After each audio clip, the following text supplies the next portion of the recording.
What is good? Oh, did I cut out? I'm sorry if I did. Yes, I have risen. Thank you, GT. I appreciate it. How you doing? I saw, hello, Dandy. Hello, Purple. Hey, guys. How's it going? Thank you for the hydrate. I appreciate it. Guys, it is Friday, my dudes. Sorry. That's Wednesday. It's okay. Same difference. Anyway, how you guys doing? How's it hanging? It is finally the weekend. I hope some of you guys are excited. I know some of y'all be work. I'll be here soon. All good, Purple. I know you've been working all day today. Oh my goodness, guys. Yes, get home. Get home safe, please. Please get home safe. I went to the doctors today, guys. I went to the doctors today. They said I'm in good health, but I had to get blood work done. And let me tell you, that person hated my guts. Thank you, Purple. They hated my guts, bro. They stabbed me so hard, bro. I was leaking. Like, let me just put it that way. Like, I was like, I've never been a vet visit is what I'm hearing. No? It's not a vet. Hello? Nah, I went to the doctors. I had to get stuff checked. It was a lot. I was like, huh, how did I get here? Like, why am I here? Just to suffer. You feel me? Like, okay. And she made fun of me too. She made fun of me because, like, when I go get blood work done and everything, I like basically have my husband with me because I'm just like, please hold my hand. I'm scared because I'm a little bitch when it comes to needles, bro. They scare the shit out of me. So he came with me. She's like, and she's laughing at me. She's like, I have 10-year-olds who aren't as scared as you are. And I'm like, that's cool. Can you just stab me so I can leave? And so it turns you into a cat. The Necco one. Do you want the Necco again? I lowered the price of the Necco because I was like, it's not even like that crazy. You feel me? Like, let me see. Did that go through? I think it's this. Yes. Here I am. The cat version of myself. Yeah. Sorry. I'll stop. Anyway, literally, I wish I was in this. The horrors. It was a lot. It was a lot. She made fun of me. I was like, bro, I know. It's cute. Thank you. Thank you. I'm glad. I'm glad you like it. I was like, yeah, we got it. We got, because the ears by themselves were not that great. And then on top of that, like the freaking, they were uneven and just not pinning right. This is just better. This is honestly just better. It just works out better, honestly speaking. So I'm glad. I'm glad you like it. Thank you. Thank you. Literally, like I said, she made fun of me. She's like, I got 10-year-olds who aren't as scared as you. And I'm just like, bro, like, I don't care. Just stab me. Why you want to know, GT? Purple is driving home. Stop bothering them. They gotta get home. Let them get home. Bruh. I was watching Adrian's like stream earlier. Adrian's just like, bro, he is fan-fucking-tastic. He deserves all the success he's getting. He's getting a lot. He's doing pretty freaking well for himself. So shout out to Adrian, bro. He's pretty chill. 72k, 39,000. You guys are crazy with your amount of points. I need to like get better like redeems, but I run out of ideas. You feel me? I run out of ideas. I'm gonna lower this. We're gonna put this here. I run out of ideas. You feel me? Like I kind of just go like, what can I do? Like, you know, like I'm trying to think. I had to lower the Neko because it wasn't like unique anymore. It wasn't like anything crazy. So I was like, you know what? Like, let's just do that. And I literally, I don't think he wants a game. I think he wants to drown me, honestly speaking. Because he be also going crazy with that. Nah, bro. I was watching Adrian's stream though. He did really, really good. He's really fucking popular. Good for him, honestly. He deserves it. He deserves that and more. You know? Danny, I know you were there with me. Purple, I don't know if you were there. I thought you were there. Maybe. Those big three are rich. They're the big three. You guys hear that? You're the big three. They've been with me, bro. They've been with me. That's right, Purple. You were there. That's right. I do remember now. Yep. And then Dandy, I know you were there too. We were all just chilling with him. We were all just vibing with him. It's so good to see Adrian, bro. I don't get a chance that often to go see my other streamer friends. I literally get busy with life and things always coming up, so I don't really get a chance to. But like, I do want to support them. So why are you sorry you're late, David? I'm just glad you came by at all. Having you here is a gift in itself. Thank you so much for coming. I appreciate you. I love Adrian. I looked and finished working with him. Wait, what did you work on with him? He's fucking awesome. He's fucking awesome, bro. I know Mari's live too and everything right now, I think. She's playing like a cozy game, I think, today. All right, I gotta go now, literally. Yes, please. Be safe. Drive safely. And fortunately for you guys, we're not doing that. We're playing a scary game. I think I'm gonna make, because there's a couple games. Yo, Rel, what? Get Uwoodner? Yo, shout out to Rel. That's my boy right there. What's good? What's good? How's it been? Nah, bro. There's some old Rasputin Russian Imperial Stouts. Delicious. I'm fucking crying. That's like, what is that? An actual like drink? Is that what they're called? The chicken jump scare game you said? Nah, bro. Good, I've been very busy lately. Oh shit, what you been busy with? Just work and everything? Mari canceled stream, surprise pet sitting in off vibes. Oh, poor Mari, bro. I hope she gets better soon. I hope she gets better soon. She did a pre-tarot pool, so that's why I was like, okay, you know. Damn. Alright, I hope she feels better and everything. She deserves some good time and everything like that, you know? Bro, if I had all the freaking, like, if I was rich, and I'm saying this, like, out of context, so don't take me up on this or like that, I would give them all, like, money so they could, like, get the VTuber models of their dreams, you know? Because Adrian was talking about, he was talking about his model and everything, and I was just like, yo, if I could spoil you, I would. Like, honestly, dead ass. Because I think the fun, okay, like, I think a lot of people treat models in VTubing as like a pay to win type thing. I just enjoy them because they're fun and exciting. I'm like, oh, I can be prettier. Let me see. Let me get cuter. Let me go for it. You know what I'm saying? Like, I treat it like that. Bruh. But everybody else is just like, if I have a better model, everyone will like me. And I'm like, no, it's personality that gets that going. You know, the model's only good so far. Working 50-hour respells, I'm prepping for my next. Ooh, what LARP game are you playing? I can be a chicken, hell yeah, I care, probably. I said a phoenix, okay? A phoenix. The terror pool is the tower. If that doesn't throw up the vibes, I don't know what does. I guess. But like Adrian was saying, there's some positivity that comes from that too, doesn't it? I think that's the thing with a lot of cards. There's like a mix of them. Purple, are you supposed to be driving? Be safe. Bruh, I'm free from this job. What, you quit it? It's our own. Society and Shadows. I'm part of a group running the whole thing. Oh, shit. So wait, you made your own LARP group and stuff like that? Like game and everything?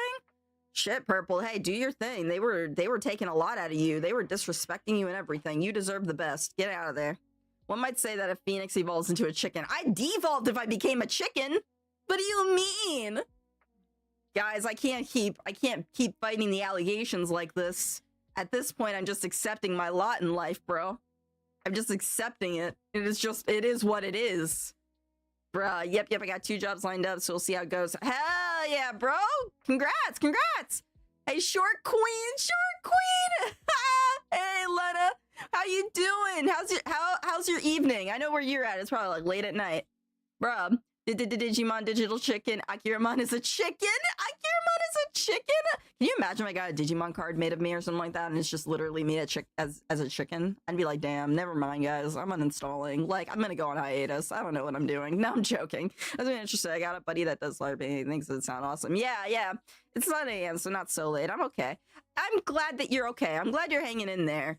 It's, that's 1 a.m. Yeah, I can't lie. I'd be going to bed like 2 or 3, so I can't even judge you for that. Hey, but make sure you don't overdo it. Don't go too crazy.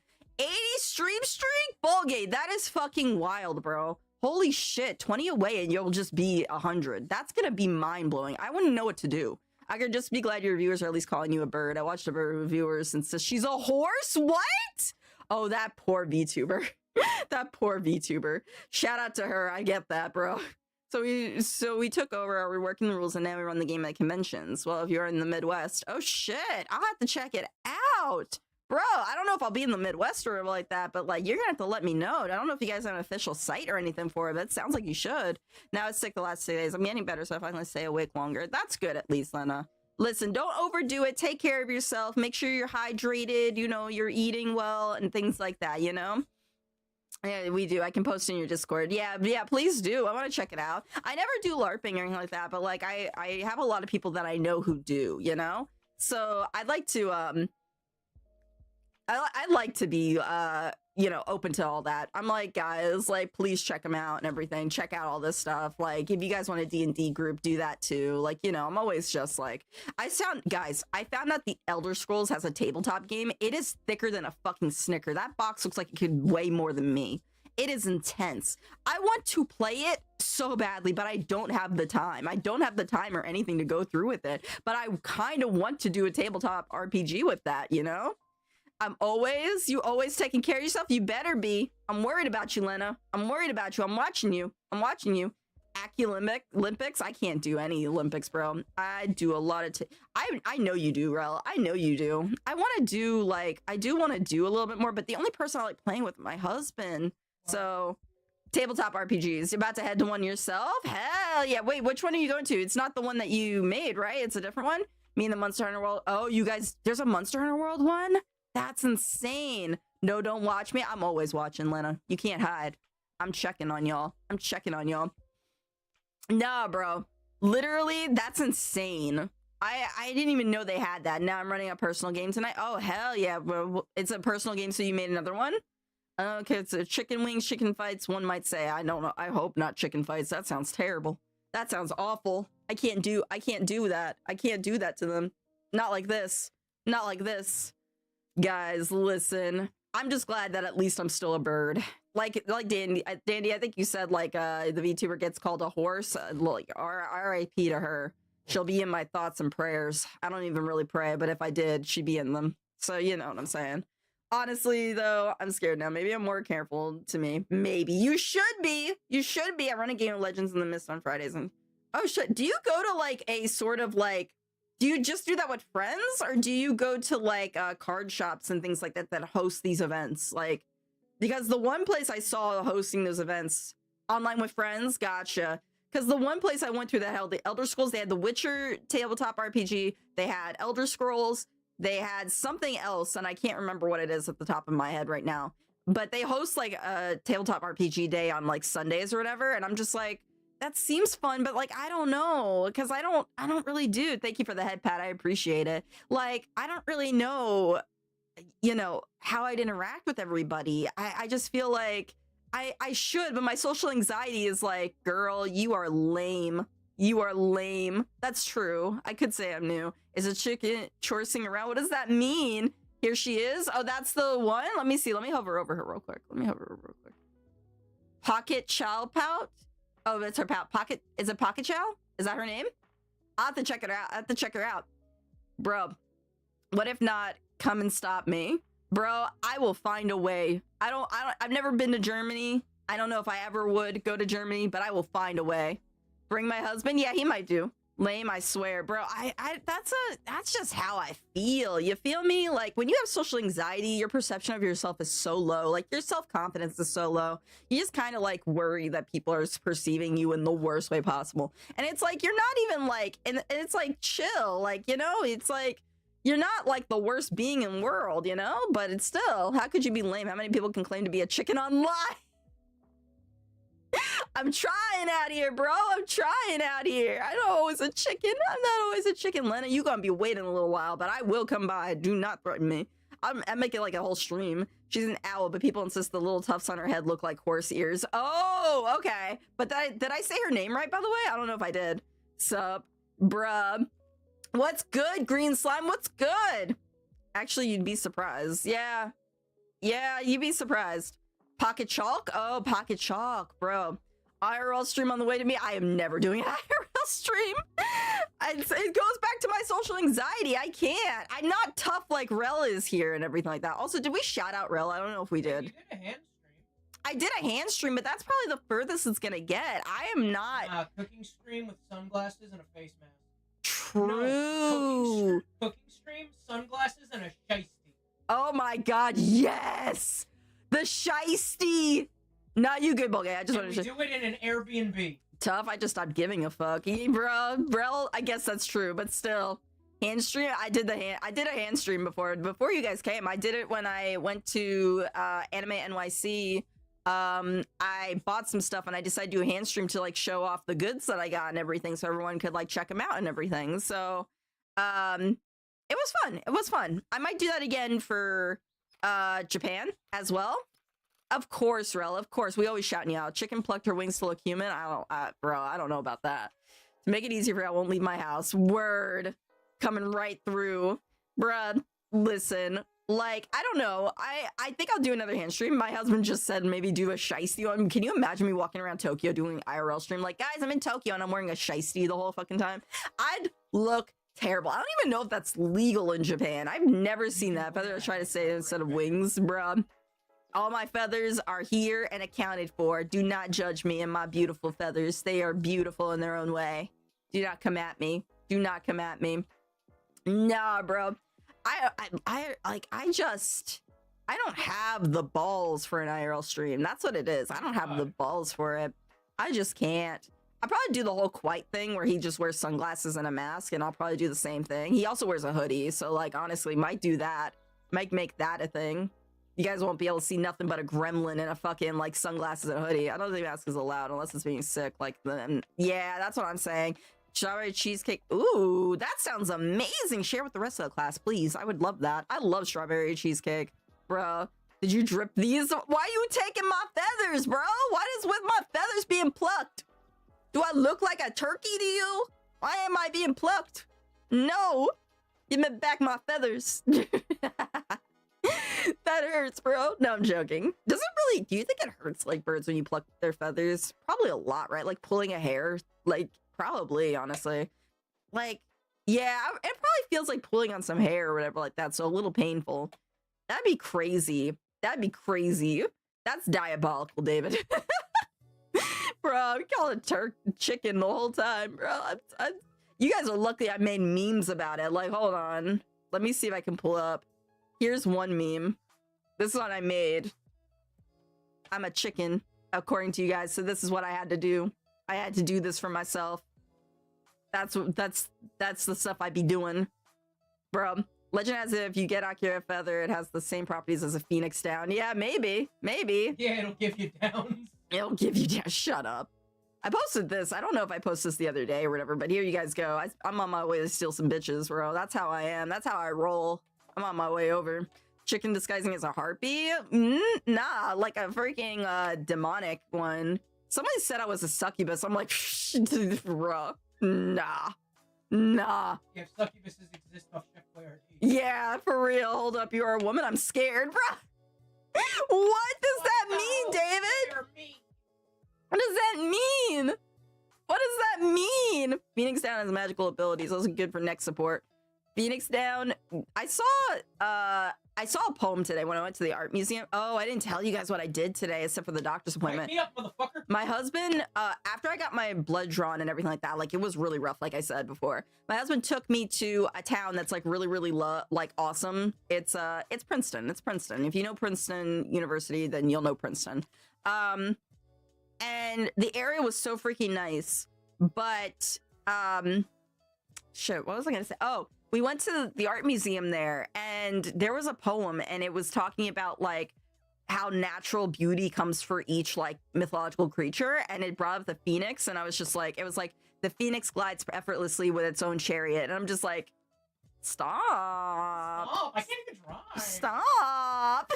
Women are scary. Have you seen them? They're soft and cute. It's scary, bro. I am not soft and cute. I look like a roly-poly-oly. You could roll me everywhere. Trust. Look like a magic 8-ball. That's what I'd be looking like. Damn, where can I get an Akira feather? Bro, I don't know. David spitting facts. They are scary. Can confirm when I see when my brain freezes from terror. Not sure. Trust me, guys. You won't have to notice that with me because I look like an elf. Because you aren't visible. I am not visible. I'm 5'1". I don't know what I'm doing half the time. The fact that they can't see you, but yeah, you short as fuck too. I am short as fuck. I am. I told my freaking doctor today. She's like, "How tall are you?" I'm like 5'1". She's like, "Damn." I was like, she's like, "I'm sorry.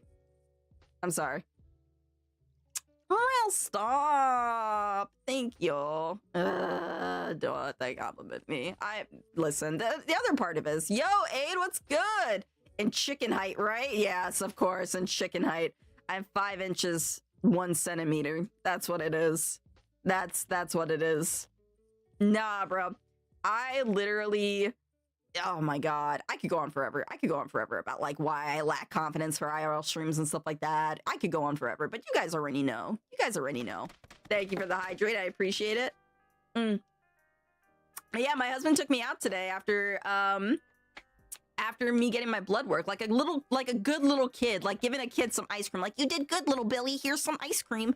That's basically what they did with me, or what he did with me. He's like, "You did good job, babe. Here, we'll go to Princeton as a treat for you doing so well to getting your blood drawn." I'm like, okay. Okay.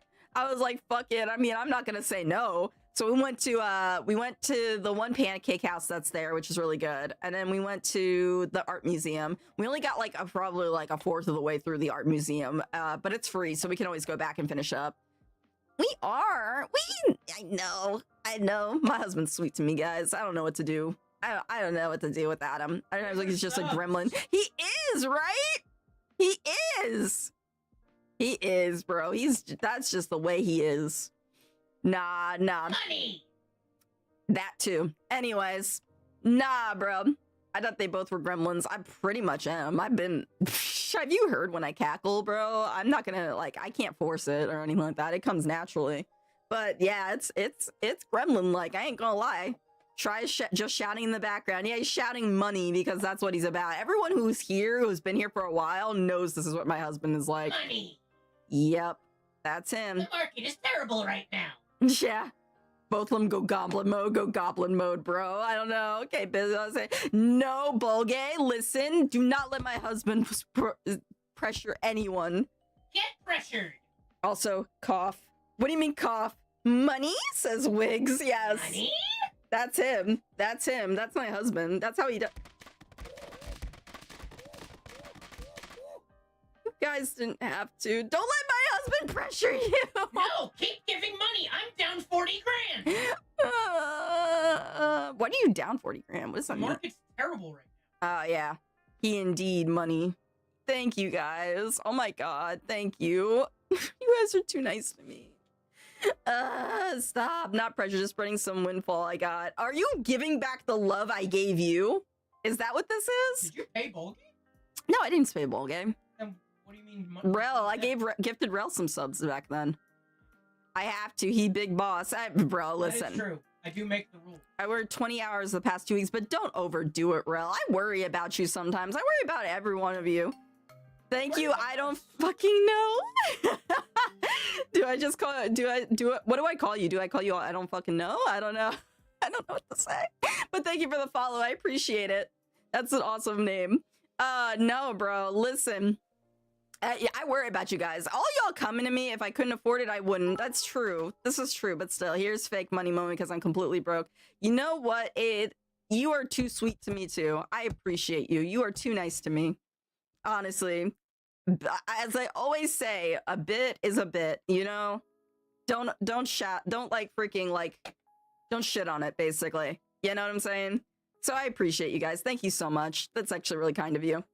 Honestly, a bit is a bit too much. Right? I don't get, like, how people... Because I was on Reddit the other day, right? And some people were talking about, like, oh, you know, I was gifted a bit and I just gave up. I always do it for the bit. You always do it for the bit?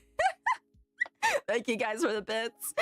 No, they were like, there was one guy who was just like, apparently they like gave a bit and the guy was just like, wow, thank you for the bit. And I'm just like, bro, how are you not grateful? In this economy? How are you not grateful? Listen, it is what it is. You take that shit. I remember I saying for the bit. Wait, how did you do a karaoke stream? When I do a subathon, which won't happen till I think September and stuff like that, because then it'll be September, and I'd rather people have discounts when they're being kind and everything like that. So that's what I'm planning on doing it. Nope, I did a voice acting. You know, you're really good at voice acting too. I cannot voice act. We found that out last night. The legendary Hunter. What? Hello, lovely stream members. We are currently in the middle of a train of hype. If it gets to like a level 39, I'll give everyone ice cream. No, my God, stop. That's why I said a number that won't happen. I won't have to do. But like, yeah, give her lots of money. The market's fucking me up, bro. Bro, make him go away. Go away. When you're down a normal person's yearly income in 2 weeks, you can whine. Oh, true. Ice cream? Don't be enticed by that. Bro, no. Not the ice cream. Bro, no. Can you imagine just ice cream party and stuff like that? Thanks, guys. Here's an ice cream party coming to a city near you. Wait, what's the legendary Hunter, though? From what? You scream? Yeah, we scream. We're all screaming for ice cream, bro. We are. We all scream. We do. We do. Scream? Who doesn't scream, bro? Who doesn't scream? You know what's crazy? I can post a clip that explains quite a bit. Okay, word. Yeah, post the clip. I'll be honest with you guys, I can barely scream. And I say that because I'm scared to. I'm scared that it's like, it's one of those things that's just like, am I overreacting or is this scream worthy almost? You know what I'm saying? Like my husband be tickling the shit out of me and I'll start like laughing and screaming and I'll be like, listen, calm down. It's not that deep. Like, sit down. Just relax. Like, honestly, that's just basically what I'm at. So I try not to scream regardless. I don't know. I scream like a 5-year-old girl. The highest pitch is just straight up screaming. Honestly, that's probably really good. You know what's crazy? I always wanted to do screaming like in forms of like singing, you know, like how in music and stuff like that. But again, I'm like, one, I can't control it that well. So like, I'm just like, bro, am I even like controlling my voice like well enough for this? And then like for the other, it's just like, bro, I don't even know, you know, like again, I second guess myself. Like, is this even scream worthy? What the hell is this? So maybe I should just listen to all games, just scream regardless. Just like let it all out. Let the anger, the rage that my job puts me through, for example. And let it all out, bro. Let it all out.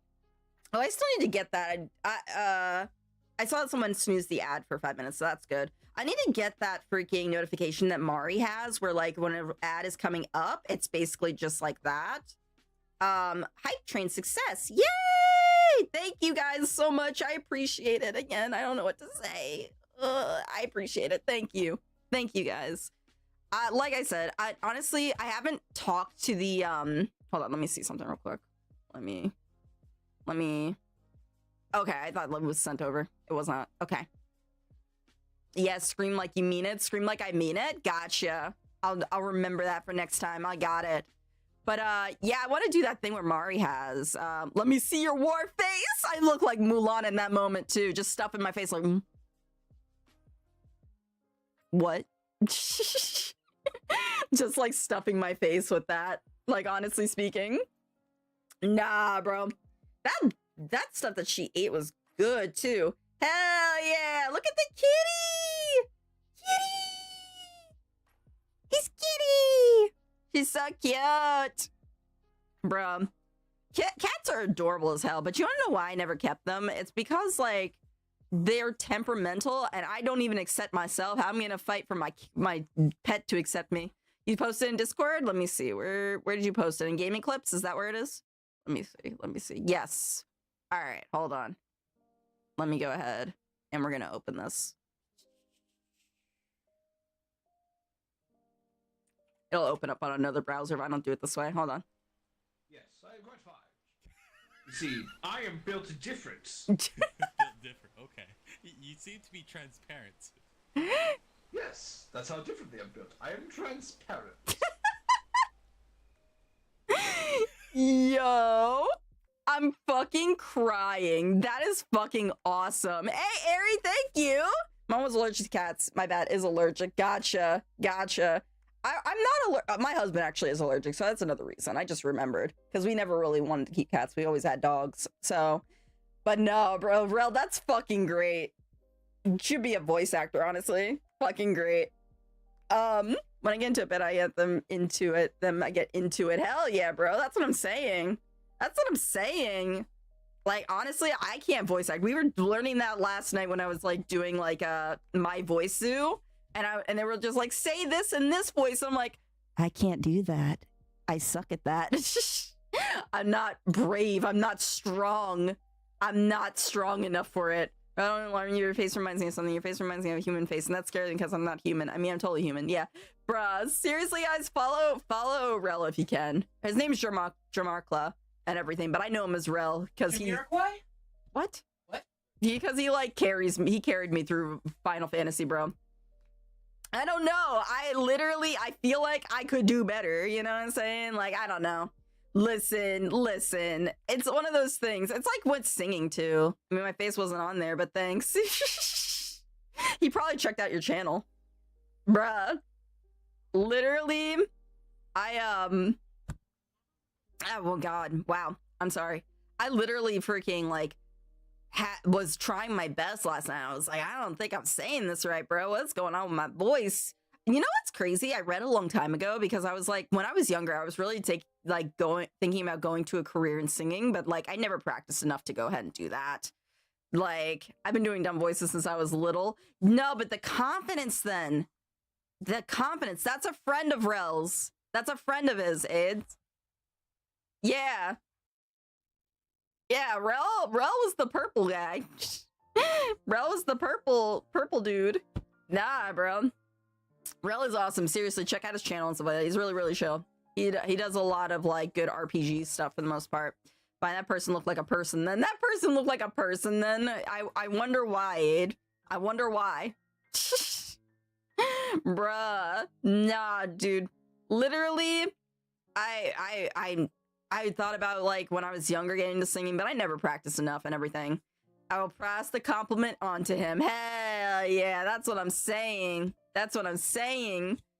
I literally read somewhere a long time ago that like if you wanted to really like help your vocal cords out, just like not like overstress them or anything like that, to drink water mixed with lemon juice and everything like that. Like just squeeze a lemon into the water and apparently that helps, but I feel like that's too acidic. I feel like that's not that great. Like, no one says drink lemonade before it. I mean, the difference is lemon water versus lemonade is that there's no sugar and everything. So, I don't know. I'm awake again. Welcome to being awake, Dandy. I'm happy you're here. But don't push yourself. Make sure you're relaxing. You know, it's Friday. Are you off on the weekends, Dandy? Because with your job, I would think so. Listen, it's a weekend of rest. Make sure you get some rest. I am definitely going to be resting. Yeah, I'm the same way. I get off on the weekends as well. So I'm gonna be resting my ass off, bro. I need to. It was a rough week this week, so I kind of need to, you know? I don't know about that. Just drink a lot of water. I'm like, always doing a voice bit? Oh, really? Yeah, I don't know, bro. It was just interesting. It was interesting to read, and I was just like, huh, I don't know about that. I feel like it's just way too acidic, honestly. I just feel like it's just a little bit too much. I feel like that's the one way to make your voice sound like it's cracking. So, we get a maritime model building frenzy. Hell yeah! But you still deserve some rest. Make sure you get some rest. Did someone say water? Oh my god, David. Oh my goodness.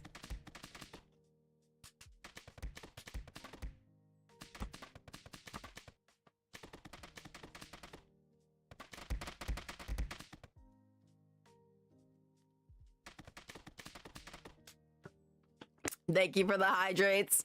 I know it's abuse, but I also feel like it's out of love, so I appreciate it. I suppose if you're doing very intense sensual voice acting, it helps. Maybe. I forget where I read it. It was like somebody who was like a singer and stuff like that saying they do it. So I don't know. But I feel like it's like not helpful all that much. You're gonna use my 60 on water. I'm saving it. Bruh, I'm crying. You would drown me then. I might have to put a timeout on it, bro. I might have to. I wasn't thinking about it, but now I'm worried. Now you got me scared. I'm quaking in my boots. I'm not even wearing boots. I'm just saying that. Quaking in my socks, maybe? I don't know. Bro, I like stream like in the dark. I don't know if you guys know this. Like I stream like in the dark. I don't use it all in water. Probably. Yeah, okay. Yeah, okay. I was doing a timer and stuff. It helps reduce spam. Yeah, that's true. I don't mind the abuse. I think it makes everybody happy. So like I'm like, all right, as long as you guys are happy, I don't really care. But at the same time, though, I think it's like getting to the point where like we have a lot of people doing it now. So fuzzy socks? Nah, just regular ankle socks. Grippy socks? Grippy socks? I probably have some grippy socks somewhere. To be fair, yours throw shit. That's what I'm saying, Rel. That's what I'm saying, which I think is what makes everybody laugh at it. Nah. I like literally, I probably should just because we're getting more people here and it's like, it's nice. Don't get me wrong. I'm like really happy that everyone's here. Grippy socks? Yeah, I probably have a pair somewhere still. I've been there 3-4 times. Let me check real quick. I think it's been 3 times actually. 3 times. Yeah. Lizard. Yo, Brennan, thank you for the lurk. Grippy Sock Jail Alumni Unite. Hell yeah, bro. That's what I'm talking about. That's what I'm saying. Sometimes it's in the grippy socks, guys. Sometimes it's in the grippy socks, you know? You know? Sometimes that's just what it is. You know what I'm saying? We gotta accept the fact that oh, hold on. I think I messed with my model. Give me a second. Trying to move things. Yeah. Do you guys remember this model? Do you miss her? Do you really miss her? No, I'm joking. Anyway, go back to my chibi model. I'm still in love with my chibi model. I'm still in love with it. My game got canceled, so time to chill tonight. Oh shit, it got canceled? Oh, I'm sorry, bro. I love both your models. Thank you. Like I was talking earlier, I was like, bro, realism. Jump scare. Yo, the normal model is back. Never mind. Back to the edible one. The edible one? I shall be evil. Yeah, 2 players are at the con. They've spaced on stay. Oh, gotcha.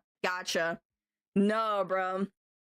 Literally, I'm the type of person who's like totally okay when people like change plans. I don't think I'm comfortable though with them changing plans last minute because most of the time I have to psych myself up to hang and everything like that. And then when people just cancel, I'm like, guys, like I built myself up for this and now you're telling me you ain't coming? What? That's fine. I'll just throw myself out the window. No big deal. No, I'm joking. So it's like I put myself through this, you know, and it's my fault to be honest with you. But yeah, no, I really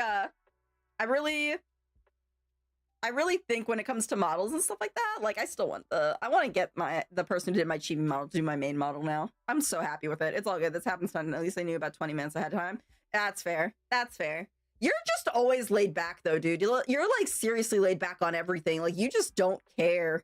Like, I mean, that's not to say, that's not the accurate way of putting it. You care, but you're not letting it like sort of like drive your emotions to the point of breaking. You know what I'm saying? Like you're just kind of running with the flow. That's kind of what you're doing.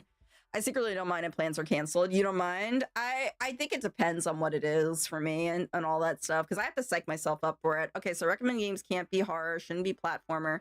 It can be a platformer.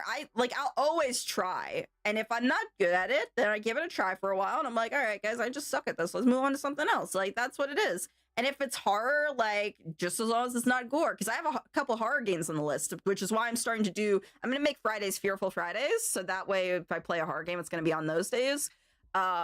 Because I have a couple horror games on the list that people wanted me to play. So I have to make sure I get to that. Now, how to play Slay the Spire 2 or Diablo 4. Ooh. Personally, I've always been good with Diablo 4. I felt that was a lot of fun and everything. But I heard Slay the Spire is good. I've never played it, but I heard it was good. It'll make you so. It'll make me mad, but I'm talking about Rel. Rel's talking about playing it. Okay. Yeah. I heard it. I heard good things. Don't think I could play it, but I heard good things. You guys want to see this meme I made actually of like the gaming thing? Hold on. Let me open it up real quick. Here we go. This is the meme I made about the games. It's good for just hard. Yeah. Diablo was downhill after 2. Really? Yes. I mean, yeah, that's fair. That's honestly fair. Remember when they were like, you guys have phones for like the mobile version of it? And we're like, we don't want that. You should play Dark Souls though. No, I couldn't. Guys, we're going to be here all week if I play Dark Souls. We're going to be here all week. I'm just gonna, bro, we has got my back. I'm crying. If that game took me a week, you'd be there for a month. Yeah. If I play Dark Souls or whatever like that, I'm a sort of Souls-like enjoyer. Yeah. If I did, I'd probably like make, like, if I'm stuck on a boss, I'll be like, listen, guys, if I clear this boss, we're gonna call it. Like, that's gonna be it. And like, then she never clears. And then I never clear. Yeah, I'm good. I'm good, bro. I would load up an old save, and you can just fight Nameless King. I literally would like suffer through Souls games and everything like that. I would absolutely get through it. I like, it would take forever. It would take forever. Y'all saw her playing easy mode God of War? Well, you saw how it was playing the freaking, Mika and the Witch's Island, I think it was what it's called. You saw I was struggling with the flying mechanics. Like, I can't play a lot of... indie. I know it's a small indie game, but I still couldn't do shit, bro. Yeah, but it wasn't because, like, you were bad. It's because of fucking... No, it's because I was bad. I was bad. Elden Ring has a co-op mode. Wait, Elden Ring has a co-op mod? It does. Oh, I think I've seen it. What? Oh, we're talking about Souls games? Lonnie comes in right at the time. She's like, what we talking about? Of course the pro Souls game player would come in at this. And yes, it does on PC. Gotcha. Yeah, I don't know. Lonnie helped me convince her to play. No. I will not. No, she will for 500 subs. No. I'm not kidding. For 500 subs, No. I'll make you do it. No, I did. She played, what was it, Wukong? Is that what it was, Lonnie? I'm always bad with names. It's Wukong. Yeah. Lonnie was a fucking pro with it. She was so locked in, bro. She was such a fucking pro. Like, I would have rage quit, like, after the third fucking, like, attempt. But she was just like, no, like, I'm locked in. I'm patient. I got this. Nah, bro. I was like, I wish I was as cool as Lonnie. I wish I was as cool as her with this. Because I sure as hell couldn't do it. Nah, bro. Yes, play Souls games so I invade you and do stupid... We'll see. I'm just, I'm not good. Lonnie ain't cool. She's tired. She can be both. ¿Por qué no las dos? Why not, bro? Why not? There's no exclusivity here. It can be both. Nah, bro. Listen, I know you guys want to see me play it, but literally, like, it will have to be... 500 subs, she'll do it. Nah, I'd have to psych myself up for it. I really do. Because my fear is that we are going to be stuck on the same boss for hours. That's my fear. Because like, well, I mean for the stream. Because I'm not a good gamer. Bro. I play cozy games to de-stress. I play Final, and that's probably the hardest game I normally play. Because I do raiding and stuff sometimes. I am not a good gamer. I am literally just skirting by. So I would love to give you guys that. But yeah, yo, I changed my mind. Have you playing Dark Souls? What do you have instead, Dandy? Listen, you can, if you guys want to redeem it, go for it. And then sometimes, bruh, no. If you want to redeem it, go for it. It will be in 6 months. No, I don't raid much anymore. Like, if it wasn't for my job, I probably would have continued raiding with the group. I probably, enough ultimate players. yeah, like, I probably would have kept raiding with them. But right at the moment, with my job, I'm like, nah, I got no time. It's stressing me out. I'm drained. Don't want to do it anymore. So I'm working on it. You working on it? That's why I'm gonna make you play a map game where you stay at a map for 10 hours. You mean stare at a map? Bro, you know those, what do they call them? The GeoGuessers? Yeah, GeoGuessers. Those guys are pros. I could never guess it. Be like, nah. You know what I should do? I should do like a maps thing where I'm just like, give me a town to look at and I'll tell you if I live there or not. You guys could give me the most freaking decrepit place and I'd probably still be like, yeah, I'd stay there. You know? Did you know there is a Final 14 version? Of what? Of what game? Rating on WoW for is basically a second job if you play it seriously. I did it on WoW for years. Yeah, that's what I'm saying. Rating on 14 was feeling like a second job. I wasn't enjoying it. And that's no way to enjoy a game. Like, a game should never feel like a job. A game should feel like you're excited for it. Like, I had to take a break from Pocopia now because I was just getting overwhelmed by all the areas unlocked. And I was just like, I'm not getting anywhere in terms of, like, developing the kind of places I want to. And that's stressing me out, and I don't want to think about it. So I took a break from Pocopia because of that. Honestly, if I go back to Pocopia, I'd probably stop on the whole designing thing and probably just go like you are, David, with collecting the Pokemon. Honestly speaking. Probably just focus on that after a while. Nah, but like, that's what I'm saying. Never let a game become like a job for you. Never let it stress you out. The whole point of a game is to enjoy it. The only time you should be stressed on a game is if you genuinely are making it a career out of it. Like, for example, if you're playing, like, Marvel Rivals or Overwatch or, like, Valorant or League of Legends, I guess. If that's, like, your pro, like, you're trying to go pro with that, then, yeah, you're going to be stressed. There is no going around that. You're just going to be stuck with that. Like, just do your thing. You gotta grind scrims, dude. But, like, if you're just an average Joe Schmo who, like, takes a break from, like, life by playing video games and stuff like that, like, that's, like, the best thing you can do for yourself, honestly speaking. Like, it's best not to freaking put yourself through, like, all the stress that comes with that, you know? That's what I'm saying. I play Marvel Rivals for fun now. I literally was playing it, and I got up to plat at one point, and I said, you know what? That's good enough. That's a personal achievement. I'm done. I was not going any further. So, because I don't plan on making a career. We're playing tomorrow, playing some Rivals tomorrow, but, like, that's because I want to mess with my strategist a little bit more. How am I with spiders? Terrible. Terrible with spiders. When I played Skyrim, let's put it this way, when I played Skyrim and those spiders came down, they fucking terrified the hell out of me. Listen, Daddy, just go with your heart. Whatever you want to recommend, I will give it a try. I will suck it up. I promise you. I promise you I will suck it up. I did not put that redeem here so there was many freaking, like, what is it called? Like, not terms of service. What's the other word? Fucking, I can't think of it. But I didn't put that on there with the exception of gore being outlawed. Anything with gore is my all-time, you know, no. Anything else is fair game, honestly speaking. So, I'm like, listen, it's better to try a game and see how you feel than not, you know? Oh my god, you guys weren't here, but, like, I had one person recommend me Split Fiction.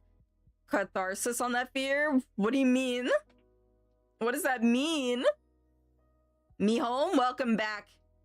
Kill it with fire? Oh my god, what is this? Hold on. Kill it with fire. Let me go. Kill it with fire, the game? Yeah. It's all spiders. Giant spiders. Oh my god. Giant crazy spiders. Kill with fire, first person action game of hunting spiders and causing collateral damage. Okay, but these don't look scary. Until they're running at you at 40 miles an hour. I know, I'm trying to see. They don't look scary in the image. There's a ghost. There's that spider there. Okay, I'm seeing people, like, burn it down. I love arson, so already this speaks to me spiritually. Let me see. I'm trying to see. Are the spiders just that big? Do they get any bigger? I don't think it would, like, make you piss yourself, but you'll be uncomfortable. Yeah. Okay. I got it. Oh, it's free. Oh, it's already in my Steam library. Oh, it's from my husband. Yeah, I know. All right, so we got it. Let me put that on the list. Oh, baby, I should send you my Humble Bundle, see if there's anything you want. Stone Simulator? I'll check that out in a second. Humble bundle. Oh yeah, humble bundle. Let me put that down. Oops. Kill it with fire. There we go. I have it in all caps, so I can't miss it.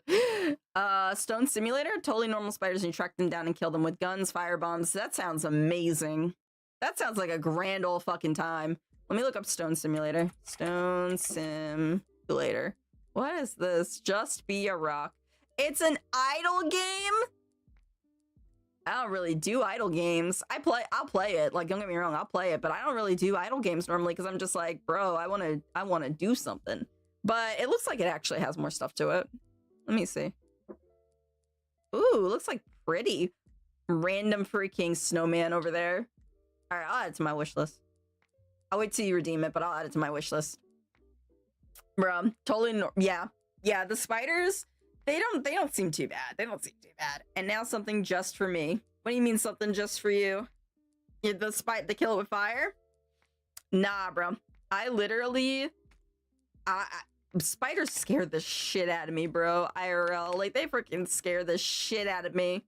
It's just like, bro, what am I doing? What am I putting myself through? You feel me? Bro. What's crazy is I love when it gets warm outside. I love when it gets warm outside. I love when it's just like spring and summer and everything like that. But then like the bugs come out and I'm like, I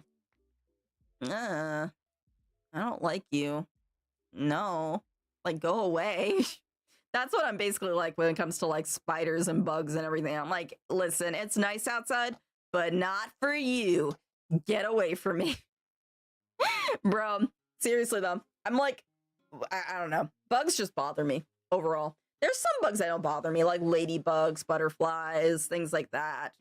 They don't bother me, but like there's some that's just like, yeah, back into the hell where you came from, please. Just go back. It's crazy because again, I love going outside and swimming and things like that, but I can't. Kill a fire is a compromise, and they don't enjoy islands. For my next redeem, I take the kids' gloves off. You know what, Dandy? I respect that. I respect that. You got it. You got it. Listen, there's a lot. I have to play Who's at the Door, another horror game, so that's why I'm playing. I'm trying to get us used to the whole horror on Fridays type thing and everything, so I can like psych myself up and have a dedicated day for it. So any like horror games, I'm like, whatever, like I'll run with there. But I'm also trying to get some other games and stuff like that done as well. I have a Plague's Tale I need to go through too, but I don't know how I'm feeling about it. I'm gonna do it, like, don't get me wrong, because it doesn't look gory, but it looks like it can be graphic sometimes, so I'll have to see. But I heard it's really good, and I heard like good things recommended about it, so I'm definitely gonna have it. Frightful Fred, that's a better fucking word. I'm putting that down, Cogs. You're a genius. You're a genius. Putting that down right now. I couldn't think of any other word. My English degree failed me. Anyway, that's awesome. How you doing, Cogs? Are you off also on the weekend? I feel like your job too is an office job, so you get off on the weekends. Bro, to be honest with you, I kind of miss when I worked retail having random days off during the week. I kind of do, because like then you have less people like interfering with the plans that you have. You don't have to feel like overwhelmed and everything like that. Like it's just okay. Like this could be better. Now I'm salaried. Now I'm working an office job. To be honest with you, I still don't follow it. Like I still go out on Mondays and stuff like that during work. I'm like, yeah, I can get away with this. Like honestly, like today I had to go to the doctors and everything. I was still technically working and all. So being single, but yeah, I get the weekends off usually. Yeah. What do you mean there's a joke there about being single? What do you mean?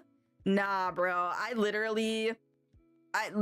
I'm just grateful to have some days off, honestly. The only thing I don't miss about retail when it comes to days off is that sometimes they weren't like back to back. Like you would have like Thursday off and then after that you would have a Monday off. Like it was never really back to back. So you were like, yeah, I'm lucky if I get what I can get at this point. Like that's the only thing I don't really miss about retail. And the customers, honestly, the customers were kind of assholes. But I missed my coworkers from that time. I missed them. They were really chill. There was only one retail job I had that I didn't like. And it was a jewelry store. And I was like, yeah, this was terrible. Like, the boss had, like, a fight with me and everything. Like, it was crazy. It was crazy. I just won a mission from beating Spider-Man Miles Morales. I mean, it's so cooking good. Yeah, are you? Are you still playing it right now? Have I played Portal? I have not, but I have heard good things. I have not, but I have heard good things. No gore, so Aki, you would like it. With Miles Morales and stuff like that, I believe it. Portal, I did hear good things about Portal. How is Portal 2, by the way? Oh, this is from 2. I didn't even realize it was that old. Well, I remember people talking about it in 2020, bro. I didn't realize it was that old. Yep, really good. All right, I will. It's also like free. Let me just add it to my wish list, though. Let me just do that for right now. Do that. Both Portal 1 and Portal 2 are both really good. Let me go to Portal 2. Portal's very good. Let me see what Portal 2 looks like. Let me see. It's also rated really well. That came out in 2011 and stuff. All right, add to my wish list. I'll add them there. Portal, huh? we have It doesn't say we do. It doesn't say we do. It normally tells me if it's in the library, and it's not. It just tells me to buy it.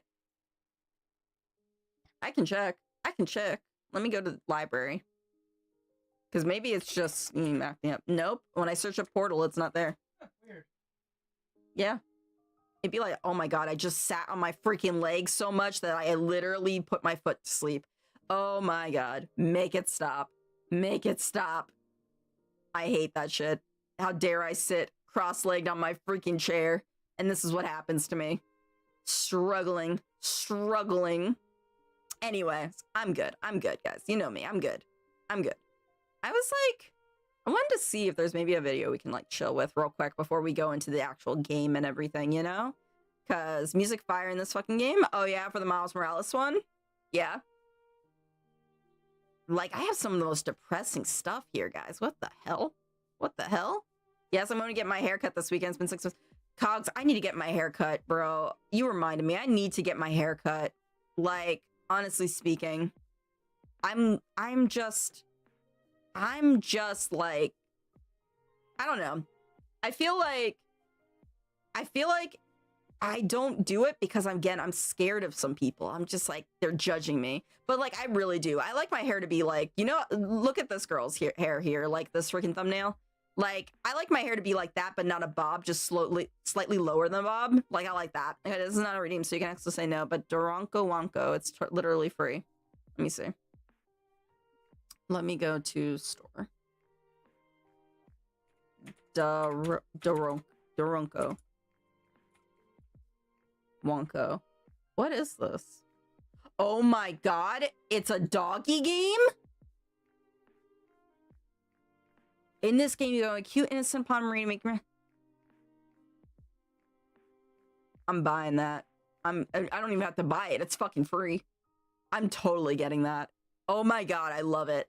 I love it. I'm so excited. That reminds me of a game that Bolgay recommended me. It was another doggy game. I think I bought that game and I just never got a chance to play it. I have to remember what it is. I buy so many games and I just forget what they are. Like, I feel like this is a classic case of like what people typically go through.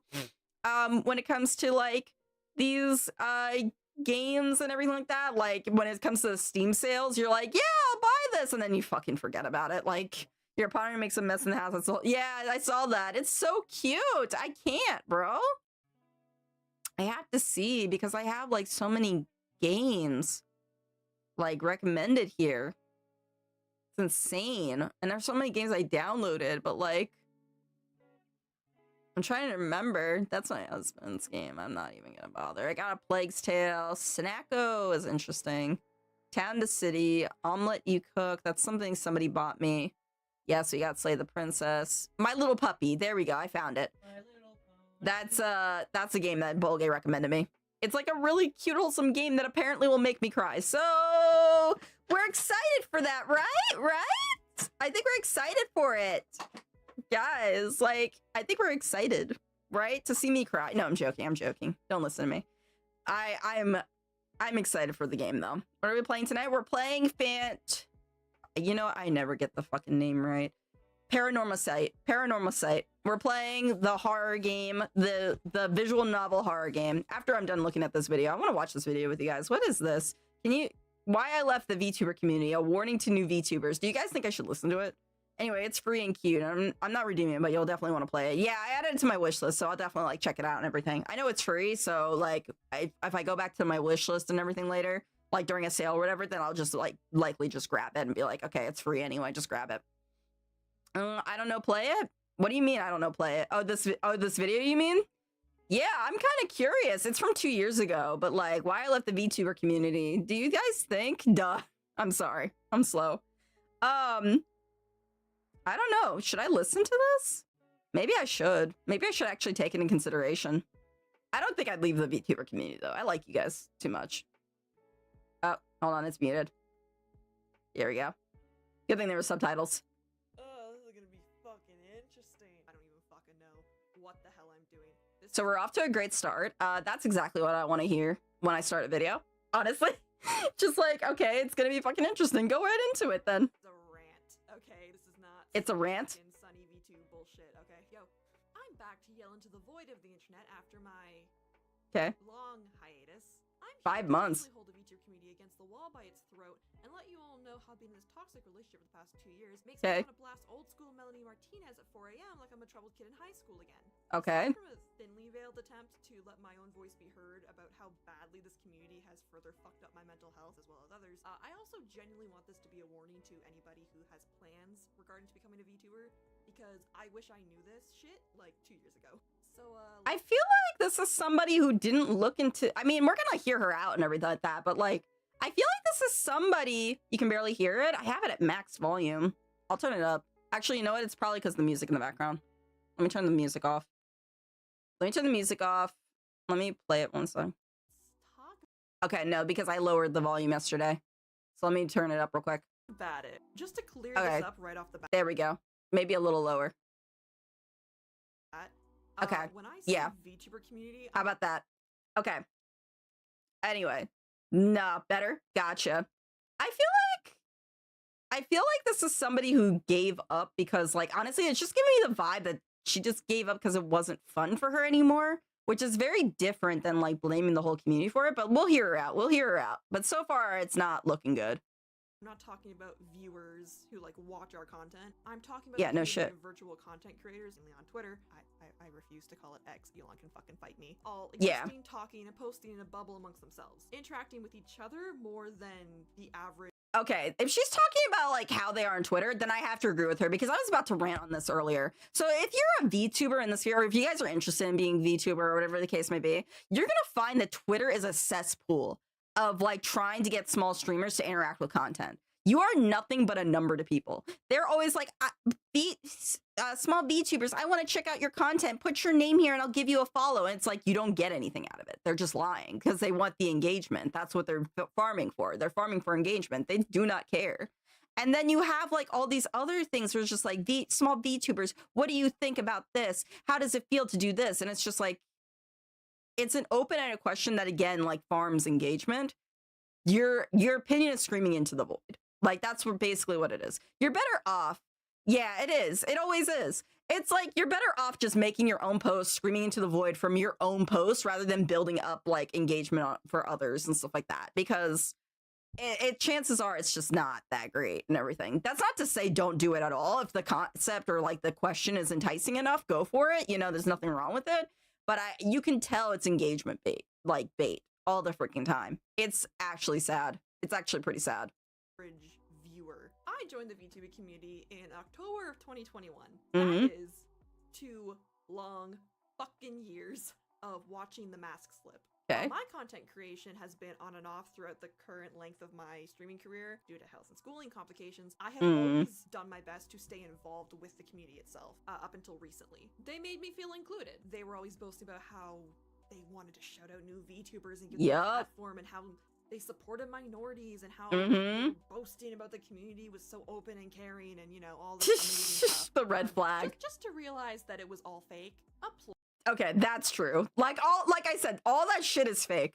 They do not care. They do not care. bro. They do not. They'll lie to you and say yes, they do, but they do not care, bro. It's all freaking smoke and mirrors. Like, honestly. To use as many people as possible in order to climb the chaotic Jenga tower that it is to be a successful VTuber. Long story short, this community doesn't care. What I just said. They need to step on or step over to get more followers. Yep. And you're probably sitting here going, like the Cinder situation. You know what's crazy? Like, everyone talks about that Cinder situation. They're just like, oh my god, she was like a terrible person, like all that stuff. It's like, yes, she was.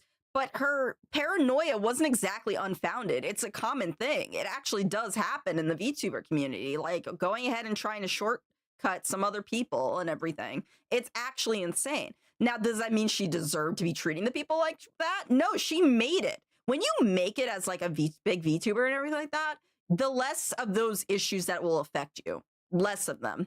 It isn't like as crazy when you're a bigger VTuber, I think. It's not to say it never happens, but I feel like it's one of those things that you can easily like ignore and have no problems with. So she had no reason to be fucking that paranoid throughout the whole thing. Because that's what it was. For Cinder, it was paranoia. She was paranoid. She felt like she was getting like, that she was being tossed aside and like mistreated. And it's like, girl, you were not. You are doing the mistreating yourself. Okay? But it is a cutthroat type of thing. That's why like I keep my circle small. Like, I don't really go out of my way to, like, hang with people. I'm happy. I'm happy with the friends we've made along the way so far. You know what I'm saying? Like, I'm happy with them. I don't feel the need to, like, go out and, like, you know, throw myself at others in the hopes that they accept me. I feel like it's much more fun to just build friends naturally, you know? I think there's nothing wrong with that. but Zyla, that's the internet in general. Yes, it is. And yeah, you're right. Yep. The reason why I'm pointing this out is because the VTuber community has itself up on a high horse. They're claiming to be the exception of this bad behavior when they're actually the example. Before we get further into this, I do want it to be known that I will not be doing any name dropping, going into specifics on certain VTubers or events, for examples, because this is a community issue, and I don't want to single anybody out. So you will have to take all of this with a grain of salt. You know, this is my experience. Yours might be different. That's understandable. Whatever. We good? So let's just get into like, the overall entitlement issue. I know it's been said before, but I do genuinely think a very large part of the community has this idea that if they spend a lot of money on a hat, bro. Nice. If they spend a lot of money on a hot-ass Danny. VTuber model with big booba, they would be an instant success. You know, thousands of views, subs, diehard fans, and being set for life, even if they deny it. Yeah. That's what they thought. That's Now, what of I was course, talking there's about nothing earlier. wrong with wanting to do content creation. Like, that's what I was talking about earlier. Like, I think a lot of people treat models like a pay-to-win thing, where it's just like, if I have a really hot, like, good-looking model and stuff like that, then I can, like, go ahead and, like, you know, make it big. And it's just like, that's not how it works. It's your personality and the things that you do that works and everything. Example, Kenji. Kenji, yeah, Kenji has the ugliest model ever, but his personality brings everyone through. It's like so funny. So like, it doesn't work like that. Like I said, for me, I would just buy models just to like, I don't know, collect them like Pokemon. Like, oh my god, this is cute. I want this. I want this. Like, I'm treating it like that. I am not very good when it comes to models. As a job, but you need to be realistic about it, and a lot of VTubers just aren't. Yeah. Between you and me, they seem a little bitter, actually. A little information about me. I personally became a VTuber because I was fucking lonely. I was in a dark place in my life, and I thought, you know, if I stream, I could force myself to play games, do art, the things I enjoy, while, you know, having some people around and not being alone. You know, a fun way to force myself to be productive again, and it worked for a while. Other people, however, it seemed that once they realized that expensive VTuber model doesn't always equal success right off the bat, they suddenly got real fucking angry at anybody who was doing well. We're talking genuinely wanting to see people fail or get hurt. It almost felt like, to them, watching a bigger streamer fail meant that their audience would come down to the people with less viewers, when that's not how that works at all. You still need a good personality and the drive to post content, you dumb. But really, though, like, they she's not wrong though. Bad things will happen to bigger streamers. They'll go off on rants about how they don't think these people deserve the following they have. And they're usually the one bitching about how unfair it is, being the one who doesn't post content, posts Yeah. on platforms, or does anything to build their audience aside from bitching on Twitter. But, you know, I'm sure that has nothing to do with it. I've True. seen people go as far as to cry that big corporate VTubers are all assholes and terrible because they don't bring on smaller streamers for collabs. You know, just let random But that's like, yeah, hold people on. you don't know onto your stream and just hope that they don't do or say anything to get you in trouble with, oh, I don't know, Twitch, your partners, Vidro Corporation, your sponsors, you know. Yeah, you know, That's what I'm saying. A lot of people were talking about like, hey, like these big VTubers, they could go ahead and expose like, or not expose, but like basically like give smaller streamers a platform exposure. Yeah, there you go. Like just do that. And then just like, you can't trust a whole lot of small VTubers, like honestly speaking. You can't always trust them. Like all it takes is a slip of the tongue or whatever, and it just messes with it. Not to mention that you're sharing your community, and how your community vibes with you isn't necessarily how they're gonna vibe with everybody else. So it's a long, like, hard like thing to go through. Fantastic idea. I'm sure that won't If you backfire at all. and, like, I mean, let's just be Oh honest my with God. ourselves here. They usually stream with other big streamers because those people also have a lot to lose if they piss off the platforms they stream on. They can usually trust other big streamers to act professional, or at least Yeah. what's considered professional in a VTuber setting, because for them that is their job. Besides, why the fuck would anybody want to hang out with some random person they don't know who's True. demanding rather rudely that they are somehow entitled to your time and space? I know Yeah. I fucking wouldn't. Like, block, bye. It's a blessing to have a freaking big VTuber notice you. It's a blessing. You're not entitled to it. It's a blessing if it happens. And you're just like, holy shit, like, thank you. Like, that's actually, like, we should be looking at it like it's a gift, because honestly, it kind of is. Like, I don't know. This is just, It's not being mean, it's being realistic and having boundaries. And Yeah. besides, you all sitting here yelling about how mean and terrible big streamers are for not rolling out the red carpet for a person they don't know. Don't act like you're some innocent fucking victim.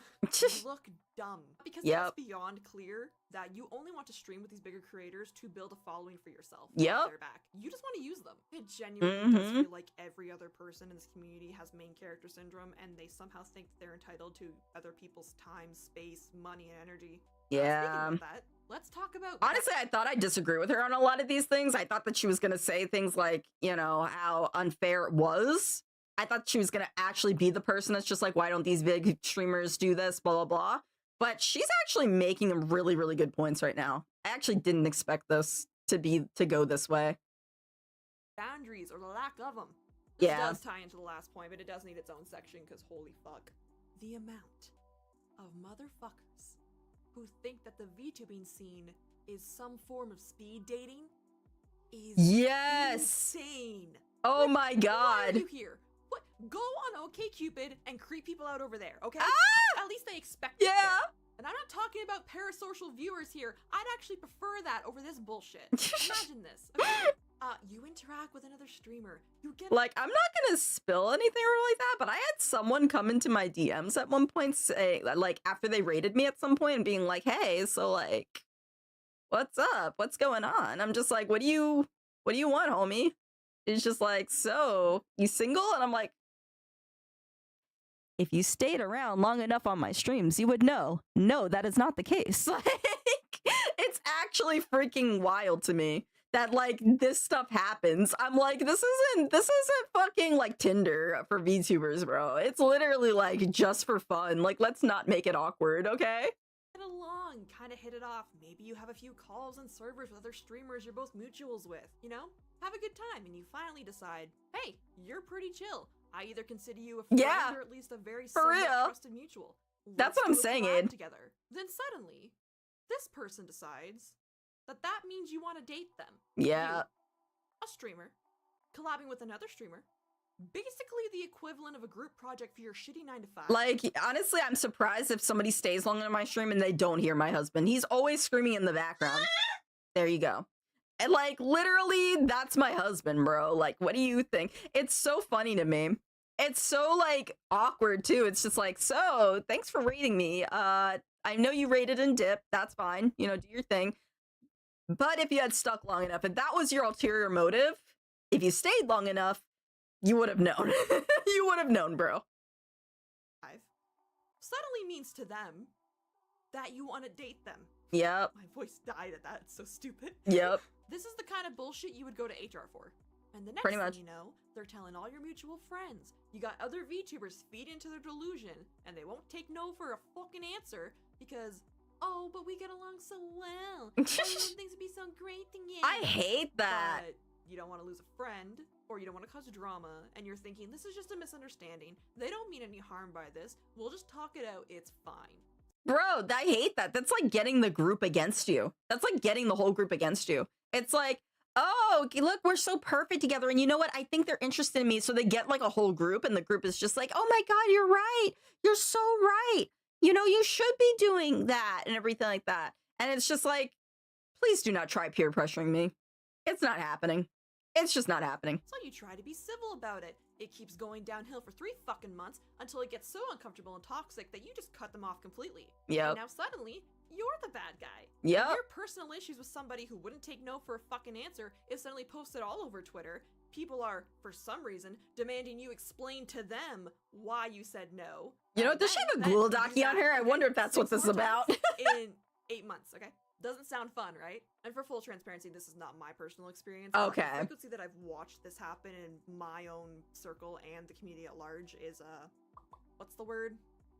Disgusting. Bullshit. Bruh, literally though, like I thought that she for a second, I was about to be like, let me look her up. She got a Ghoul docu on her or something? Like, what's going on? What's going on over here? Zyla, is that her name? Like, tell me. Hey, Watsley, what's good? Also, there's the whole women are evil crowdy thing on it, that you led them on or something, basically. If it goes public, no matter how damning, someone will always just hate because women equals bad. It's crazy how many people think that you as a female VTuber are doing it for validation and that, like, you would be nothing without their validation. Like, it's actually insane. Like, I've only had a couple viewers who did that to me so far, and I genuinely just don't give them my time. I literally just cut them off. I'm like, that's not worth it. Because it's just like women, especially female VTubers, do not owe you anything, bro. You came here to share, like, you came here to share my time, you know? Like, you're here because you enjoy being around me and I'm enjoying my time being with you. That doesn't mean there's anything deep with that. You know what I'm saying? It doesn't mean anything crazy. So I don't get how people are like that. I don't. Also, Waxley, I hope you've been good. I feel like it's been forever since I've seen you. I hope you're doing really well. With people Sorry you trying came to in while turn I'm the ranting person this. they stream with into a dating sim, then going all nice girl / guy TM on them genuinely does get to the point where it's harassment in some cases. And I'm bringing this up because this is almost normal in the community. It happens constantly. True. It's just Looks at my husband. Because I don't know about you, but I'm here to make content. Nah. How are you? not Yup. deal with Have him this greet them. Fucking preschool drama. The lack of boundaries doesn't end with that. Love bombing's a huge issue in this community. Yes. I never once went into any interaction with the idea of using someone. Every Yep. person that I've called a friend, I do genuinely see them as friends. My Even if we biggest don't- fear is that I come off as like, if because the way my husband is with the whole money thing and stuff like that, I don't want to come off as using anybody. Like, that's my thing. I'm just like, listen, I'm just glad y'all are here. I don't want to come off that way. So that's my biggest fear, is just like, you know, I may accidentally joke around or something like that and it just comes off. Like, no, that's not what this is either. I literally just want to hang, bro. I literally just want to chill. Like, I'm taking, like, what is it, 4 hours out of my night to hang with people. That's what I want to do. Maybe, anyway, I'm gonna leave because it's raining yet. Oh, hell yeah, go walk in the rain. Do your thing, Ed. Do your thing, homie. Communicate anymore. So when I found out just how common it was in this community to just tell people what they want to hear, of course we're friends, I love you, you're like family to me. Oh God, just no. to disappear and use people as stepping stones or throw them under the bus the second they're no longer convenient broke my fucking heart. Because there's some genuinely great Fucking people. crying, Rel. I'm waiting for someone to do something like that. I'm waiting for them to be like, he doesn't need to know. Like, as soon as that happens, I'm literally gonna fucking screenshot it, hide their name, and share it with y'all so we can point and laugh at that, No, bro. you're keeping their name in it. No. Now we're shaming here. Like, honestly, I'm gonna be, that sounds cruel, but think how cruel that is to even insinuate that, you know? So you know what? Like, if that ever happens, I'm gonna be that bitch. I'm going to be that way because that is fucking insulting to my husband, and no one can insult my husband. Except me. No, I'm joking. Here. I have never seen this be such a constant issue in any other community I've been in aside from VTubing. And this shit's a two-way street. You aren't going to be super close or even friends with every single person you collab with. Yeah. That's just how it is. It's a job for a lot of people. And a lot of people need to learn that if someone doesn't want to interact with you further than a work relationship, you need to fucking respect that. Yep. You can't just pretend to be someone's friend either. It is a very normal and well-known occurrence in this community that people are just gonna, you know, be friends. Tread carefully, Ro. Tread carefully. That's all I can tell you. I'm watching you, bro. I'm watching you. Friend each other, let them open up, just to leverage what they can use against them later on. Both sides are very shitty. Honesty is a very unknown concept in the Underdark known as the VTuber community. Motherfuckers got Hey, Wiggy, Okay, listen. Listen. Yes. I joke about it here and there, but I don't make it a big part of my Hey, content, Wiggy, so I'm saying this right now. Okay? He's, I don't know, Rel said I'm a so. woman kisser. Okay? So we'll talk about this. And, you know, I'm not gonna lie, for the first half a year or so, I felt pretty safe as an LGBT girly in the VTuber community. That is until some mutuals of mine and myself started to notice a few fucky-wucky things going on. It became very apparent that what seemed like support started to stink bad. Kind of like that stack of dishes in your depression room. In your depression room, that's too real. Me, this VTuber doesn't even know me, doesn't want to date me without her husband knowing. What am I even doing here? I'm fucking crying, bro. That's how some people are. It's crazy how delusional some people are. Your hair, whack. Your shoes, whack. Your sisters, your humor, whack. You're me. I'm tired as fuck. Get out of here, Ralph. Get out of here. Hello, my 200 hours of watch time wasted. Did Rel say some dumb shit? He said, your hair, whack. Your shoes, whack. You know what? I'm gonna let that slide because that's hilarious. Whose hair and shoes? You! I got $15,000 shoes. Eat my ass.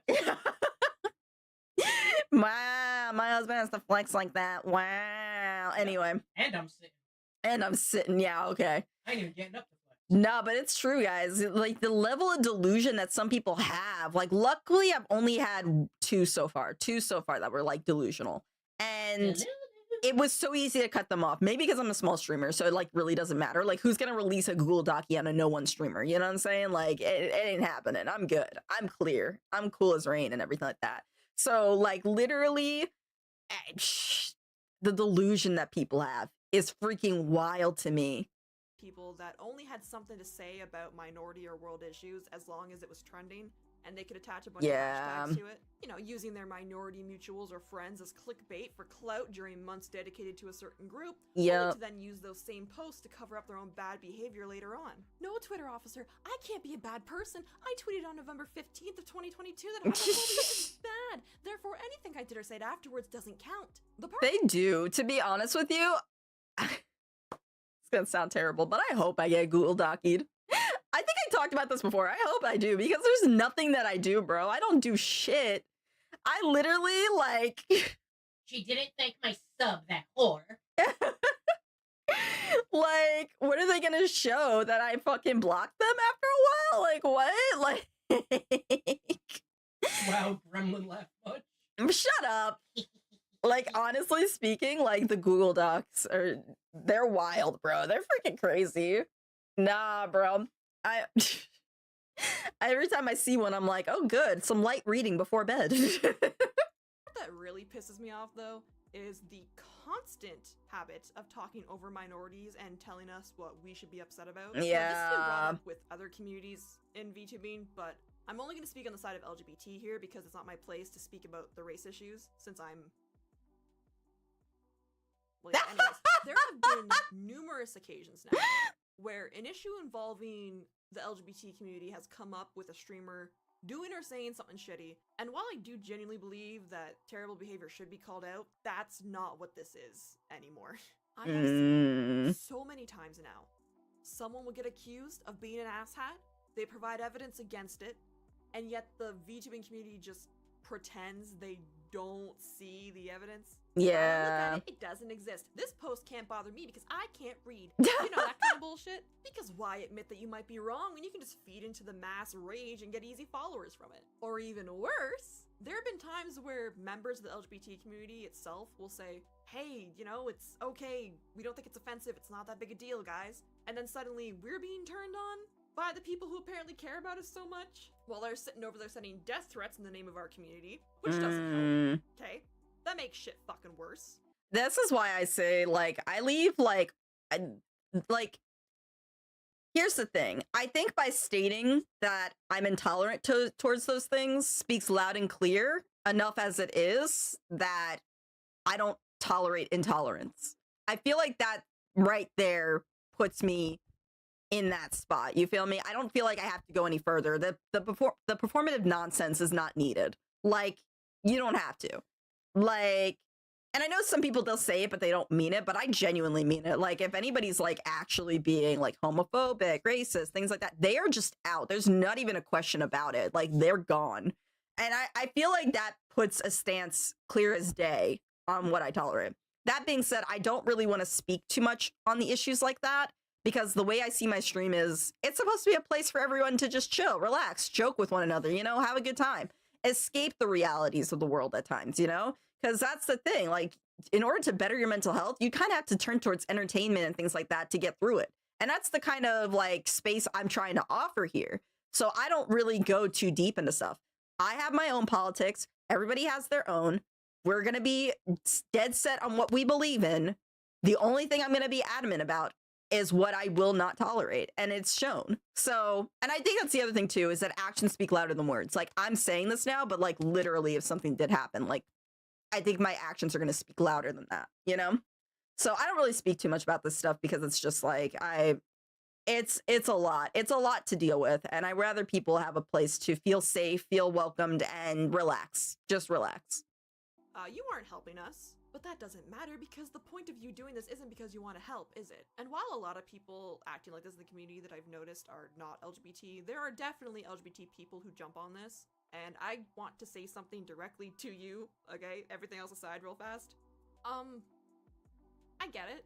I understand. The world is shitty for us right now. Yep. Especially for our trans friends and family. Yep. People online can try to ignore it or say that we're overreacting, but 140 anti-trans bills is not something we're exaggerating. Rising violence and homicide against people just trying to live their lives is very real. You have a right to be upset. You should be upset. I am too.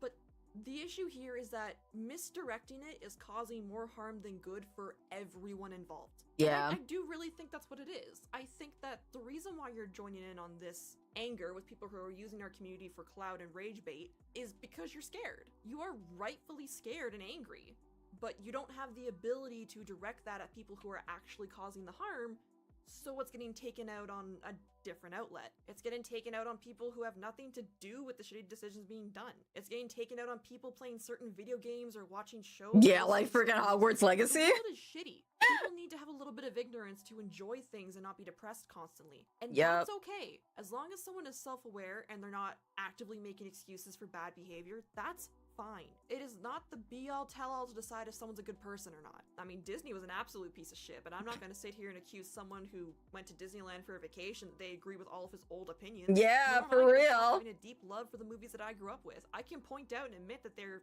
real shitty in some cases, but watching them doesn't mean that I condone the assholes who made them. And again, the most viewed videos or posts that I have personally seen that are flat out going, you can't play this game or watch this movie or listen to this music because that'll make you a bigot. They're not usually LGBT people. They're quote unquote allies. And Allies! It drives my Allies! not only do these rage tweeters not give a flying fuck about us or our community, but they're just giving actual bigots a bigger fucking target. Yeah. We all knew that this was coming. Again, this can technically tie into all the other points I've made, but this does need its own subsection like the rest of them because what the flying fuck, you guys?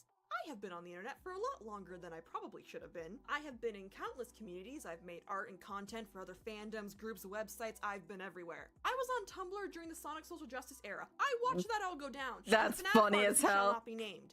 I'm crying. Yet I have never seen another community that tears itself apart from the inside out to the extent that I've seen the VTuber community do, all while being so fucking giddy about it. Now, you may have heard the term VTweeter before. VTubers who hardly stream and spend all of their time on Twitter waiting. I with actually didn't know foam at that. the mouth to grab any piece of drama they can. And like I said before, the point of them doing this is jump on any issue or drama that's being talked about so they can make a post going, well, I would never do that. Look at me. I'm such a good person. You should follow me. And this type of clout chasing got dangerous really fast. Because You know what's crazy? Like, I actually don't see a whole lot of posts like this. I really don't. I see just a lot farming fake engagement, like I said earlier.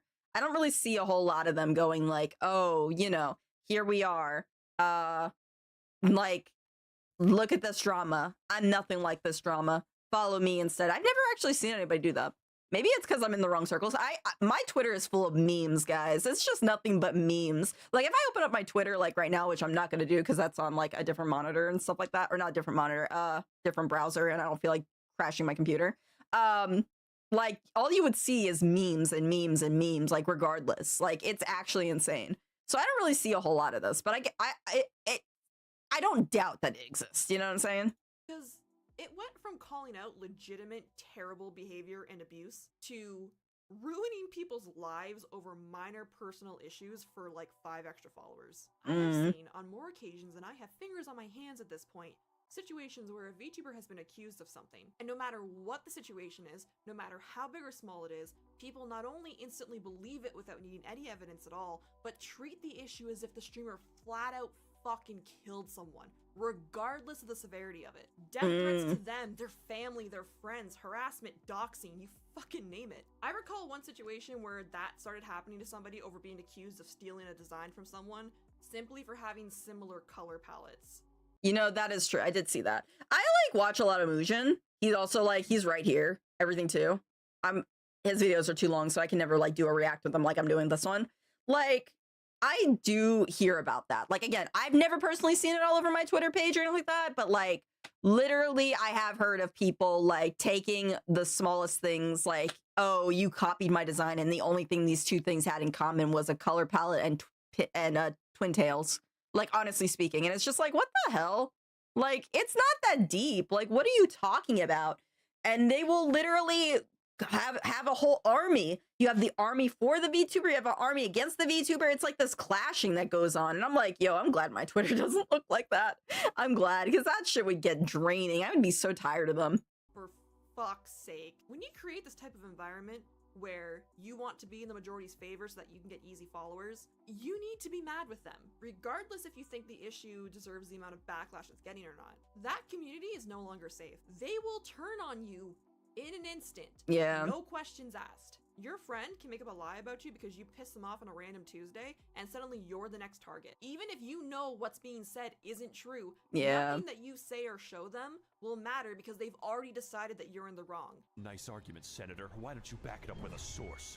Source is that I made it the fuck up. I agree that there are terrible people online who need to be called out for their bullshit, mainly to make other would-be victims aware, but that's not what this is anymore. There is one incident that sticks out of my mind about this, and I'm sorry, but this is going to be vague. I debated on it for a while, but I finally decided that I wasn't going to drag specific people into this for many reasons. So again, grain of salt. A rather large VTuber was accused of doing something pretty fucking shitty a few months back. Something that, when I first heard about it, I was upset. I admit that I believed it at first because of just how upset everyone was. And I was sad that the hive mind type thing. Being a jackass. Because I genuinely don't understand why it's so hard to just not be terrible, you know? What drama happened 2 years ago? Damn. Back with proof that they didn't do what they were being accused of. Proof that you could personally check, by the way. Proof I did personally check, by the way. And they were telling the truth. And that's great. It was a misunderstanding, and there isn't another jackass in the community. That's great. That's a good thing, right?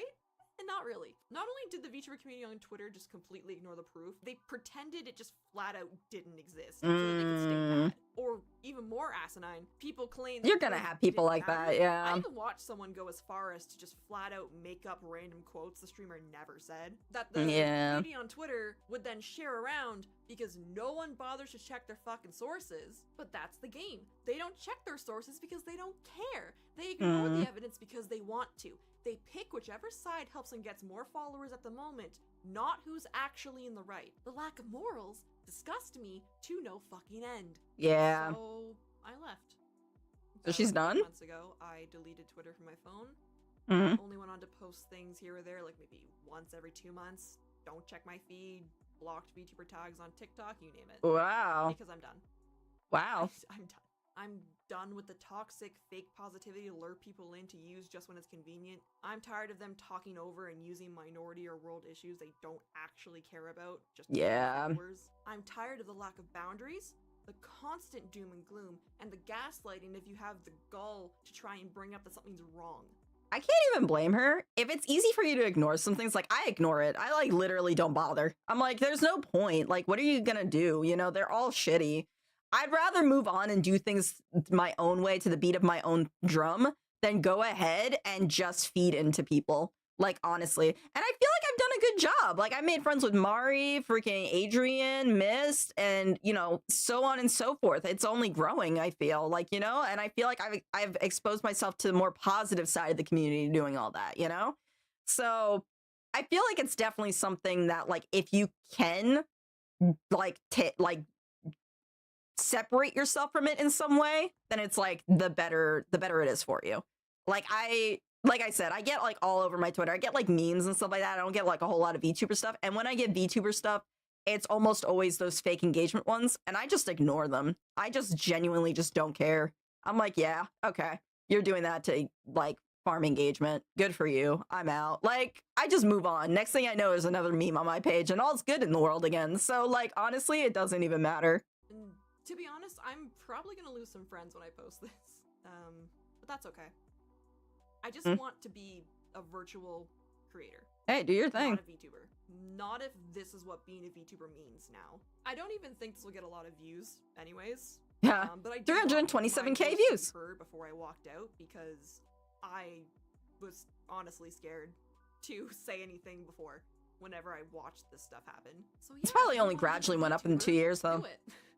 I'm not telling you not to with this. VTubing is Yeah. a great way to meet more people like you, being more creative and having fun without having to worry about, you know, real life issues. Because you know, we all need that escape sometimes. Like I Hell said yeah. before, the world sucks. And if you It do does. become a VTuber, please just remember my absolute rant of a warning. And don't let the VTuber community drag you down because I'm liking this, yeah. Destroy way too many people already.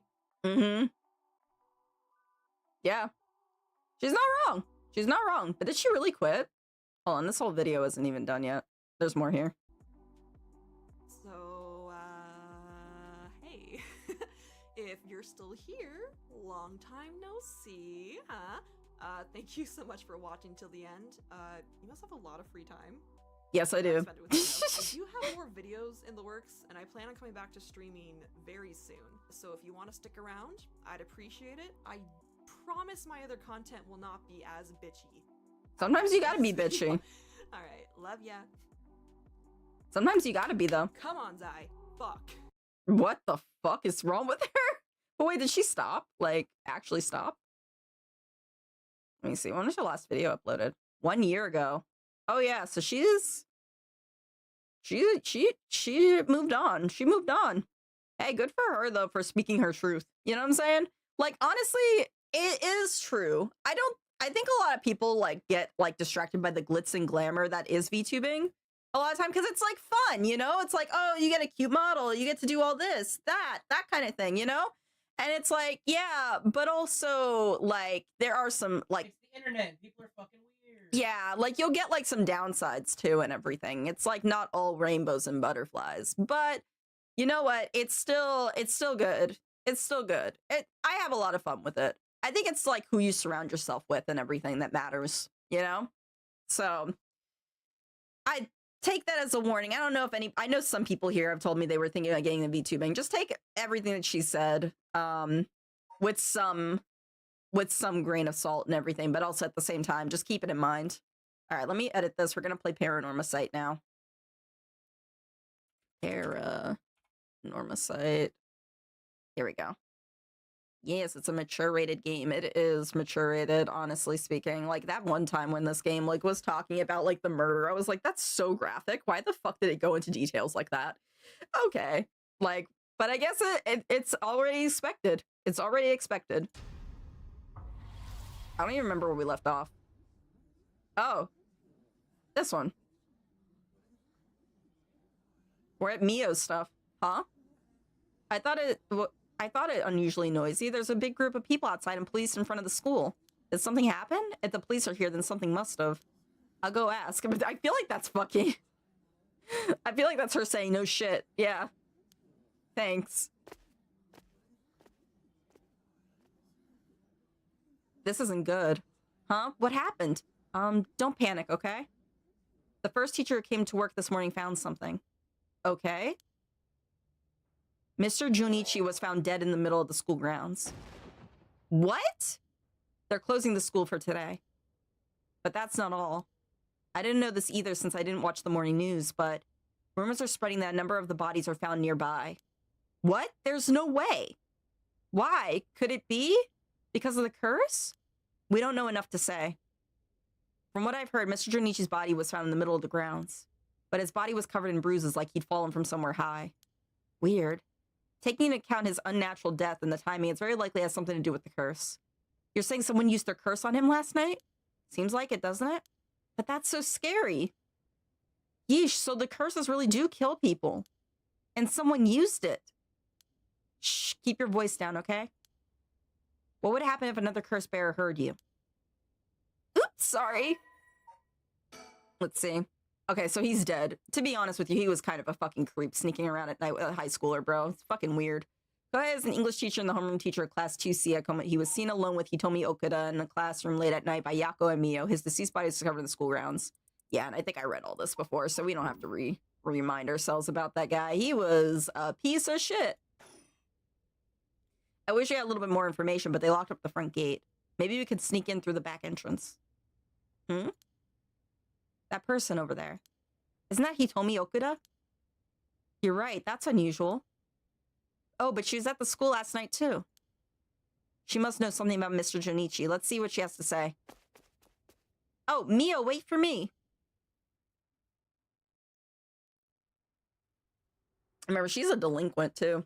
Huh. So you're telling me the two of you were the ones at the school last night? No sense hiding it, then. Plus, I owe you one, Mio. I'll tell you everything I know. Thank you. She owes you? Oh, yeah, right after I transferred here, there was a bit of trouble. She gave me one of those, what was it? Oh, exorcisms. Oh, so that's what it was. Let's find out about that exorcism. He told me, were you possessed by some kind of evil spirit?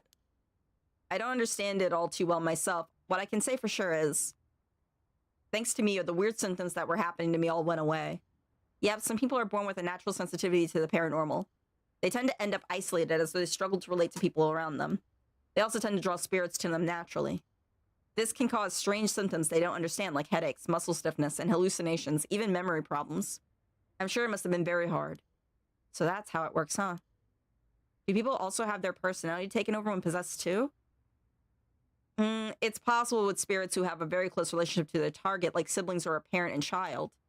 But you almost never hear about people being taken over completely. It's when the two parties aren't in sync that those negative effects can start to appear. So the seances or whatever you see on TV are all bogus? Not quite. There are mediums and diviners who can align their minds with the spirits they call. Though there are people on TV who are just putting on a performance. Huh. There are people who in life had extremely powerful spirit sense or a deep connection with the person. But even they shouldn't be able to completely take over the person they possess. And even if they could, it'd only be enough to pressure them to choose certain behaviors that wouldn't be unusual for them to do on their own to begin with. But if that's the case, wouldn't you not know if people are choosing the behavior of your own will or not? Hence why there are lots of cases where people don't even realize they're possessed.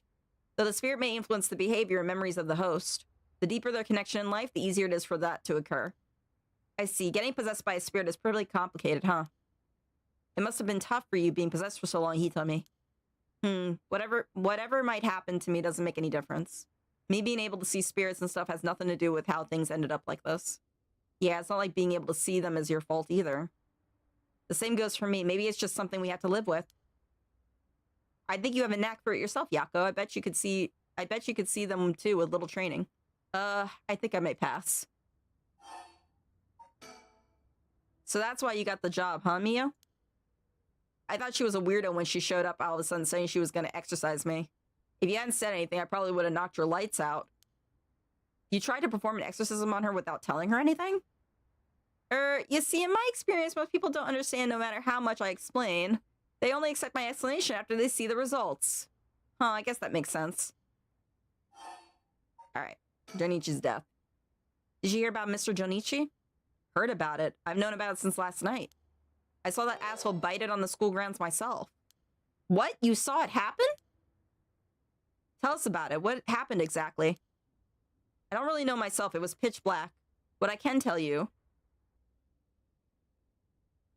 It was almost dawn, probably around 3. He started freaking out all of a sudden, ran onto the grounds like something was chasing him, then screamed. Somebody help me. Forgive me, Michio. Or something like that while he was running around. Michio? He mentioned Michio? Was there anyone else on the grounds? It was too dark to see from where I was. But for just a second, I think I saw a girl in a uniform with her hair in braids. Oh. I didn't go out to make sure, so it could have been nothing for all I know. Then I heard him begging for his life. Like, I was wrong and I'll do anything. Then all of a sudden, his arms and legs snapped, even though he was just standing there. His arms and legs broke without anything being done to him? Thank you for the head pats, Merrick. I appreciate it. He fell over and quit moving, so I thought I'd better get out there. Then he croaked. That's all I saw. I see. But from what you've told us, it almost sounds like Michio's ghost chased down Mr. Jonichi and killed him. Hell, if I know anything about that, I'm just telling you what I heard him say. Yo, thank you for the stretch, Kiros. Thank you for the hydrate. I appreciate you guys. I hope your what is it called? Guilty Gear fights went well. Did you get your get back, Merrick? Alright. He told me last night before you witnessed Mr. Jonichi collapse. Can I ask what he and you were doing in the classroom? You gonna tell the cops? Oh, right when everything that happened with Mr. Jonichi. They'll suspect you if we told them we saw you with him that night. Anytime something happens with someone like me, all those shitty adults start jumping to conclusions. I understand. We won't tell them. You wouldn't have been able to kill him anyway. If you say so, then I don't mind telling you about it. So last night, that piece of shit Jonichi called me over here, acting like he was gonna attack me or something. What? How terrible. Damn, I wouldn't have thought this was made by Square, and technically I did. Technically you did? Hell yeah! Does his face Kiros and Dark's mains? I believe in you, Merrick. You got this. You got this. You locking in on Tempest then? And you got bully Kiros, to be honest with you, homie. You needed to be humbled a little bit. I ain't gonna lie. You were dropping bodies. You were dropping bodies. I started seeing you as the villain. I was like, shit, bro. That ain't good. That ain't good. Humbled? Did I say humbled? Don't judge me. Yeah, I'm sticking with Testament. Oh, Testament. That's right, not Tempest. Yeah, hell yeah, bro. She seems really cool. She seems really badass. I believe you can. I think you can. I think you can main her. I think you'll be great with her. I trust you. Thank you for the attack. Now I definitely get humbled. So I'm going to bed. It's getting late. Have a good night, Lena. Make sure you get some rest. It was so fun having you here. Thank you. Nah, bro. I don't know if I'll ever play Guilty Gear. I'd get my ass whooped. Ain't no way I'm winning against anybody with that. I'd be embarrassed. Be humbled from it. Nah, bro. I'm happy for you, though, Merrick. I'm happy you got your get back. Literally. What was it? I definitely fit my whole style, but I'm gonna watch the game. Looks like a mystery horror game. And please don't stare at me. I'm watching you, Lena. You can't hide. These big eyes see everything. They see everything. No, I'm joking. I'm kidding. Get some rest. Make sure you take care of yourself. Nah, bro. Nah, yeah, this game, I played it before. I don't remember too much about what happens, but this game was advertised when I went to Tokyo in 2023. It was, like, all over the place. So I was like, I'll probably check it out if it comes to the States and everything. And then I did, and I was like, you know what? I'm not good with horror games, but I'll check this out because I heard it's, like, also kind of funny in its own way. And it is. It's actually really good. What? How terrible. Whatever. I'm glad he's dead. He had it coming. Calling people worthless and a cancer in society when he doesn't know shit about them. That asshole was the one always acting like scum, if you ask me. Is that so? Could you tell us in more detail why he called you out in the middle of the night? 7 stream streak. Let's go. Whoop! Let's go, Kiros. I appreciate it, homie. I appreciate it. Can you tell us in more detail why he called you out in the middle of the night? It's hard to explain. Where to start? It's hard to explain. Where to start? Oh, okay, we start with his. What do you mean by Mr. Junichi's acting like scum? Was he doing something bad? You know Michio Shiraishi, right? The girl who killed herself? Huh? Michio? I don't know everything, but that creep of a teacher had some dirt on her. And he was using it to blackmail her, call her up after school and make her do whatever he wanted. What? What do you mean when you say whatever he wanted? I'll leave it to your imagination. Nothing that a couple model students like you could ever get involved in. No way, that's how? What do you mean by dirt? I don't know anything about this. How could I not have known about this? Yako, I know how you feel, but try to calm down. You got guts acting like you were her friend. Jonichi really did a number on both Michio's body and soul. She probably felt she couldn't tell anyone, like she had to suffer alone. No, how terrible. He told me, how do you know about this? I just happened to walk in on it. I know the spots around school people go to when they want to stay out of sight. He ran off in a panic when I yelled at him asking what he was doing. Walked in on it.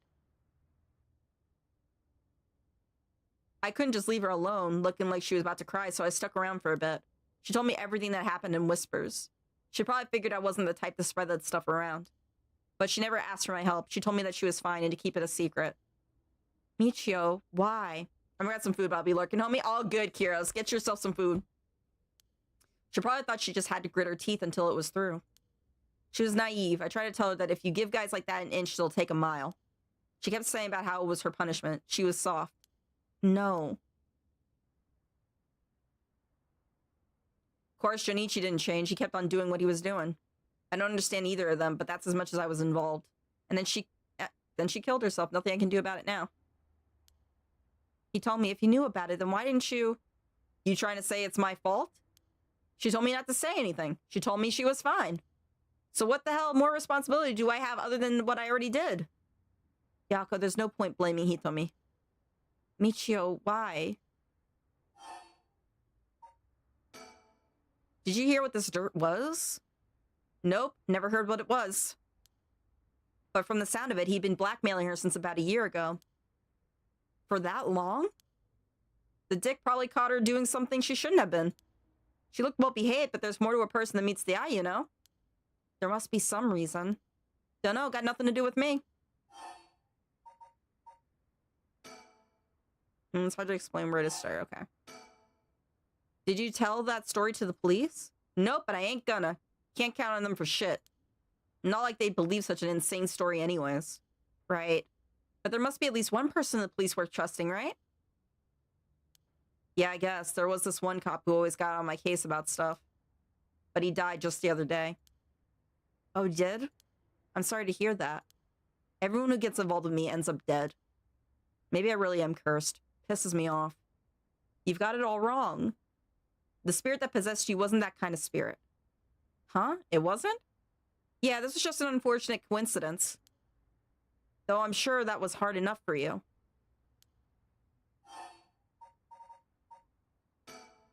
That's all I know about the asshole's death. Hey, Mio, I've been thinking something. The way she described it reminded me of something. The way Mr. Junichi died. It sounds a lot like how Michio died. Of course, I didn't see it myself, but the state Michio's body was in, it was like she had fallen from high up. Could they have just been killed by the same curse? I don't think so. The curses of the Seven Mysteries hadn't manifested when she died. And if we can trust what the spirit board said, then Michio died in an accident. Oh, right. So last night, how did it start? Alright. Remember that nosy cop I mentioned who was always on my case? He died at the former Yasuda Gardens a couple days ago. Yoshimi was his name. He was part of the juvenile division. He didn't look like a cop at all. Real rough guy, but good at looking out for folks, so he was the only one I could talk to. Huh, there was someone like that within the police. Too bad he ended up dying. Oh, another thing. One time he suddenly introduced his fiancée to me. It was hilarious seeing a big guy like that act like a shy little kid all of a sudden. She told me she was like me when she was my age and that she was on my side. It must have been a terrible loss for her, too. Yeah, I do feel a little bad for her when I think about how sad she must be. And I saw him at the gardens through the night he died. Oh, no. Whenever I would get worked up over something, Yoshimi always took me straight to that park. Then he'd listen to whatever it was that I was pissed off about. That day he called me over there like usual. But something seemed off about him, like he was worried about something. Worried about something? Yeah, he asked me for a favor too, which is pretty unusual. A favor? What kind of favor? He handed me a weird talisman and asked me to hold on to it for him. A talisman? Yeah, just a normal good luck charm. I figured if that's it, then sure, I'll take it. I have it with me now. But that wasn't all. Then he told me that he wanted me to look for a talisman Michio Shiraishi had that looked like this one. Huh, Michio? What does she have to do with this? Yoshimi had been meeting up and talking with her. While they were together, he noticed that she had a special talisman or something. But apparently Michio always avoided the subject. A talisman that Michio had. He knew that I knew her, so that's why he asked me, he said. Could there have been something that Michio couldn't even tell the police about? I know things at home were a little complicated. From what I heard, Michio was keeping her mouth shut about what Junichi was doing to her. Hard to talk with the cops when someone's got dirt on you. And I didn't squeal on anything about Michio's either. Michio, what was it that had such a strong grip on you? So basically, Yoshimi didn't just have his eye on Michio, but her talisman too. But after she died, he didn't know where it ended up. So since I knew her from school, he wanted me to look into it for him. Is there something special about the two talismans? I wonder why he gave it to you. Hell if I know. When I looked up inside of it, there's just a weird, kind of grimy scrap of wood. So you see it inside of it. But from the way he was acting, it seemed important to him somehow. But to be honest, what he was asking is such a pain in the ass, I figured he had to be serious about it. Oh, and since he died right after that. Yeah, he even said to me, if anything happens to me, take those two talismans. Give them to a guy named Nakagoshi at the police department. Knowing what I know now, he probably felt that something was going to happen to him. Nakagoshi? Do you know him, Mia? No, I just heard the name, I think. So there really is a Nakagoshi. That's a relief, at least. Anyway, it didn't feel right just ignoring a dead guy's last request. He told me, yeah, that talisman, would you mind if I take a look at it? Sorry, but I don't trust you all that much yet. It's important to me. Oh, okay. I told you about murder. You can't hold my dog. So last night you were looking for the talisman Michio had? Yeah. And I figured that piece of garbage teacher would know the most about Michio. I asked him yesterday afternoon if he knew anything about her talisman. He gave me some cryptic response like, I can't talk about it now, come to the school tonight. He even gave me the code to the lock on the back entrance. He seemed pretty willing to give it out, so I wouldn't be surprised if he's used it for secret meetings before. Yuck, I can only imagine. We climbed over the front gate to get in. Oh, so yeah, we met up in the classroom in the middle of the night. But nothing he said made any sense. Like, that it was a really Michio and stuff like that. He went on about how it was my fault and that if only I hadn't been around or something. He grabbed a hold of me, breathing heavily. Eep! Were you okay? Yeah, that's right, when you two showed up. I was able to get away while Junichi was freaking out. Oh my gosh, good thing you got away. So it's really all thanks to you two that I got away. But I didn't get any info about the talisman, so the whole thing was sort of a bust. After I was wondering what you two were up to, so I hid nearby. Then I saw you and Old Man Ashima talking, and Mio showed up. Oh, you did? That's also why I saw Junichi come back outside and bite it. I see. So you're only here to look for Michio's talisman. I was dumb to fall for that creep Junichi's trap so easily. It could have gone a lot worse, but I lucked out. What you described does sound like Michio killed Mr. Junichi. She did have a reason to hate him after all. No way, you mean that really was her ghost, like for real? Those who die bearing strong resentment or regret can occasionally become spirits, either bound to a place or roaming freely. However, it'd usually be impossible for them to kill the living. Most don't have that kind of power, but it's possible they could possess someone close to them to act on those lingering regrets. Huh, I wonder if that's what happened. Alright, then supposing that the spirit board said is true and Michio's death was an accident, then she must have had some regrets. If she really hadn't given up on living, that is. I don't think she was the kind of girl who would just give up no matter what the situation. I don't really know, but she didn't seem like she had something tormenting her so much that she'd kill herself. And that's all I know. Happy? I still gotta look for the talisman. Sure, thank you, he told me. Oh, and if you two find out anything about Michio's talisman, we'll be sure to let you know. Thanks. Oh, can we get your contact info where we can normally find you? Right, I'm not home most of the time. Usually I'm at a friend's place. Here's the phone number. Thanks, we'll call her if we need to talk with you. And, what is it? You're easier to talk to than I imagined. I was kind of scared at first, but not anymore. Shut up. You're the one avoiding me. Anyway, catch you later and don't die out there, okay? Thanks, we'll be careful. I kind of like Hitomi, guys. I kind of like her. She's kind of funny. She feels tsundere-esque, honestly. But she's also, like, pretty badass. I don't know. I like the delinquent types and stuff like that. I think they're so badass. Alright, then. We got a lot of new information. Sounds like Mr. Junichi was killed by a curse, just as we thought. Which means there was a curse bearer in the school. Multiple, in fact. Multiple? You think so? Yes, the curse echo we experienced in the school and the one that killed Mr. Junichi seemed to be different. The people in the school at the time, other than us, were Mr. Junichi, he told me, an old man Ashimiya, who you ran into. I was thinking it would be among them, but there was one more person. He told me he saw a girl in the school uniform with braids. From what he told me was saying, it doesn't seem like she's the one.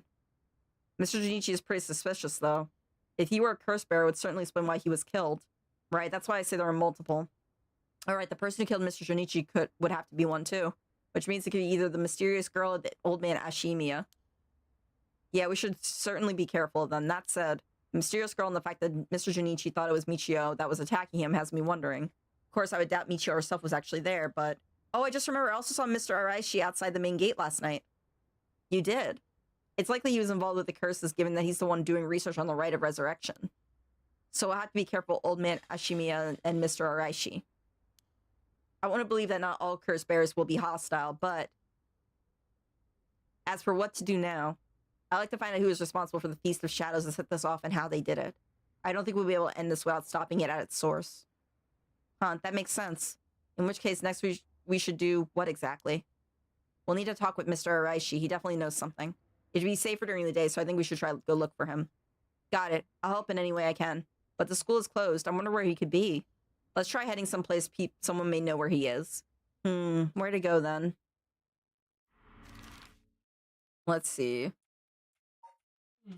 Someplace where they would know. You good? I'm mentally ill. He's not gonna be by the high school, I don't think. But I don't really have any other ideas, so let's just go back there and see if anybody knows. Yako Sakazaki, 9 a.m. Damn, they up early. I don't miss these days of school. And so, Mio Kurosuzu and Yako Sakazaki decided on their next location to investigate.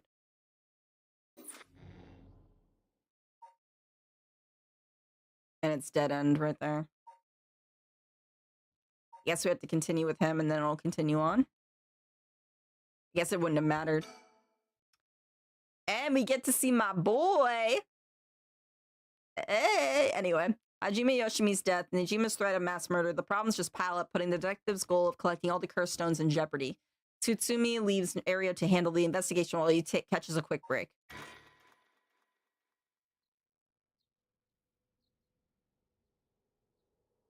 Kinshibori Park.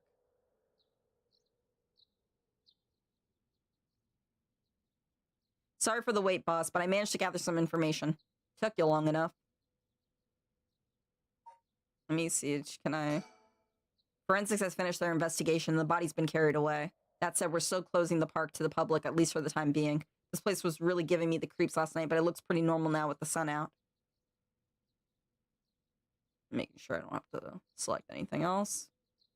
Let me see. Well, we got ourselves quite the mess. Strange deaths popping up all over the place that may or may not have something to do with the curses. We also need to keep looking into Yoshimi and Nejima. For now, we better start following up on a few leads we've got. So I found out something interesting about the judicial system in Japan. They have over yeah. That was a whole thing. Like in JJK, they were talking about it. So the character Higurumi, I think it's Higurumi actually. He basically set himself onto freaking like overturning some of those convictions for people who were wrongly convicted, but the success rate was really, really low because it's just they don't care. They just basically are like, all right, this is against you. We have even slight evidence. You're done. Goodbye. But yeah, they don't care. It's insane. I don't know how I feel about living in a society like that, you know? For now, we better start following up on the few leads we've got. Guess I better see what Arios found out. Things at the station were pretty hectic, but I managed to get some info. Let me fill you in. Thanks, the floor is yours. A total of 3 mysterious deaths were confirmed in the area, including the one in this park. So let's start with that one. The young man we found here. He's been identified as Shogo Okie, 25 years old, a regular old office worker who worked around here. He died of asphyxiation due to water in the lungs. He drowned. He drowned in the middle of the park. Right? Defense attorneys don't take cases unless they have a really high chance of winning. Yeah. Yeah. It's actually pretty fucking insane. I don't think I could live in a community like that, honestly speaking. That seems like terrifying, you know? It's like, this is the same freaking like judicial system that makes excuses for when the police don't follow through on stalking cases and stuff like that. They just wait till they wait too late. There was another girl who was recently killed in a stalking incident in Sunshine City in the Pokemon Center there. She was recently killed there. And she reported it like the day before and no one did anything about it. Not a single thing. So that's another person dead. And then meanwhile, they're going ahead and 99 conviction in those. So she's also guilty until proven innocent. Yeah. Yeah, it's sad. It's sad because it seems like they don't actually counteract any of the actual problems that are going on, but they'll immediately go ahead. Was that a stalking incident? I saw it as a stabbing. It was related to stalking, yeah. It was like this guy was stalking her. She reported it. I guess he knew she reported or something like that, so he went to the new extreme. He stabbed her, then stabbed himself. It was a whole thing. Let me see if I can pull it up. It was intense. Stabbing at Pokemon Center, first thing. Oh, she was an employee, it looks like. Oh, all good, all good. Let's see. This is Polygon, so, like, they might not have everything. Let's see. Employee at Pokemon Center store in Tokyo was killed Thursday after being stabbed by a man who died by suicide. According to a man in his 20s was stabbed at Pokemon Center, a woman also bleeding in her 20s in the neck. He then stabbed himself. Both victims were pronounced dead. Reports say the Pokemon Center was crowded at the time. Was a restraining order. Hold on. A report from Masashi indicates that the victim had filed a complaint with the Tokyo Metropolitan Police Department over alleged stalking. So yeah, right here. The police had issued a restraining order and had previously arrested the man on suspicion of violating Japan's anti-stalking laws. So they freaking did something, but barely, bro. You arrested him, but you didn't keep him, like, under lock? Yeah, basically. After Thursday's attack, the Pokemon Company released a statement regarding the store's closure, which machine translated below. Due to the incident occurred on Thursday at the Pokemon Center Mega Tokyo in Sunshine City, Higashi Ikebukuro, Toshinaku, Tokyo, we would be temporarily closed until further notice, prioritizing our full cooperation with police and the physical and mental well-being of our staff. We sincerely apologize for the great concern and inconvenience this has caused everyone. We will inform you again we'll be reopening for business. Yeah. So yeah, at least she lived, and I don't even feel bad that he died. Did she live? I thought she died. Knife stabbed him and almost bleeding in her 20s the night they stabbed both the victim and her found. No, see, she's dead too. The victim and her assailant, both dead at the hospital. It's insane. My guess is that the courts don't think it was worth it. Yep. That's typically the fucking case. That's typically what happens. It takes like actual journalism. This is like a constant history. Well, now I feel, nah, you're good, David. It's okay. I read that really fast. Nah, bro. Like they have this issue time and time again, and every time they think they fixed it, they don't, because they don't do the right stuff. They just basically do the bare minimum and think that's enough. Like, no, if someone's reporting stalking and they have like the evidence for it, because 9 times out of 10 they do, then you need to arrest that person and hold them. Like, they are a danger. Like, honestly. It's insane. They need to treat it more seriously, bro. It's insane. And like, I can't say that it's better here in the States either and stuff like that, but the difference between Japan and the States is that if it's actually a problem here in the States, we take care of our own. Like, the amount of people that, like, when I said I was getting stalked that one time, who were like, you know what, I got you. I'm ready to roll up whenever, whipping out their fucking blickies and everything. I'm just like, you know what? I'm good. I'm safe. I'm not even worried. Like, it's like crazy how here in the States we take care of our own. Kind of where we're facing stateside 35 arrests and they still end up on the street. Yeah, basically. It's insane. It's actually insane. That's not possible. It's going to be a curse when we're dealing with here. About that, boss. Isn't this park associated with one of those 7 mysteries too?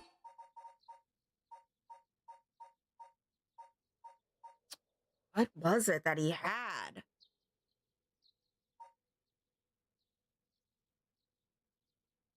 I don't remember. It's either the one-sided reed or whispering canal, I think. Maybe the beckoning light, actually?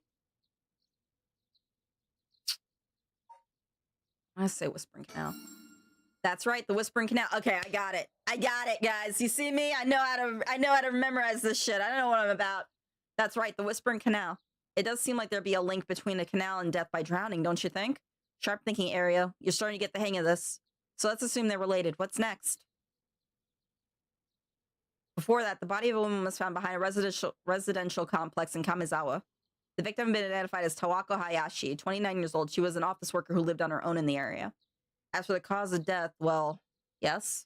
The entirety of her body was crushed by some kind of strong external force. No murder weapon was discovered in the area, but considering the way she was found, we're looking for something large, flat, and heavy that could have crushed her in one fell swoop. Hang on, are you saying she was stepped on? Meaning, where is the foot washing mansion? Exactly. Crushing is the foot washing mansion's modus operandi. The place the body was discovered also known to be related to the Seven Mysteries. Then this is Namigaki's doing? Shit, I knew he'd use it. Judging by the amount of soul drugs, the victim was just a regular person, not a curse bearer. Guess we report this to Paranormal Affairs. Got it. And as for the third victim, he was identified as Koe Junichi, 32, a teacher at Komagata High School. He was found in the school's courtyard. Cause of death appeared to be external trauma from a fall or heavy blow. The impact crushed his arms and legs. Since he was found in the middle of the courtyard, he couldn't have fallen from the gymnasium or the main building. A teacher dying at school. And not just any school. Komagata House is one of the Seven Mysteries. Oh, what was hers?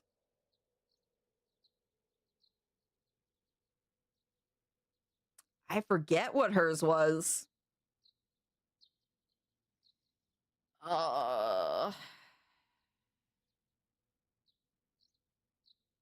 Let me see. I'm going to look it up because I don't want to get this wrong. It sounds like these actually matter, so I actually would want to make sure I get this right. I can't type. Komagata High School curse. Curse technique is one of them. Bro, I'm crying. Oh my goodness, go away. Fool's Procession. Okay, Fool's Procession. Right, that's where the Fool's Procession is supposed to be. It's too big of a coincidence. We can't rule out the possibility that this death was also the work of a curse. I see. Either way, it seems all three victims can be tied to the Seven Mysteries. That's probably a curse bearer at the center of it all, pulling the strings. But you got a point. All these strange deaths do point in one direction. That's right, and Hajime's case still wasn't all that different either. He also died of mysterious causes in a place connected to the Seven Mysteries. Problem is that the timing doesn't match up. He died before the curses were activated. Could he have been hit by a different curse? One that didn't have anything to do with the Seven Mysteries? That's a thought, but if that were the case, we'd be dealing with a powerful practitioner, one who would pull off a curse like that without using a cursed stone. There aren't many people in this day and age who could do something like that. Oh, really? I see. I don't know too much about that stuff. I'd be more surprised if he did. Let me check my surroundings real quick. Nothing here. Can't look over there. Okay. Maybe think real quick. Guess I better see what areas found out. Okay, so there's more. Oh, there was more. Haha. Knew it.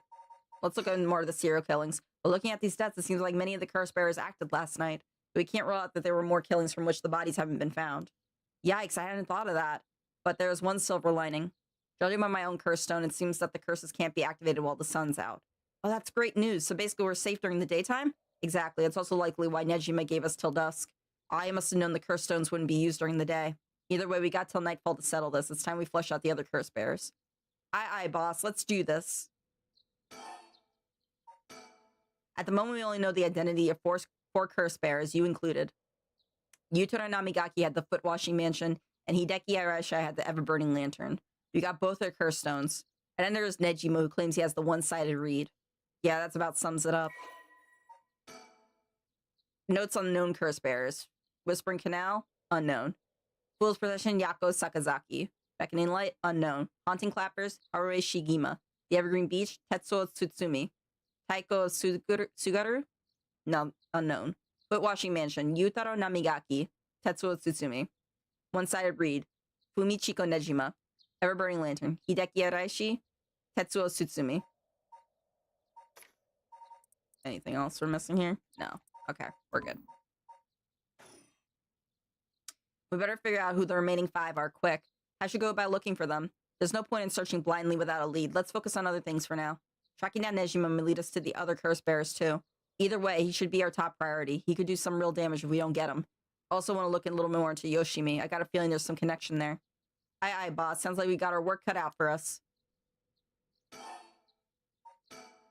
I asked around Sumida's Community Safety Bureau, where Yoshimi was stationed. It seems like he was investigating the apparent suicide of a girl named Michio Shiraishi.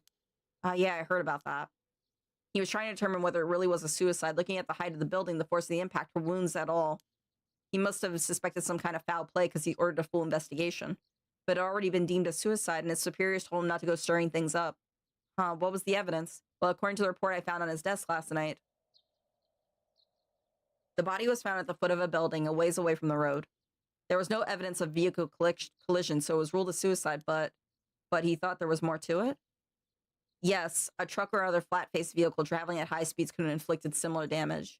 In other words, sometimes a traffic accident can look an awful lot like a fall. So there's a chance that it wasn't a suicide. But what a terrible way to go. There were no brake marks on the road, meaning it would have been a hit and run. The vehicle would have hit her without slowing down at all. This is turning in quite the grisly case. But the vehicle couldn't have come out from a collision like that unscathed. Exactly, so I asked the traffic bureau to keep an eye out for any vehicles with frontal damage. But I haven't heard back from them yet. I don't think they're looking very hard. So we've got no proof. That said, if it was a traffic accident rather than a suicide, it's possible that someone silenced Yoshimi because he was on the verge of discovering the truth. That's true. You think the driver is the one who did him in? Not quite. Yoshimi already talked to forensics in the traffic bureau, right? His death couldn't have covered things up. Boga, this is your area expertise? Boga was like, this awakens something in me. I'm ready. I'm ready. Yeah, this is like intense.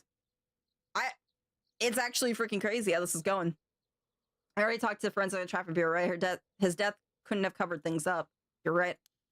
Even if the suicide was a cover-up for a hit and run, it doesn't seem like enough reason to kill a cop. Yo, Wolfie, thank you for the stretch. I appreciate it. Thank you for the hydrate. Hello, motherfucker. How are you doing, Wolfie? How's it hanging, homie? You had to figure out hit and runs all the time? Is that really all that common in Texas? Was that always a thing? Oh, that's right. I'm related, but I got something else, too. I managed to get a hold of Michio Shiraishi's address. Yoshimi went there a bunch of times over the course of investigation. Might be a good idea for us to drop by, too. Good thinking. Hopefully they'll give us some more leads. All right, let's move on to the next topic.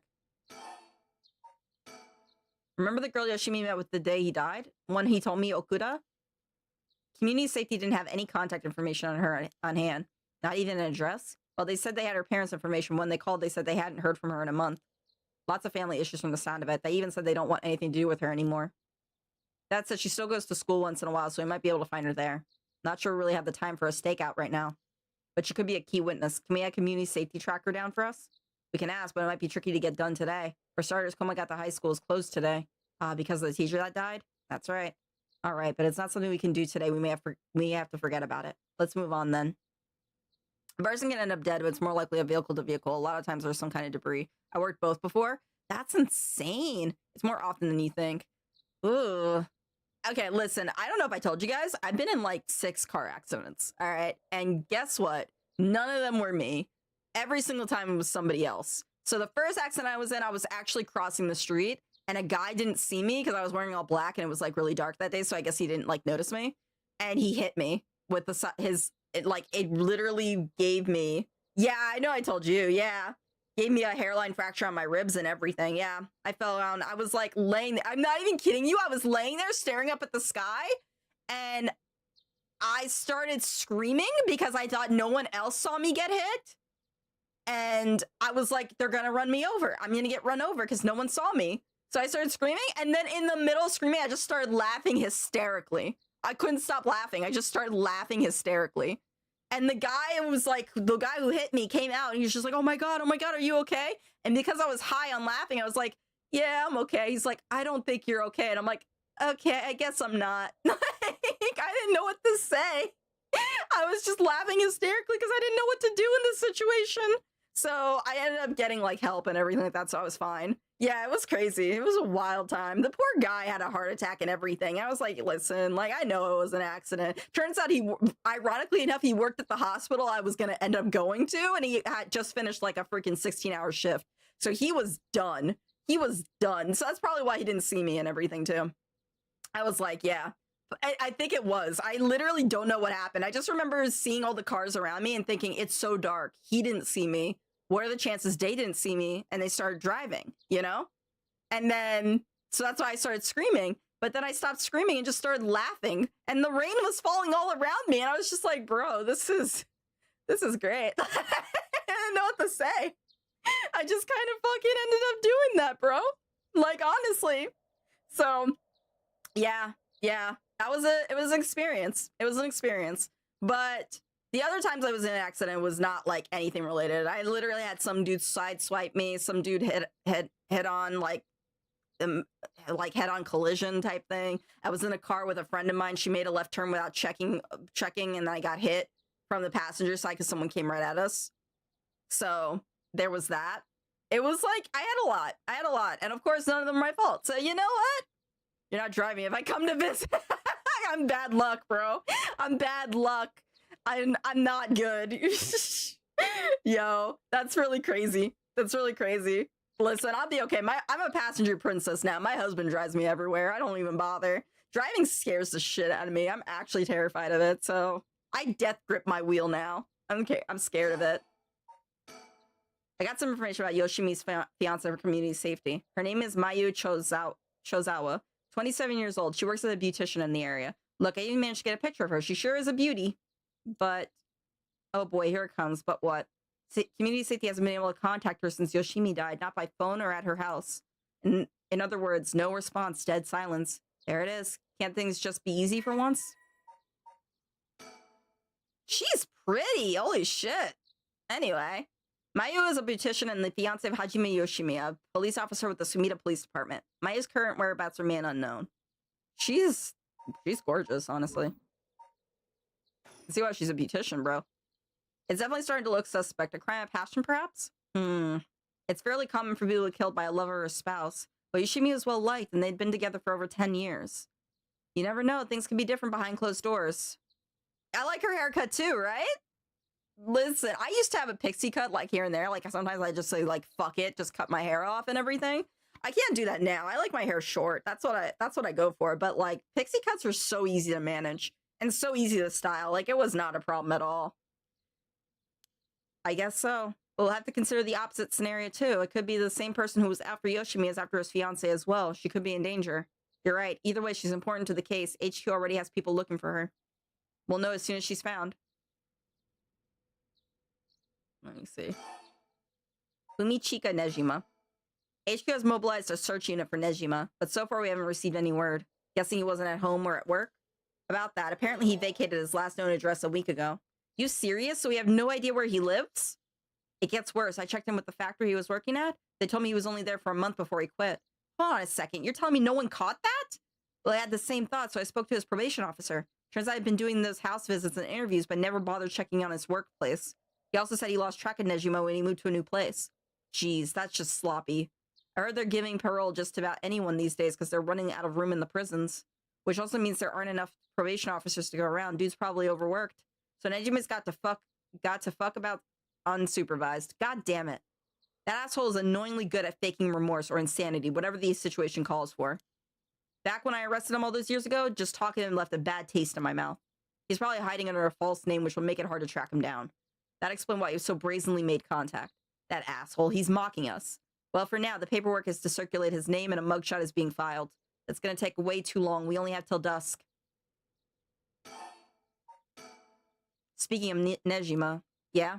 Did you manage to reach your daughter? It'd be best to put her into protective custody as soon as possible. Not yet. I can't reach her. They called, but she's not picking up. Wasn't home when they went to the house either. That's not good. Does that mean she never came home? And why weren't you the one trying to reach her? Shut up. I don't have her contact info, all right? Damn, Shirley doesn't trust you, huh? Either way, I told her mother that it was emergency and that we'd send an officer to find her and get her to safety. She was real reluctant, but I got her to agree. I guess that explains why you got divorced. But if you or her former father can't find her, how the hell did Nejima do it? Former, eh? That cuts deep. Yikes, sorry, it just kind of slipped out. Anyway, I suspect it has something to do with his curse, Echo. Back on topic already, huh? He said his curse would kill a lot of people in a short time. It may even allow him to act from a distance. I see. The one-sided breed. What was that story about again? Something about a man stalking a woman who goes insane and chops her up? Oh, right, one of the more gruesome of the 7 mysteries. As for Nejima's whereabouts, all we can do is throw more people out until we find something. I'll check in with HQ frequently to see if they got any updates. And that's about it. Shall we continue our investigation? We should go to Kamagata High School to look into Hitomi Okuda, or to Michio Shiraishi's house to find more about her. There's a lot we need to do, but not a lot we can do. This ain't looking good. We're gonna run out of time if we don't do something. Gotta keep moving. I guess we just gotta move.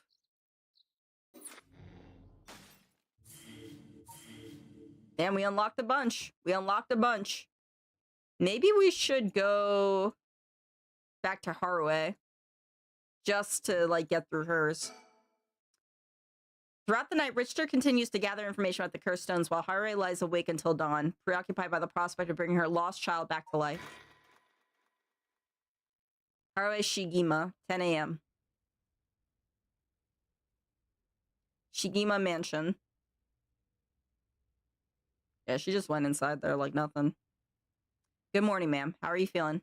I'm fine. I hope we can make good progress today. How's your cursed stone looking? I haven't felt anything from it since sunrise. Interesting. It's possible that its powers can only be unleashed at night then. That aside, why are you so late this morning? There are unfortunately... Okay, what's happening? Everybody stay calm. Oh my god, it scared me. I'm sorry. That scared me. I'm sorry. Hi, Insane Demon. How are you doing? How was stream? Hello, Raiders. Hello. I am Akira, a socially anxious demonic phoenix, and I was playing a horror game, so now I got scared shitless. Anyway, don't laugh at me, Bulgay. It was fun. What'd you play? What'd you end up doing for stream today? I literally just, like, was locked in on this mystery here, so we're playing a little bit of a horror game right now. It hasn't been scary all that much. It's been mystery right now, so it hasn't been too scary, but still. Phoenix is a funny way to say chicken? Don't come at me, David. I see you. I see you. Nah, bro. Overwatch with Mama Ivy? Oh, hell yeah. How are the games? Did you get many wins? I need to play Overwatch soon. I keep saying it, but, like, I definitely need to. Nope. It was that bad? Damn. Did you have fun at least, though? At the very least, did you have fun? Like, I hope you had fun. Because those games are not. Marvel Rivals is my game. That's what I'm saying. Marvel Rivals is normally my game. Hey, that's all that matters. As long as you're happy and everything. As long as it was enjoyable and everything. You know what I'm saying? So, she cussed out everything like usual. I'm crying. I'm crying right now. Yo. I'm glad it was fun, though. What were you playing? Like, what heroes were you playing? Also, you have to raid and run and stuff like that. I totally understand it, bro. Make sure you take care of yourself. Ashe? Oh, you were playing Ashe? Ashe is fun. Ashe is a lot of fun. If I play Overwatch, I'm gonna stick on Mercy, bro. I'm just gonna stick to Mercy. I don't play Overwatch as much as I used to. But if I do play DPS, I'd probably go between Ashe, Sombra, and Tracer, honestly. And the Scythe guy? Scythe guy? Scythe guy? I don't think I even know him. Hold on. Let's do a quick Google search. He's a new healer? Let's see. With Scythe as their primary weapon. Yeah, okay. So it's a new guy, though? New healer Overwatch. Let's see. November 26th. The Nira is Mizaki and Wu Yang? Is it Wu Yang you're talking about? Let me see. Let's look at him. It doesn't... Oh, that's not a Scythe, though.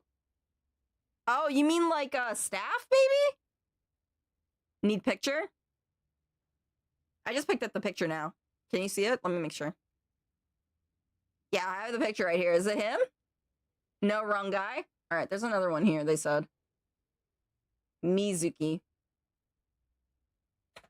Overwatch. I don't know why it gave me some other place. This guy? That kind of is a scythe, though, isn't it? Yes, they were like, there's no character that uses a scythe. It kind of, no, that's not a scythe. That's called something else. I just can't remember it. But yeah, it might as well have been, like, honestly. I forget what the weapon is, because it's the same weapon that freaking, Kohaku had in, like, in Inuyasha. It's one of those. Don't care? You were like, don't care? You're just like, whatever. I just played him. Was he a lot of fun? Was he worth playing? I don't know if I touch any of the new characters. Maybe I will, just to shake things up a little bit and all that, but I don't know. I just stuck to support after a while because doing DPS was just not my calling. Well, he's my healer of choice now. Gotcha. Hey, at least it's something. At least it's something. Do you play strategists on, like, Rivals and everything? I'm playing Rivals tomorrow, so I don't know if you play strategists or anything. There's unfortunately some things that can be investigated while the world slumbers, but I did get some research done in what limited time I had. Very well, let's talk. We may be surrounded by curses and death, but it matters little. My only concern is whether I can see my child again. Let's go ahead and look around real quick. The town is beginning to wake up once more. The clamor of society can be heard from beyond the garden gates. Like any day, a cloud of pollution drifts out from the industrial area. Let me see. And then it's just mansion after this. No one's in the mansion at the moment. The door has been locked shut. The housekeeper has already left after cleaning and preparing food. This is the old mansion where I was born and raised. Alright. Alright, we already did that. By the way, there's something I want to talk to you about. And what's that? Our current plan is to steal a cursed stone that's already been absorbed soul drugs, but I'm wondering if it would suffice to not steal, but instead negotiate with the curse bearer and have them use the right for our purposes. Oh? I mean, I suppose that would accomplish the same, but do you think it's possible? As long as we offer compensation, it might prove much easier than you expect. Compensation. Cash, for instance. It wouldn't be off the table for a family as rich as the Shigimas, would it? Of course. Why, any amount would be fine if it would get the job done. I won't let monetary matters lead me to regrets the way it did back in the ransom. Okay, with that option on the table, let's figure out our strategy. He's looking a bit tired. He must have been up all night investigating. That's our Michael Jackson right here. Yeah, the art style is really good. It's actually really nice. I don't know who did it, but they did a really good job of it. It's like, it feels almost watercolory in a way, you know? Do you have any curse bearer with whom we can negotiate in mind? Not yet. Surprisingly, it seems the other curse bearers haven't been that proactive about collecting soul drugs. Did you see the news this morning? No, I haven't. Overnight, 3 mysterious deaths were reported in this area. They've yet to announce the identities of the bodies found, but they've been nicknamed the Honjo serial killings. It's garnered quite some attention on the streets. Oh my. Only 3? That's what I thought. Even if the victims were curse bearers, just 1 or 2 wouldn't be enough soul drugs. And for what those curse stones are capable of, a mere 3 victims seems a little on the low side. Feels like the retro anime era? Yeah, I can see it. I can definitely see it. The fact that this takes place in like the 60s, 70s, I think it's the 70s actually, like the early 70s with this one. I think that helps with it a little bit, you know? With this little activity all through the night, the curse bearers must be a cautious bunch. What's holding them back? Are we not all after the power of resurrection? There might still be some undiscovered victims, but it doesn't seem like anyone has gathered enough soul drugs yet. We might have to set up some bait to spur them into action, and then we offer them the deal. Yeah, it definitely does. That's what I'm saying. It's actually, like, pretty freaking, like, the art is just brilliant. Even, like, the art for, like, these places and everything. Like, look at the freaking detail in these homes and everything. They went crazy. None of the curse bearers seem very proactive. I wonder if the situation would be what the mastermind who kicked it all off intended. Now, that's an interesting theory. Do you think there's someone behind this all? You mentioned hearing an agonized voice telling you to kill when you first obtained the cursed stone. That doesn't sound like a coincidence to me. Someone agitated the curses in this area on purpose, and they are likely after the rite of resurrection as well. So you're thinking this person is not one of the curse bearers? You got a sharp mind, ma'am. Though it might seem obvious for the mastermind to become a curse bearer and collect soul drugs if they were after the rite, this would be very risky since as a curse bearer, they themselves would become a target. so it'd actually be more convenient for them if the curse bearers moved less aggressively. That's right, but despite that, they've been inciting the curse bearers to commit murders. Why? Let's consider this. What if the mastermind isn't trying to collect soul drugs themselves? You mean their intention was to also steal the souls from other curse bearers, compete with each other from the start? I need to go watch Cowboy Bebop for the 100th time? Hell yeah, bro. Go watch that shit. It's good. It's real good. Sitting back and observing from the sidelines is a safer course of action, which is why I figured it best for us to attempt the same strategy. So how should we do it?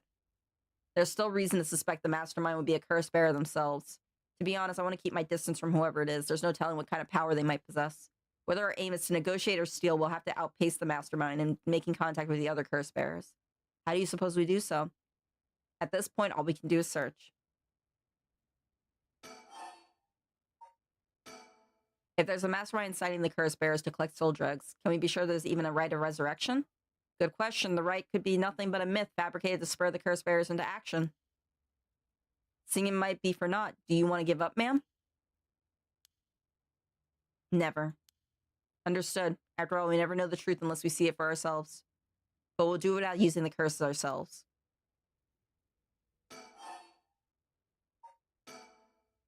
By the way, I met a few people who seemed to like potential curse bearers last night. I did some investigating into all of them, but I only managed to get detailed information on 2. You're quick. I suppose that's to be expected from an investigator extraordinaire.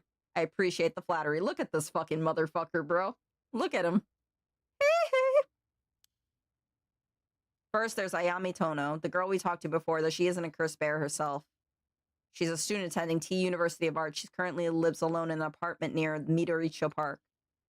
You even determined her address? You're not one to be underestimated, Mr. Investigator extraordinaire. I called every single university with ukiyo in the curriculum, pretending to be her parent. I went around to check on her place, and on the way there, it doesn't seem like she returned home last night. I'm worried she might have run into some trouble. Thank you, Insane. You have a good rest of your night. Thank you so much for the raid again. Yeah, have a good night's rest. Did you attempt to follow her last night? I'm embarrassed to say, but I couldn't. She shook me.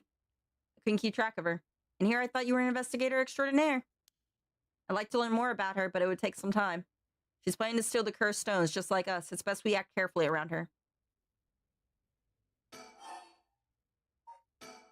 Next is a tall man who was dressed in black. I met him near Kinshicho. He stood out from the way he dressed. I imagined to get some good information from him. I managed to get some good information out of him. Impressive. What can I say? He works as a secretary of Hihaku Soap's chairwoman. I believe his name is Takumi Yomioka. The Hihaku Soap's headquarters and factories are both located in Honjo, correct? Yes, they've been here for a while, but it's only in the past 10 years that the company has shown significant growth. I remember seeing the chairwoman on the news a few years back. She seems to be very shrewd. With the increase in sales, I assume she won her factories running at full capacity. But with the harsh restrictions against industrial waste, a lot of factories with older equipment had to be shut down.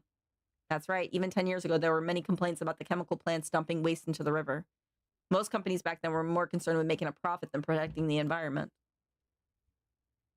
I wonder what a man working for such a company would have been up to in the middle of the night.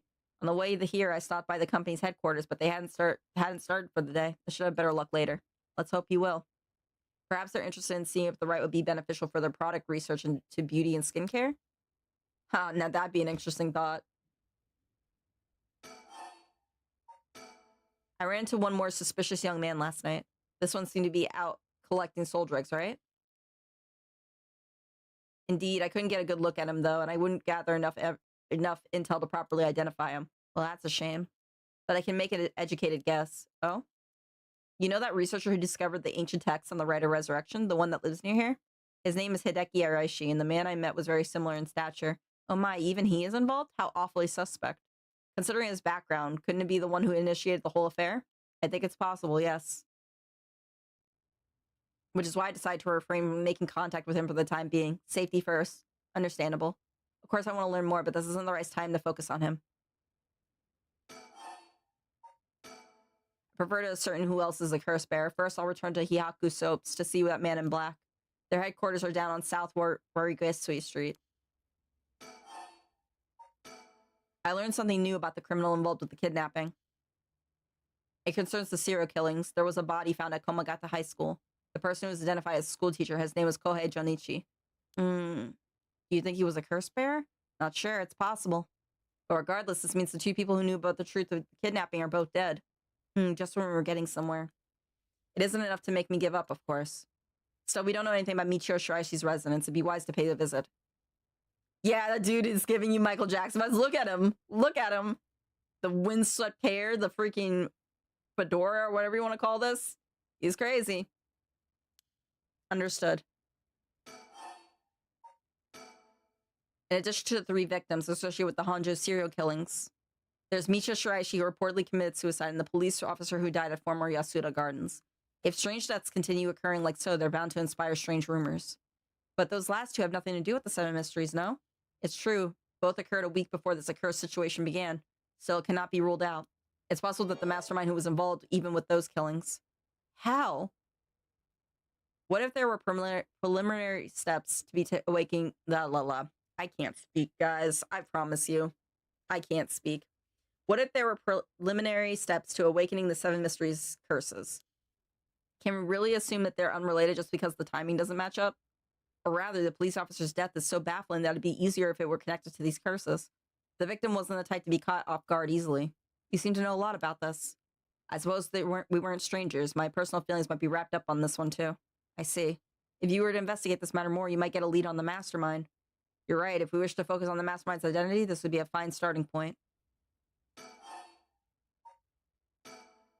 We might even discover more deaths related to the curses on the way. We should pay attention to today's news. Well, that's all I have to report. Shall we continue with our investigation? What do you want to do? If you still can't use the cursed stone, taking a walk should be a fine place to start. Right, let's go together. I want to see what's going on for myself. In that case, I'll trust you to decide on where we should go, ma'am. Where should I go to begin my search? Which places have stood out to me the most so far? Alright, so we gotta move. We gotta make our moves.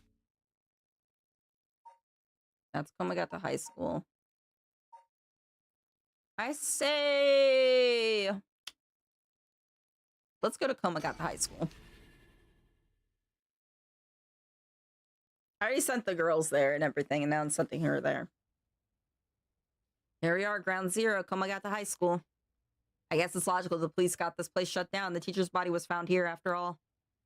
It's as if the students have nowhere to go now that the school's closed.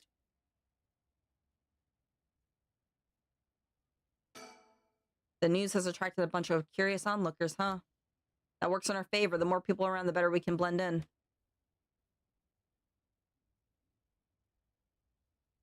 There's nothing else to notice here, right? It seems the officers are still inspecting the scene. Entry has been strictly prohibited. 2 people have died. A teacher named Kohei Jonichi and a student Michio Shiraishi. Is there anything else to be gained here? He appears to be wary of these police officers. Maybe the police really do have something against private investigators, just like in those detective novels. This place is said to be connected with the story of the Fool's Procession. I wouldn't be surprised if a curse bearer decided to turn up. However, I need to find out if that teacher was a curse bearer or not.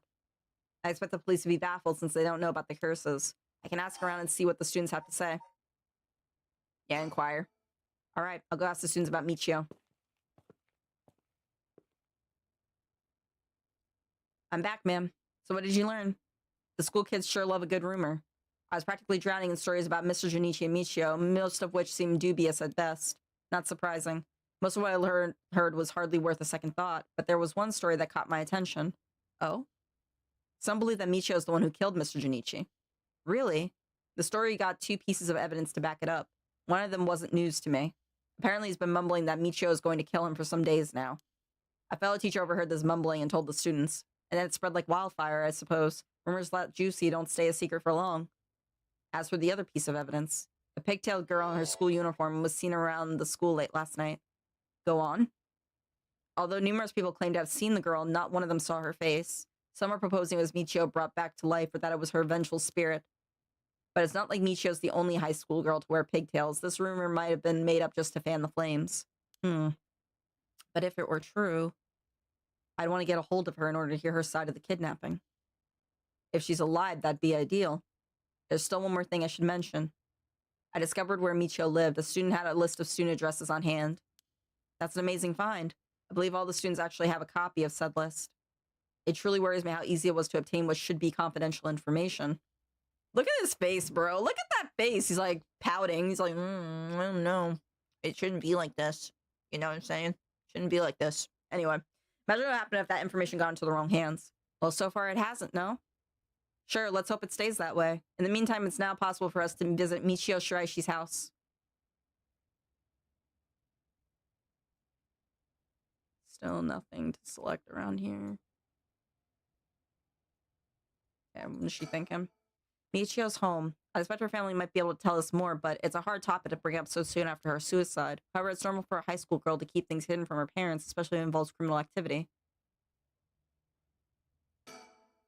I can imagine students are uneasy after learning of the murder. It may do them well to stay home for some time, if not for fear of their safety. The police are probably too wrapped up in involving the case to be concerned about the students' mental health. I can see that. It's important that society provides a safe environment for the benefit of our youth. Some school policies could use some rewriting, especially those handling the students' personal information. That's right, I don't want a student being kidnapped on their way back home ever again. I expect criminals to grow more cunning as time passes. There may be times where the authorities can't keep up. Again with that pouting face, though, bro. What the hell? That's where outlaws such as myself come in. What's this about? Actually, just forget I said anything. Okay, checked off. This is all good. I guess let's move. Michio Shiraishi's house. We might as well. Let's go ahead and get that.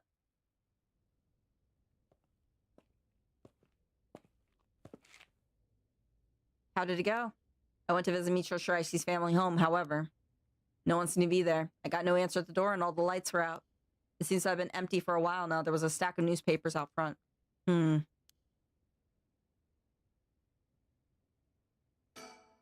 It's a bit quieter over here. It is a residential area, after all.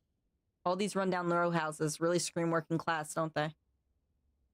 That's why she's a prim and proper lady. She's above this. She's better than us in every way. No, I'm joking. She did lose her son, so I can't even be mad. I don't understand why no one's come to the house, even after Michio committed suicide. I wonder if this place is okay. I never liked these messy and cluttered back streets. They give me the jitters every time. It's reassuring to have someone as strong and tall as Richard accompany me. He looks so unfazed. I suppose the detective is used to this kind of thing, always investigating and chasing criminals. I wouldn't be cut out for it. Let me see, the problem with PIs and police is usually the PI has to overstep their boundaries, especially during an ongoing case. The one problem I see is that PIs usually think they're better than the average Joe. Now, I haven't worked with detectives much, but they didn't seem focused more on the end result. Hold on. I'm reading. They seem to focus more on the end result, sometimes like needing us regular cops to conduct a stop to get more information. A lot of times they don't care how we do it, but we regular cops need to follow the law and probable cause to pull someone over, not just because they said to do it. Yeah, it sounds like a complex relationship, I'm not gonna lie, because like you said, you guys are bound to what's, you know, lawful and everything like that, so not to step on toes or like to have any other problems and stuff. Not of the Mr. is back and walked in the rain for about an hour and 10 minutes. How did you enjoy it? Make sure you warm yourself up too so you don't get sick. Make sure you take care of yourself after that. PIs, I feel like, just go on hunches sometimes. They might be more emotionally invested into things and stuff. That's at least the stuff I always hear about them, but I don't know if that's just media and everything. And as for regular detectives and stuff, I don't know much about them outside of Law and Order, so to be honest with you, it's all sensationalized and everything. So whenever I think of freaking like anything doing with investigations, stuff like that, I think realistically just cops, not so much detectives and stuff. Actually, that's not true. I do watch Forensic Files, but like they don't really focus too much on the detectives. They focus more on like the actual forensics of the case. I suppose the detective is used to this kind of thing, always investigating and chasing criminals. I wouldn't be cut out for it. Social connections run deep in the working class areas like this place, so I decided to talk to the locals. I met a few nice old ladies who were kind enough to give me the scoop. Turns out the Shiraishi's reputation really went down the dumps this past year. Is that so? I'll give you the quick summary. They moved here about 3 years ago. Their previous residence was in a better part of town. Michio's father died in a car accident, leaving just the two of them. Michio's mom, Toshiko, now a single mother, relocated here. At first, they got along with their neighbors, many of which were in similar situations, helping and being helped in turn. So far, so good. What happened? Well, as I said, their reputation began to go downhill about a year ago. A man recognized as Toshiko's common-law husband had moved into the household. His name was apparently Kankichiro Iwai. Neighborhood gossip is something else. Somehow everyone knew his name. So what of this EY character? He was apparently a vulgar fellow with a criminal record. He was prone to violent outbursts. The neighbors often heard screams and shouting coming from the home. The neighbors took particular notice of Toshiko's screams, pleading with him not to hit Michio. That's terrible. As if it wasn't unsettling enough, every night the neighbors also began to hear an eerie chanting. Through this, the shiraishi's standing in the neighborhood plummeted rapidly. Alright, popcorn sounds good, but so does ice cream. Wait. I had a sweater and heavy jacket over the hat so I didn't get cold at all, and I walked in my work boots, which is waterproof now, and decided I want popcorn and ice cream. It was raining hard and it was amazing. Popcorn sounds amazing right now, I'm not gonna lie. Like, for this kind of, like, if I was eating popcorn right now while doing this, this would definitely be the game I would eat popcorn with. I'm not gonna lie. Ice cream popcorn sounds good, but at the same time, I'm gonna listen to my healthy organs and not eat that. I'm crying. Yeah, maybe not. I heard popcorn is healthier for you, but, like, with very little butter is the thing. Popcorn's good for you, just not as much butter. But that defeats the purpose of good popcorn, you know? Through this, the shirashi standing in the neighborhood plummeted rapidly. Toshiko was often seen covered in bruises and wounds. She stopped responding to her neighbors. She would just turn the other way when greeted. They kept their storm shutters closed even during the day and effectively shut themselves away from the entire community. That sounds horrible. Why didn't the police step in and do something? Unfortunately, under our current laws, the police aren't allowed to get involved with domestic disputes. That's awful. And then Michio reportedly killed herself. Things only got worse with EY, and Toshiko was admitted to the hospital for physical and mental abuse. Ever since, EY hasn't returned to the home.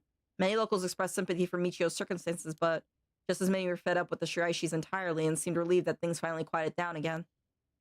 It seems that they were still considered outsiders even after 3 years of living here. I don't understand it. Why would Toshiko have gotten involved with such a brutish good-for-nothing in the first place? I've heard many stories where one partner's personality does a complete turnaround after entering a relationship. After her first husband's death, Toshiko's financial situation also taken a turn for the worse. She was determined to send her daughter to a good high school. It's possible she fell victim to sweet promises. Life can be tough, I suppose. You don't seem moved by the story, man. That's fine. People have all kinds of stories. Kankichiro Iwai. What, not allowed to get involved in domestics? Apparently so. This is 1970s Japan, so they probably had a strict law about that, honestly. They probably changed it now. I don't know. But it's like, back in the 1970s, it wasn't just Japan doing that. It was like also America. They kind of just didn't get involved, but they didn't have to. That only changed in like more recent history. The common law husband of Michio Shiraishi's mother, Toshika Shiraishi, Kankichiro, started coming and going from the Shiraishi household a little a year ago. It seems he has served some time in prison, but the details are unknown. And it's Yutaro, but we don't really need to read more about him. More on Tetsuo.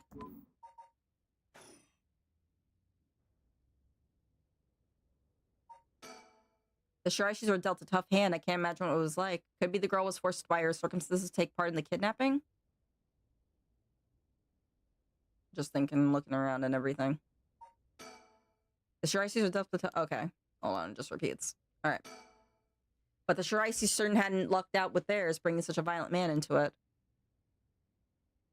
Is that it for here?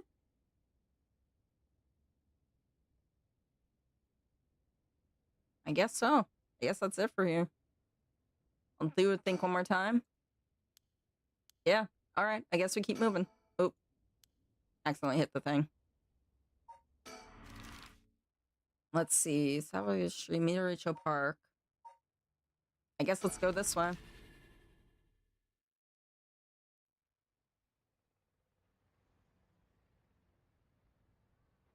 The Hiyaku Soap's headquarters are on the other side of Southward Gisu Street. They were closed when I visited this morning, but it appears things are up and running now. Seems like this is a shift for domestic laws nationwide for there are earlier cases, but not many. Yeah, that was the shift. That makes sense. Because, like, I know in the 50s, they definitely did not get involved. It was, like, it's a running joke in, like, our community now that, like, they don't get involved. Why are there Japanese symbols? It's so weird. The game acts like they're in Japan or something. I wonder why, Aid? I wonder why. Nah. That makes sense, though. That's roughly around that time, I think. They're closed when I visited this morning. It appears things are up and running now. To think a small soap-making company could grow so much in such a short time. They have factories and warehouses throughout the area now. You can see why director and now chairwoman Natsuya Yamamori is called the Queen. Hiyaku Soaps. A chemical producer that ranks 4th largest in the domestic detergent market and 7th largest in the cosmetic market. From its humble beginnings as a small soap factory established after the war in 1946, founder Natsui Yamamori utilized her feminine perspective and a well-timed economic boom to boldly lead the company into new markets. Even as the market grew crowded with the industrialization of Sumida City, the company continued to expand, digging its roots deep in the area. In particular, it established itself as a household name by focusing its branding toward the rapidly expanding convenience store market. Its flagship products now include cosmetics, detergent, soap, shampoo, and more. The company's name, Hihaku, can also refer to katsuri, a type of patterned fabric. This is now a 4 kids game. Those aren't onigiri, but delicious donuts. I'm crying, bro. I said hello. Hello. What'd you make? Person of interest updated. Natsui Yamamori.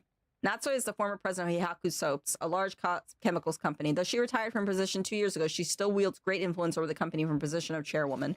Recently, there have been rumors about her possessing strange and powerful magical abilities, earning her the nickname the Witch of Hihaku. Prior to the war, Natsui enjoyed working her dream job at a textile factory. She was forced to face the bitter reality of the world, however, when the factory was destroyed by a fire during the war, and she was ordered to rework the fabric she had painstakingly crafted into something more suitable for the blue-collar work.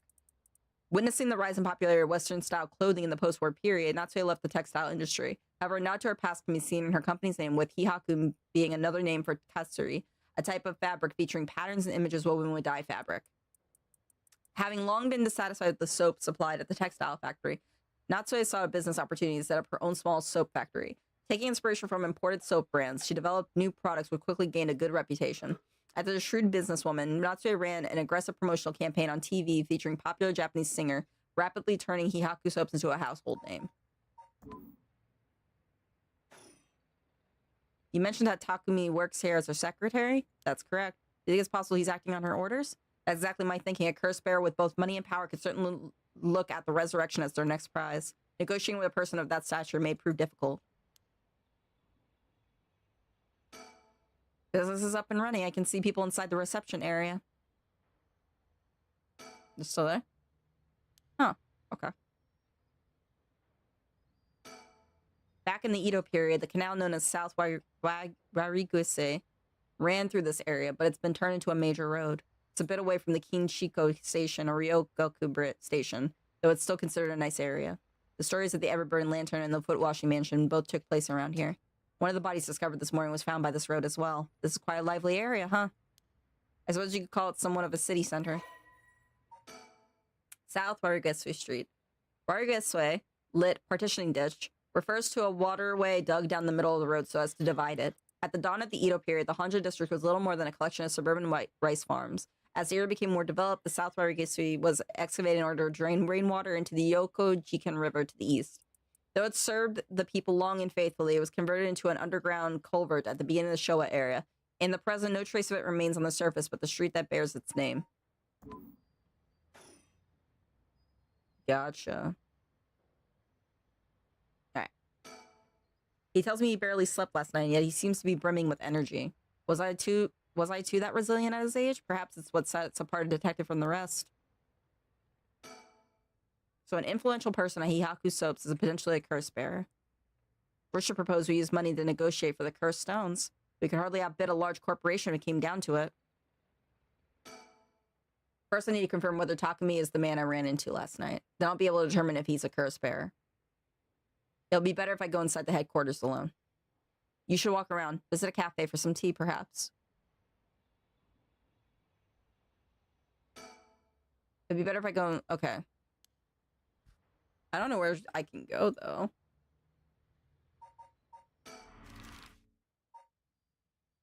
Should I just go to Midoricho Park? No, because he's with me. What was I supposed to do? We're here. This is Midoricho Park. Ayame Tono lives around here. She wasn't in her apartment when I dropped by this morning. I wonder if it's worth checking again.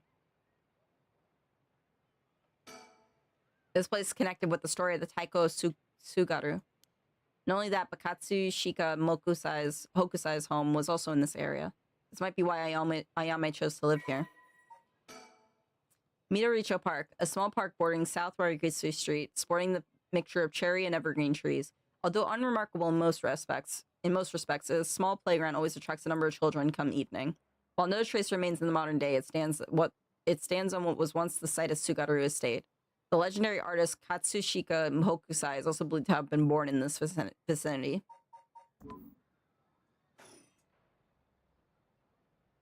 Alright, check the surroundings. Nothing else here, right? No. It's always heartwarming to see children playing in the park. Richard seems to like kids, perhaps because they're on the same wavelength. It seems picking up Ayane's trail is out of the question for now. Why do we even come here? We won't get much done standing around here. Why don't we go and check out Ayame's apartment? You don't mean to speak with her, do you? No, I prefer to get an idea what she's been up to. I'd like to see whether she's been home or not, just to potentially get a trace on her movements. That'd be my guess. Okay, I shouldn't be long.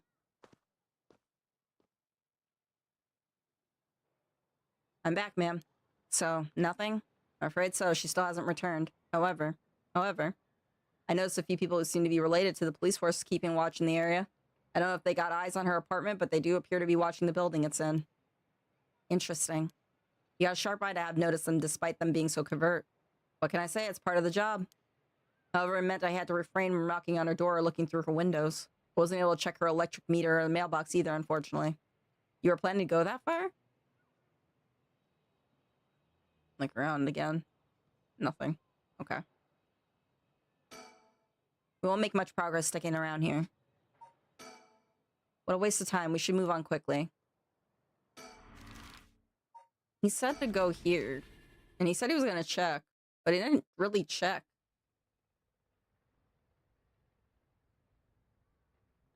Here, on the other side of South Grocery Street. Yes. Better go inside the headquarters alone.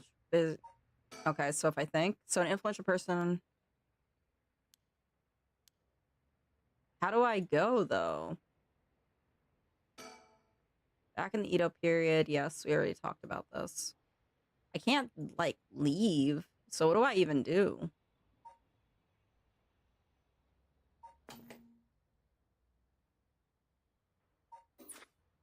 Kind of stuck here. There's, like, no further way I can go.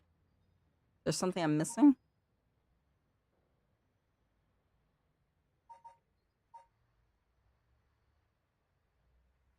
No, I'm not seeing anything. Let me see if I can look up. Haraway. Haraway is her name. Haraway. Paranormasight.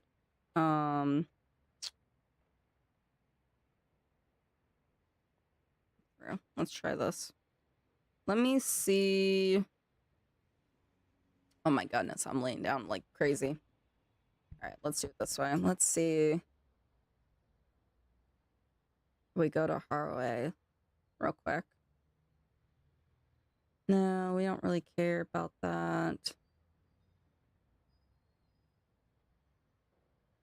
Okay, here we go. Her route. Go here, exhaust this. And then examine the Harry Soap's office building until he investigates inside. Oh.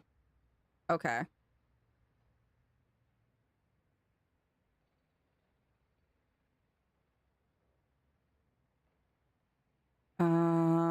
Okay. So I guess keep talk. Okay. Says I keep hitting this. I'm going to go in. I may be a while, so find somewhere to kill time. Okay, good luck in there. It was that simple. It was that simple. Honestly, I'm such a dumbass. It was that simple. Sorry to keep you waiting. How did it go? I'll fast forward to the conclusion. I met with Takumi. There's no doubt he's the same man I saw last night, but it doesn't seem like he's a curse bearer. And that doesn't mean he has no connections to the recent curses. He knew about the 7 mysteries. He even guessed we have a curse stone of our own. Excuse me? I tried to approach Takumi about a fallen item after I ran into him last night, however. You said your name was Richter, correct? I have a favor I'd like to ask of you. I was hoping you can hand over the cursed stone in your possession. Cursed stone? What are you on about? Look at his face! He's not even hiding it well! Like, what the fuck? There's no need to play dumb with me. In fact, there's no time for it. I had all the same reason you did to think you were a curse bearer last night. And your arrival here only confirms it. You are a curse bearer, no? You're right. We lack time. I'll confess, I'm a curse bearer. I possess the curse stone of the haunting clappers. I'm glad to hear the truth. Finally, this conversation is worthwhile. It's a dangerous item you hold. Give it to me. My company will take the responsibility to dispose of it. I don't know the soap business specialized in scrubbing curses clean. It is the prerogative of Miss Yamamori. Is that so? Assuming you've attained the curse, you understand the power it involves, no? Miss Yamamori possesses supernatural powers akin to those of a god. She also has a deep love for this land, having transformed it from the pile of dirt it once was to the home of our headquarters. She cannot stomach the fact that it's now the site of these curses run rampant. So you're telling me the Queen of Hihaku is a real-life witch? She wouldn't appreciate being called that, mind you. Oh, it's like my other monitor was being weird. Alright, she wouldn't appreciate you called that, mind you. There's a sorcerer by the name of Suigen Gamioto who's gallantly working behind the scenes, exorcising spirits and the like. Go on. That being so, there have already been instances of the dead coming back to life. Do you understand the urgency of this matter? These are the curses we're speaking of, tools which are used by wicked beings to possess people. The rite of resurrection is nothing but a fabrication meant to seduce the curse bearers into unspeakable action. If you truly understand what I'm talking about, you must hand over the curse stone at once. Very interesting. With that said, just how many curse stones have you acquired so far? If what you tell me is true, surely the company would have launched a large-scale search by now. We have 6. 6? Whoa, I can rest at ease then. And here I thought I was at risk of being cursed. It seems we're on the same page. If that is the case, you should hand over your curse stone immediately. Sorry to disappoint you, but it's not actually in my possession at the moment, considering its importance. I've been keeping it in hiding. Really now? Then I'll accompany you while you retrieve it. I'm sorry, but I got something important to tend to, but I promise I'll return with it later. Very well. Then you won't refuse to provide your address and telephone number, I presume. How prudent of you. I'll oblige. That guy has always been suspicious, and that's how it went. So they aren't after the right after all? I wouldn't be so quick to trust him. Oh? I believe we're dealing with a master in deception. He may have made up a story to convince us to part ways with our stone. I think he was lying about having procured 6 curse stones as well. Like, really? 6? That's excessive. Well, now I feel gullible. The company is plotting something. I wonder what they mean to do with the curse stones. He seemed rather desperate to get a hold of ours, despite us not having collected any soul drugs. Perhaps the people of Hihaku are the masterminds behind the curses being unleashed. Because the chairwoman's a witch? I wonder about that too. If she really were that powerful, would her secretary have divulged that information so casually? Takumi was either making it up as he went, or he's trying to spread a rumor. For what purpose would he do that? Recently, people have been caught up about the occult more than ever before. If a word spreads that Hihaku's chairwoman has godlike powers, she could very well benefit socially and politically from that mystique. That's unsettling. Me got popcorn and milk now. I'm gonna watch a movie while my dog Bella lays next to me on the couch. Have a good night. Yes, have a good night, Aid. Take care. By the way, there's one more thing of interest I heard while in the company's reception lobby. What's that? People were discussing whether one of the bodies found this morning was that of a Hihaku employee. Really? As long as the officials haven't revealed his identity, it all amounts to no more than speculation, though. Despite that, reason to believe Hihaku Soaps is deeply involved with the 7 mysteries. At the very least, I can assure you have gathered that much. The more we know, the better our negotiations will go.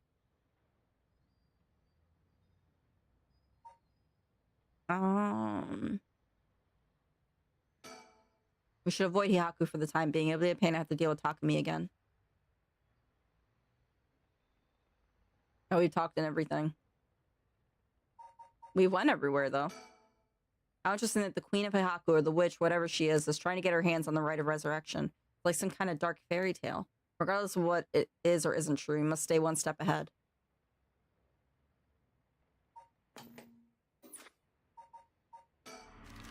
We've been everywhere, though. Do we just go back to something?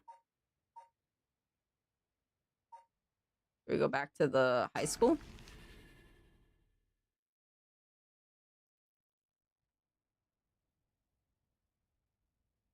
This is coming out of high school. Has there been any developments?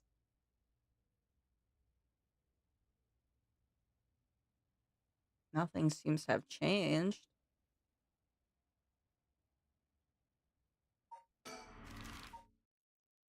That's me. Maybe go back to Midoricho now that we, like, actually went through that.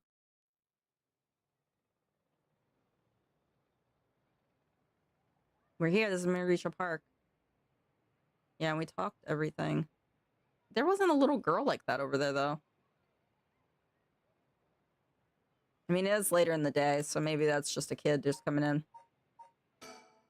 What a waste of time. We should get moving quickly.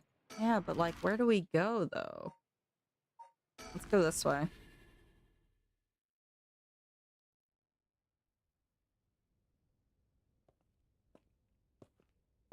Hey, hero, what's good? I have an hour left. I have to leave to fix everything. Yay. Where do you have to leave to fix? That anyone's living here. Hmm? Oh, we found it. Oh, so you came here too. What is it? Ah. Could you repeat what you know one more time for me, Richter?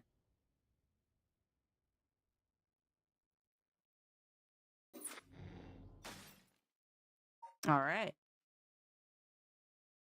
So now we come to this. Fancy sushi. With dusk fast approaching, I have no time to waste. With that in mind, Tsutsumi and Irio direct their investigation towards Komagata High School and the Shiraishi residence. Alright.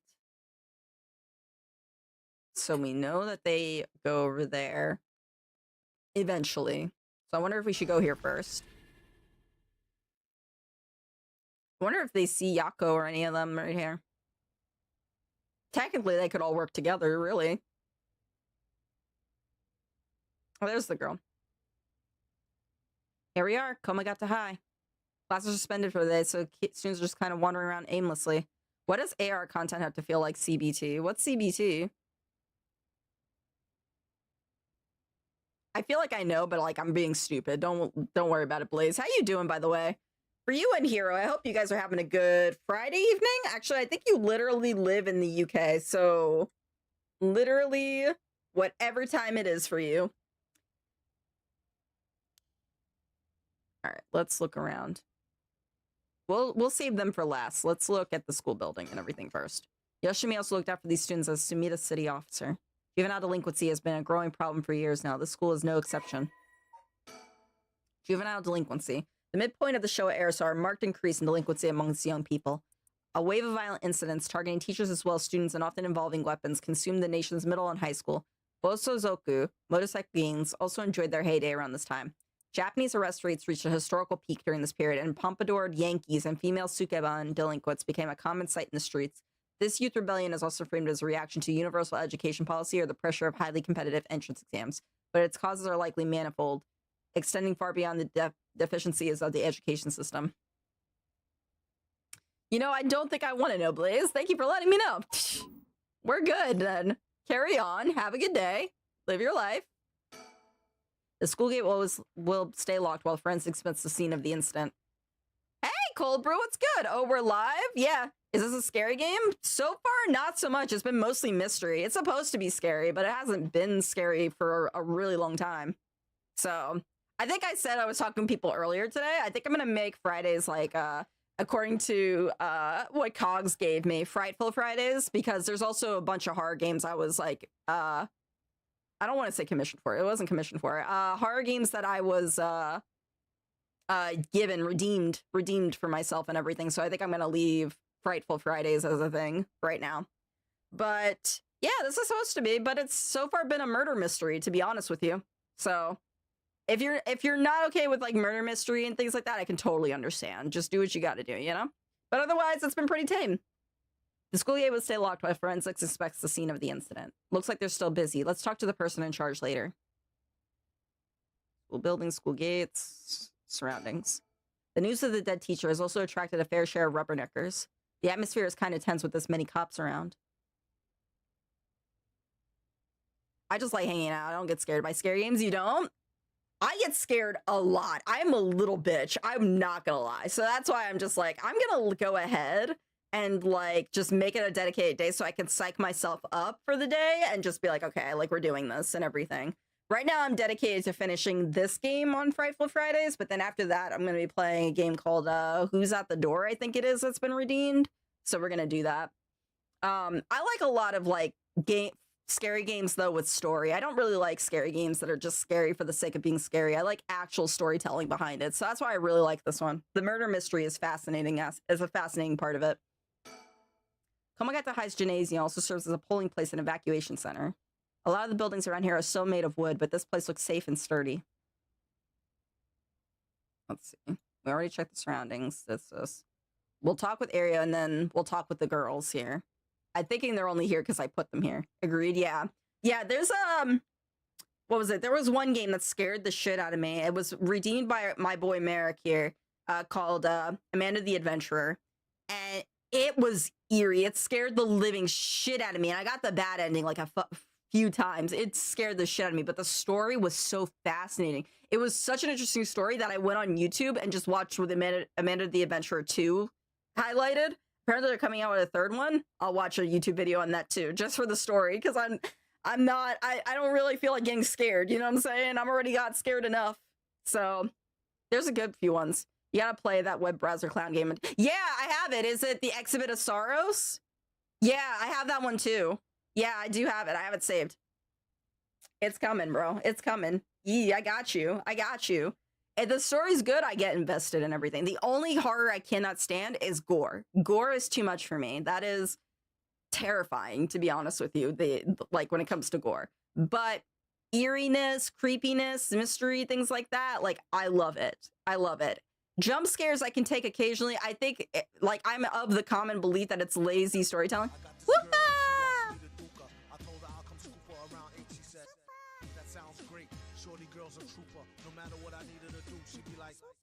Whoop-ah! Anyway, for Wiggy, yeah, for Wiggy, yeah.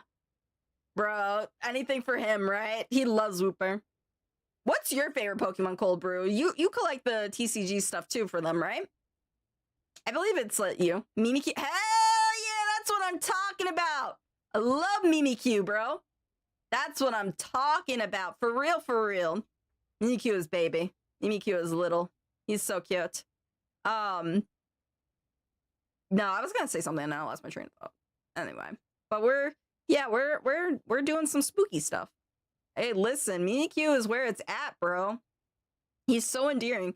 I've reawakened my love for Cubone as well through Bokopia because it breaks my heart about the whole story with their mom, and I'm just like, I'll protect you, little guy. I was building up his house while he was sleeping in Bokopia. I was like, you rest well, little one. You rest well. I'll go ahead and build a nice home for you. And built a home around him while he was sleeping. He's just a baby. He's just a baby. That game is really good. I had to take a big break from it though because I was getting overwhelmed with everything, but I think I might just play it just to get through the story and then worry about everything else later. I think I'm just stretching myself thin at this point. But yeah, he's just a baby. He's just a little lad. I love him. All right, I'm gonna go. Let me talk to Area. This is my man's. Don't tell my husband. This is my man's right here. Ideally, we could talk to someone who was involved in the incident. Easier said than done, though. I'm just slowly progressing through. I don't want to rush it. That's fair. I kind of want to rush it because I want to get straight to building and making stuff and everything, and I can't, bro. This place isn't only connected to the case because the students were under Yoshimi's jurisdiction. It's also the site of the Fool's Procession, and of course, where the teacher was killed. Seems like a likely place to find some clues, don't you think? Is there something on my shirt? Don't tell me I stink. I'm fucking crying. I love this man. I love him so much. Area, you are funny as hell. The students are just standing around chatting. Guess they've got nothing to do with the school is closed. Okay, we did all that, so we're good. So now we can talk to these girls. Huh? That's... Boss, what is it? You want to talk to those girls? Yes, we do. Yeah, I do. This is divine intervention. We were brought here for a reason. Come on, Ario. Huh? What? It's Mio. Damn. I don't feel bad for that teacher. He was a fucking creep, bro. He deserved to die. Hey, aren't you... You must be that high schooler skirting around the child labor laws who I've heard so much about. Say that again? Sorry about that. He's with me. Mr. Tsutsumi, if that's how you feel, maybe you should look into improving my working conditions. I prefer not to work for free, to be honest. Don't you worry about that. If you help us out, you can have whatever you want. Boss's treat. Wait, really? Thank you so much. I always wanted to go on a fancy sushi place. Oh, yeah, like one of those places in Ginza? I've never been. Let's go. Oh my god, these girls are fucking crazy. Ario already said it, bro. Ario set him up. I'm crying. We got ourselves a deal, right, boss? These girls are at our service. Hold on now. What just happened? I never said sushi? Looking forward to it, boss. My partner did that. I'm shooting him. I love Ario, bro. He's bae, bro. He's great. I love a man who can be a jokester like this. He's great. Wait, since when were you included? You guys are funny. You should do stand-up. I'm fucking crying, bro. I love Ario, bro. He's great. What's that rope all about? Indicates where Junichi's body was found. They moved his body, but this way we still have an idea how it was found. Yikes, that's a little gross. You can even see how his arms and legs are all... Ugh. Cool it, Area. You're scaring her. This kind of stuff is a little much for a kid. Hey, I'm pretty sure she only asked because you were staring at it so intently. Alright, that's enough. Mia, what do you think? I knew it the second I looked at the scene. You're right. Traces of a curse still linger here. I figured as much. Does that mean Junichi was killed by one of the curses of the Seven Mystery? Yes, a strong curse like that always leaves behind a trace. Wow, Mio, you're so calm. Are you used to this kind of thing? I wouldn't say I'm used to it. It just comes with experience, I guess. No, I've heard some stories about you. Didn't you investigate a gruesome scene where someone had been killed by a paranormal attack without even breaking a sweat? Stop it, Mr. Tsutsumi. She's going to get the wrong idea. Whoa, that's amazing. Mio, you're a professional. You think? Totally, you're cool even in the face of death. That's awesome. When you put it like that, I'm not sure how awesome it is. So a curse was used here, which means the curse bearer must have been on the scene too. Did we see enough of it? Okay, now we see enough of it. Forensics is still investigating the area. I didn't really want to bring these kids to a place like this, but there were too many onlookers outside for us to speak comfortably. Besides, it'd be good to have Mio look around the scene too. Okay. Nejima's probably shitting himself if he actually works at this place. Alright, let's see. It's usually easier to let Area do the talking when it comes to young people, but we only have a day. It'll be quicker if I take the reins this time. But he did manage to win them over with the promise of food. Let's see how this plays out. Let me tell you right now, if someone offered me food for information, I'm taking the deal. I'm taking the deal. I'd be like, oh, hot pot on you? What's that? Korean barbecue on you? Hell yeah, I'll tell you whatever you want. Just fill my stomach. Give me my food. I'm blowing this whole operation down. I'll do it. For food, I'll do anything. This is one hell of a coincidence, huh? That this random girl you know is already involved in the case. Oh, bro, listen, I could not be trusted with secrets. I will give them up for a nice dinner on hand, bro. Note to self, I can't keep a secret for food. That's what I'm saying, bro. That's one way to buy it out of me. Give me food. Give me all the food. Mio Kurosuzu. She's like a disciple of the Paranormal Affairs Chief. I've heard that she helps out with the investigations free of charge under the guise of training. Although she's my old boss's prodigy, she helped me out plenty while I was in the Paranormal Affairs. She may look meek, but she's got a strong spirit sense, sharp instincts, and courage, plus quite the brain to back it all up. That said, I can't help but think there's some kind of darkness following her around. She's certainly well versed in the paranormal. I just can't get involved, can't get over the darkness. So this is Yako Sakazaki. She was with Mio. Could she be a friend? Did Mio finally make a friend? If she did, it would do this old man's heart good. I better not say that out loud. I don't want to make her look bad. So how much have you been able to figure out? Well, I know what happened around midnight last night. Someone invoked the Feast of Shadows, which boosts the power of curses, then brought forth the 7 mysteries of Hanjo. That allows even those who do not have the power to cast curses to gather soul dregs for the rite of resurrection. At least that's my hypothesis. Sounds about right so far. As I'm sure you know, there are actually 9 mysteries, not 7. When the Feast of Shadows was cast, the curse stones appeared before those who wanted the rite at the locales of the 7 mysteries. We managed to gather 3 curse stones so far, including the one I got first, Evergreen Beach. You got 3 already? Wow. We have the curse stone of the Fool's Procession. Well, Yako, the girl behind me, does. That's me, Yako, the girl standing behind Mio. She does. Is she all right? You could take it off your hands. Well, the Feast of Shadows has no effect during the day, and there's still something I want to find out. All right, I'll leave the Fool's Procession with you two, then. Thank you. Please keep collecting the other curse stones. I'll be looking for a way to stop the Feast of Shadows. Okay, got it. That should make things more smoothly. What about the other curse bearers? Have you run into any of them? Well, last night at school... You were here last night? Yes, you see...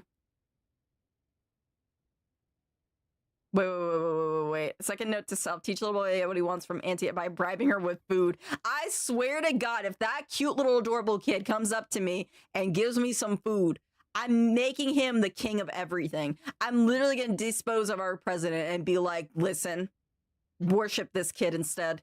He's brilliant. He's amazing. He gave me food, so you have to. Literally, I would fucking boost him up, bro. Little Bolgay for president, I'm just saying.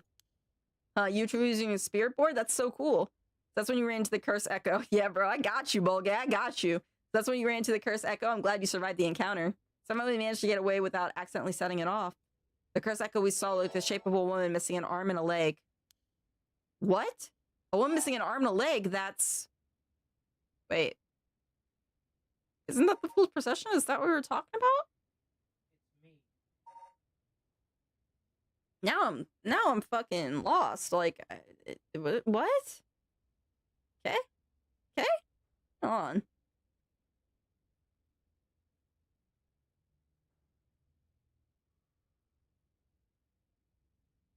Norma-sight. It's the one-sided read, apparently.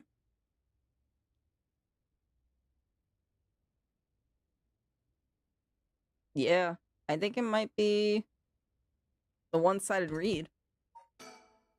The one-sided read. This is bad. What's so bad about that one?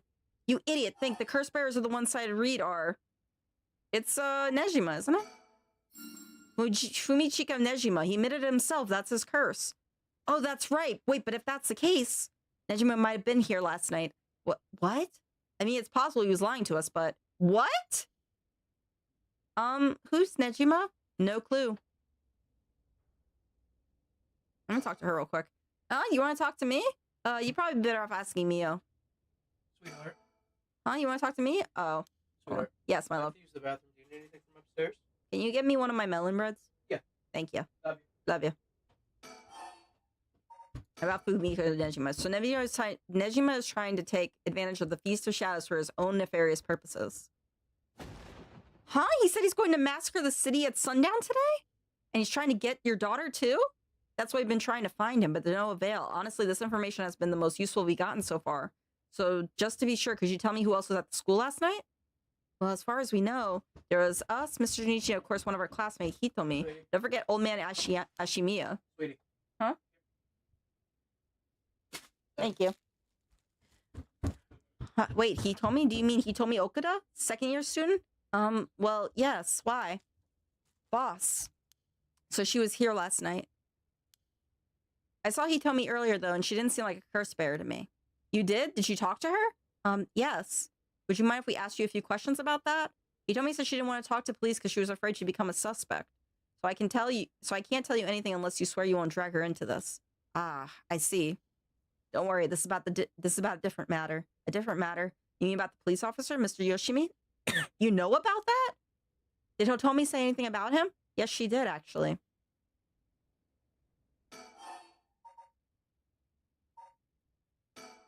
Hitomi did say that Mr. Yoshimi entrusted her with something. He did? What was it? Yoshimi gave her a talisman? Yes, apparently he also asked her to look into another one like it. One that Michio had. What kind of talisman could they be, boss? Doesn't ring a bell. But if Yoshimi was talking about him with his dying breath, they must have been pretty important. Did they find a talisman on Michio where her body was found? I'll check, but if they did, Yoshimi would have had plenty of time to retrieve it before he died. Right. Would you consider giving us Hitomi's contact information? I'd like to talk to her about this talisman. I'm not sure. She never opened up to anyone except Mr. Yoshimi. No good, huh? I was friends with Yoshimi, though. You don't seem like too bad of a guy, not all that scary for a cop, but I doubt that'd be enough for her. She really doesn't want to end up becoming a suspect. To be honest, she's even a bit wary of us. Well then. Do you think she'll talk to Yoshimi's fiance? Haven't they met before? Oh, they have. She told us about that. Yeah, she might be willing to talk to her. All right, then we better find her fast. You haven't been able to reach her? That's a little worrying. Mayu Chozawa. We'll let you know as soon as we manage to contact her. Okay, I'd be willing to give Hitomi's contact information to her. Oh, right, one more thing. Hitomi told me that Mr. Yoshimi gave her instructions in the event that something happened to him. He told her to give the talisman to Mr. Nakagoshi from the police headquarters. What? So it was a Nakagoshi case? Why would Yoshimi tell her that? Could you check on that? I will, but, well, I don't know if they'll pick up when I call. Is he with the Paranormal Affairs Bureau? Well, yes, Nakagoshi's the chief, but he's almost never in, so I don't really know the guy. To be honest, I'm not even sure if he exists or he's just a figurehead. I've never spoken to him myself. All Paranormal Affairs cases are referred to as the Nakagoshi cases. Jeez, what's up with that? That amulet he told me he was looking for may be the missing puzzle piece to this mystery. To put a stop to the Feast of Shadows, it would help if we knew more about how the curses of these 7 mysteries first came about. In that case, you're probably best off talking to that crabby researcher guy. You need Mr. Arashi? I would very much like to talk to him. All right, he's a teacher here too, isn't he?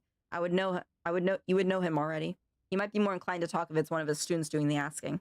Do you know where he is? I do. We tried talking to him, but he refused to cooperate. But you should give it a try. He's at his usual cafe working on his papers. The cafe? Oh, Kurakikyo Cafe in Kamizawa? Thanks, we'll head over there now. School's rule says we're not allowed to go to cafes, though. Don't worry about it, I'll allow it. Thank you. Huh? That's all it takes? No, that's all it takes? This is for a reason, bro.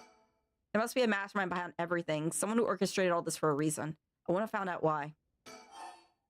If we're talking about people who were at the school last night, there was one more person, though I'm not too clear on the details. There was someone else. Apparently, he told me he actually saw Mr. Jonichi getting cursed and killed last night.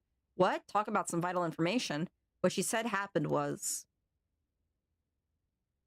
Michio was the one who killed Mr. Junichi? Are you sure it was really Michio that she saw? Well, that's what she told me. I wasn't there. That must mean there was another curse bearer here last night. Junichi was killed by a curse, so someone had to have been there, whether it was Michio or not. Damn, boss, do you think it really could have been Michio's ghost? I mean, based on what we've heard, she does have plenty of reason to be vengeful. Calm down. Just because the paranormal exists doesn't mean that just anything is possible. It's still possible Nejima was behind Junichi's death. But what about Hitomi's story? About this janitor, Ashimiya, was it? How old is he? Do you know how long he's worked here? Huh? Why are you so interested in him all of a sudden? I only just transferred to the school, though, so I have no idea. He's around 50 years old. He came to our school about half a year ago. No one knows what he did before, so there are all kinds of rumors about him. I see. Thanks, I think I'm starting to get a better picture of all this. Huh? Listen up.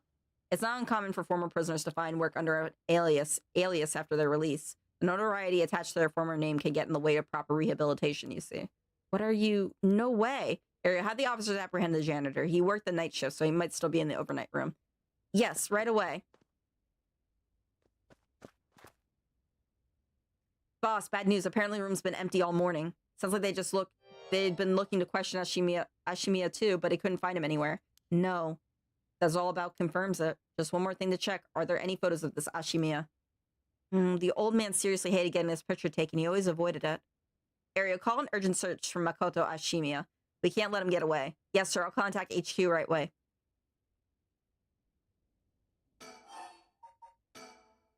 Oh my, I didn't expect this at all.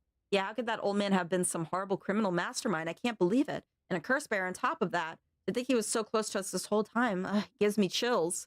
A guy like that really shouldn't have been allowed to work at a high school. Let's hope it isn't already too late. Oh, I may have shown Ashimiya my curse stone last night. What? I don't like this one bit. Nejimi did say he wasn't specifically targeting curse bearers, but I'm glad nothing happened to you. Wait, but then could it have been old man Ashimiya attacked you in the hallway? I almost told him that you were still in the building, too. What? You did? Yikes, good thing I didn't say anything. You may have gotten very lucky there, kid. This is too much. I hope they find him soon. Come on, long arm of the law, help us. What is that thing you mentioned about Michio earlier? Something about a grudge? Did you know anything about her? What's your relation? I'm her friend. I was actually planning to resurrect her at first. Ah, I see. We gained quite a lot of information from you two. It's only fair we share as well. Tell her, Area. Alright. Keep in mind it's just a theory, though. Okay. After re-examining the crime scene, Yoshimiya concluded that Michio's death wasn't a suicide, but a vehicular collision. Wait, what? An accident? Being hit by a speeding truck or van would have resulted in similar injuries. The investigation was ordered by Yoshimi, so it seems he had his doubts about being suicide. What? A van speeding? Yaku, what's wrong? Are you okay? I don't even know if I'm doing that right.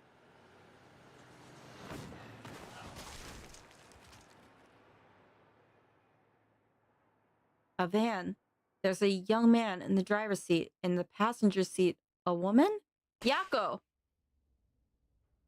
Uh-huh, yes. Wait, was I? Are you back now? How do you feel? You're covered in sweat. Yeah, I'm okay, I think.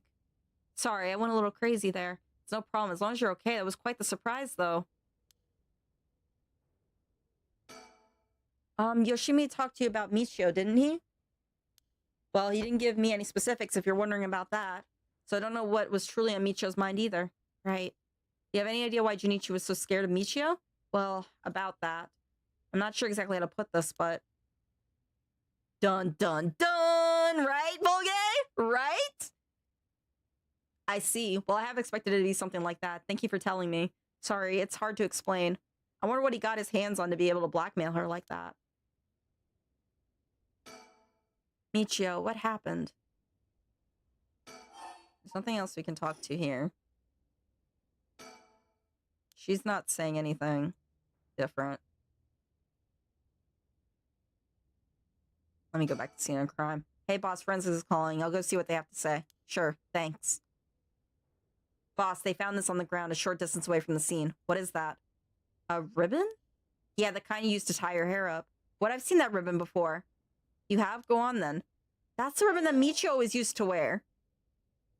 What? Does that mean that Michio was here? Look at their faces, bro. I love the expressions in this game. It's great. Are you sure? Definitely have the same one at home. We bought them together. That has to be hers. Then did she come back to life somehow? But how?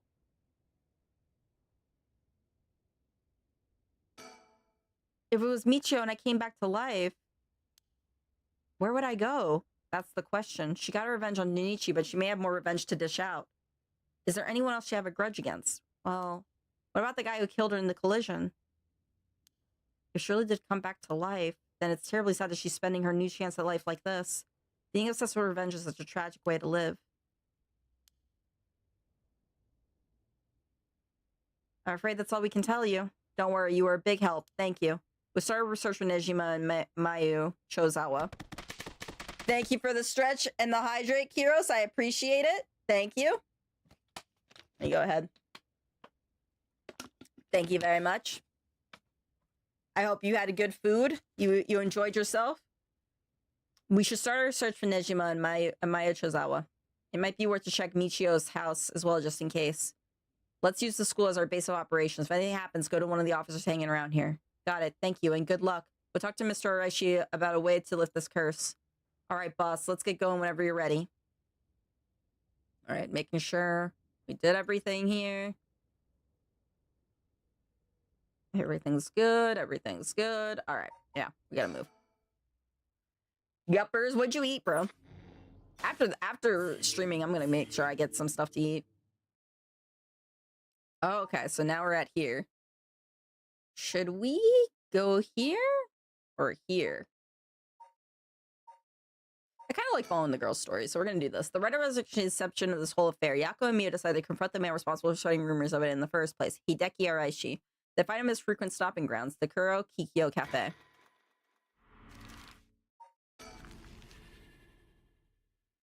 (12 p.m. Yako Sakazaki. Nothing fancy, just warmed up some noodles. Honestly, you just reminded me I got some udon noodles today. I definitely need to eat that now. After I'm done with stream, I'll eat it. You know, normally you'd be breaking school rules just by stepping foot in a cafe. I'll be in hot water if you lied about having permission from the police. Remember that. We know. It'll be okay. So, what did you want to ask me? First of all, I saw you. Mockingbird 8 discovered. I think we're severely behind on these mockingbirds, though. We might have missed some. Yeah. I don't know if we're completing this. Here we go. Let me also... A cafe. I've never been to one before. How exciting. It's pretty smelly inside because of the cigarette smoke, but... Kuro Kikyo Cafe. A coffee shop on South Borgesu Street. Kuro Kikyo's Cafe, convenient location, has made it a favorite in businessmen in the neighborhood. Although formerly a relaxing location where classical and jazz music were played, the cafe has begun incorporating some pop songs into its playlist at the request of its customers. The most popular menu item is a pilaf? Is that how you pronounce it? Hold on. It would help if I freaking knew what I was talking about.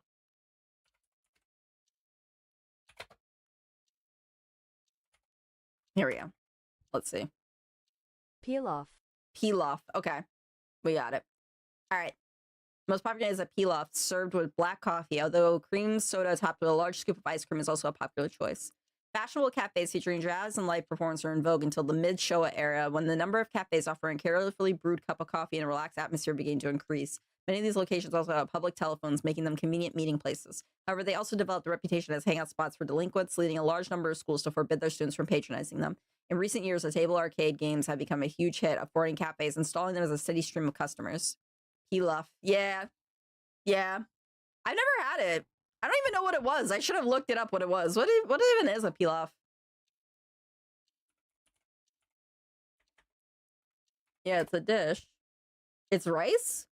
It's a rice dish. Oh. Emperor pilaf. Who's that from? So wait, what was the thing that they said with the rice? Served with black coffee. Oh, okay. That's actually not bad. That sounds amazing, actually. I don't really drink coffee like that, but I feel like it'd be nice. From Dragon Ball? Oh, okay. I barely remember. I'm terrible with names when it comes to animes and stuff like that, so... And you guys saw that when I did the freaking first DB villain? Really? It wasn't Frieza? I don't even remember. That's how long ago, when Goku was a kid? Oh. Yeah, that's a long time ago. I've forgotten about him. All right, so we're inside. Anything else about the surroundings? Why were we zoomed in so much? That's DBZ. Oh! Yeah, I don't remember Dragon Ball that well. I'm not gonna lie to you. I do remember Kid Goku and stuff like that. I do remember that. And little, and little Chi-Chi and stuff like that. I do remember, but like, I don't remember the details. I was young when I saw that. I was like freaking like, I think 5 or something when I saw that. All right, anything? Okay. So yeah, it's just him. Yako, if you would. Right, we wanted to ask you about this. Oh my, a cursed stone. An Okami mask. That must mean the Fool's Procession. You two were at the school last night. Damn. There of all places. Yako, you're one of them? You're a curse bearer? Please calm down, Mr. Araishi. Your reaction is too intense. It's kind of scaring me. I'm sorry about that. I'm afraid I got ahead of myself. What is it you want to know about your cursed stone? What would be the best way to approach this? We're gonna flatter him. He seems full of himself. It's just a brilliant teacher like you must know an awful lot about these cursed stones. Well, it's true that I'm likely the person most well-versed in the matter. You're the only one we can count on, Mr. Araishi. Won't you help us, please?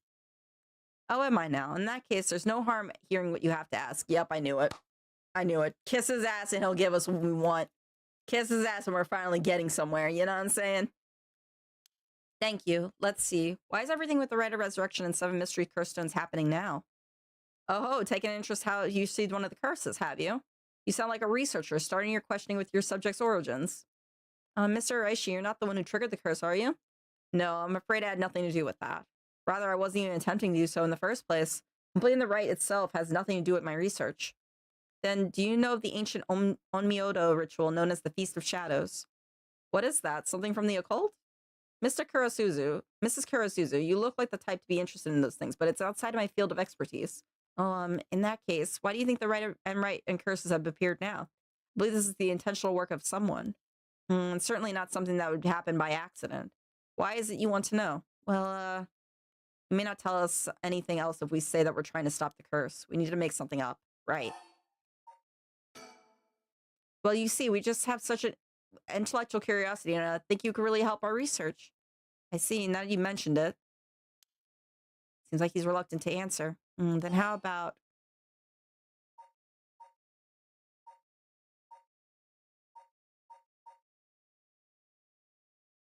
I don't know.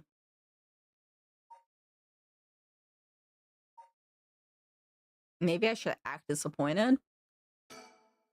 Oh, we figure you would know since you're so smart. How disappointing. How dare you make it sound like I'm stupid? You couldn't be more wrong. Do you realize how devoted I am to this research? Let me at first elucidate you regarding the author of the Record of Fates. A special privilege, I might add, since I have yet to publish this in a paper. Yeah, okay. The Record of Fates was written 200 years ago in the latter half of the Edo period. It was written by a skilled but little-known omioji called the Seimin Tsuchimikado. This is important stuff. If nothing else, remember this. Seimin Tsuchimikado, I've never heard of him. I'm sure you haven't. He was born into a famed omioji family but split away to practice forbidden arts in secret. He used whatever name was most convenient for the situation, so his real name barely exists in records. Or so it is written in the Record of Fates. As brilliant as Seimin was, he was also an eccentric. He delved into researching the Rite of Resurrection, a legendary forbidden ritual that had never been completed. However, by involving himself with this forbidden ritual, he's expelled from his family and eventually found himself in Honjo and Edo. The Record of Fates were the writings Seimin recorded on the road to Edo. I see. So I wrote about how to perform the rite itself. The Rite of Resurrection makes use of Abe no Seime's specialty, the Taizan Fukun ritual, a means of communicating with the afterlife. It uses soul drugs to replicate the soul of the dead spirit that has been called. Oh wow, I never knew something like that existed. Thus, it is thought the only ones who can use it are those with the ability to turn human souls into soul drugs in the first place. So the Rite of Resurrection calls for that ritual to be performed in advance. Then when the soul drugs are gathered and infused with the wish of whoever is performing the ritual, it can be completed. The contents written in the Record of Fates ends there. There's no more? What about the 7 mysteries or the cursed stones? There's nothing written about them in the Record of Fates. The cursed stones are separate from the Rite of Resurrection. Their curse is one used to enable one who's unable to perform rituals to be able to use the rite. Oh, that's similar to what Mio said, actually. Omioji, an officially appointed government position with the Bureau of Omyo in the medieval Japan. Omioji were tasked with performing divinations and rituals. They would employ the Chinese philosophies of yin and yang and wuxing, the 5 elements, to compose astronomical charts and almanacs. High-ranking practitioners use a variety of mystical arts, including ones that brought natural disasters and curses. Omioji were also tasked with exorcising demons through the uses of shikigami. Omioji thrived during the Heian period, in part due to the work of the famous Omioji and later founder of the Tsuchimikado clan, Abe no Seime. Anime about this? Oh, you mean the Onmyoji? Something about an arcade. For which thing?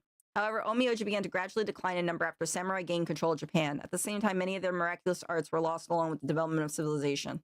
All the services of Omioji were typically reserved for the upper class. They were a number of shomonji, or hidden Omioji, who worked for the common folk. Okay. There was more.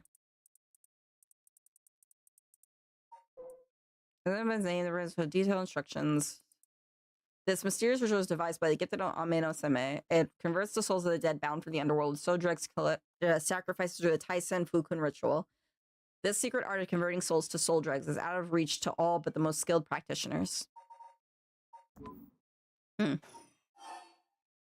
are the 7 mysteries related to the rite?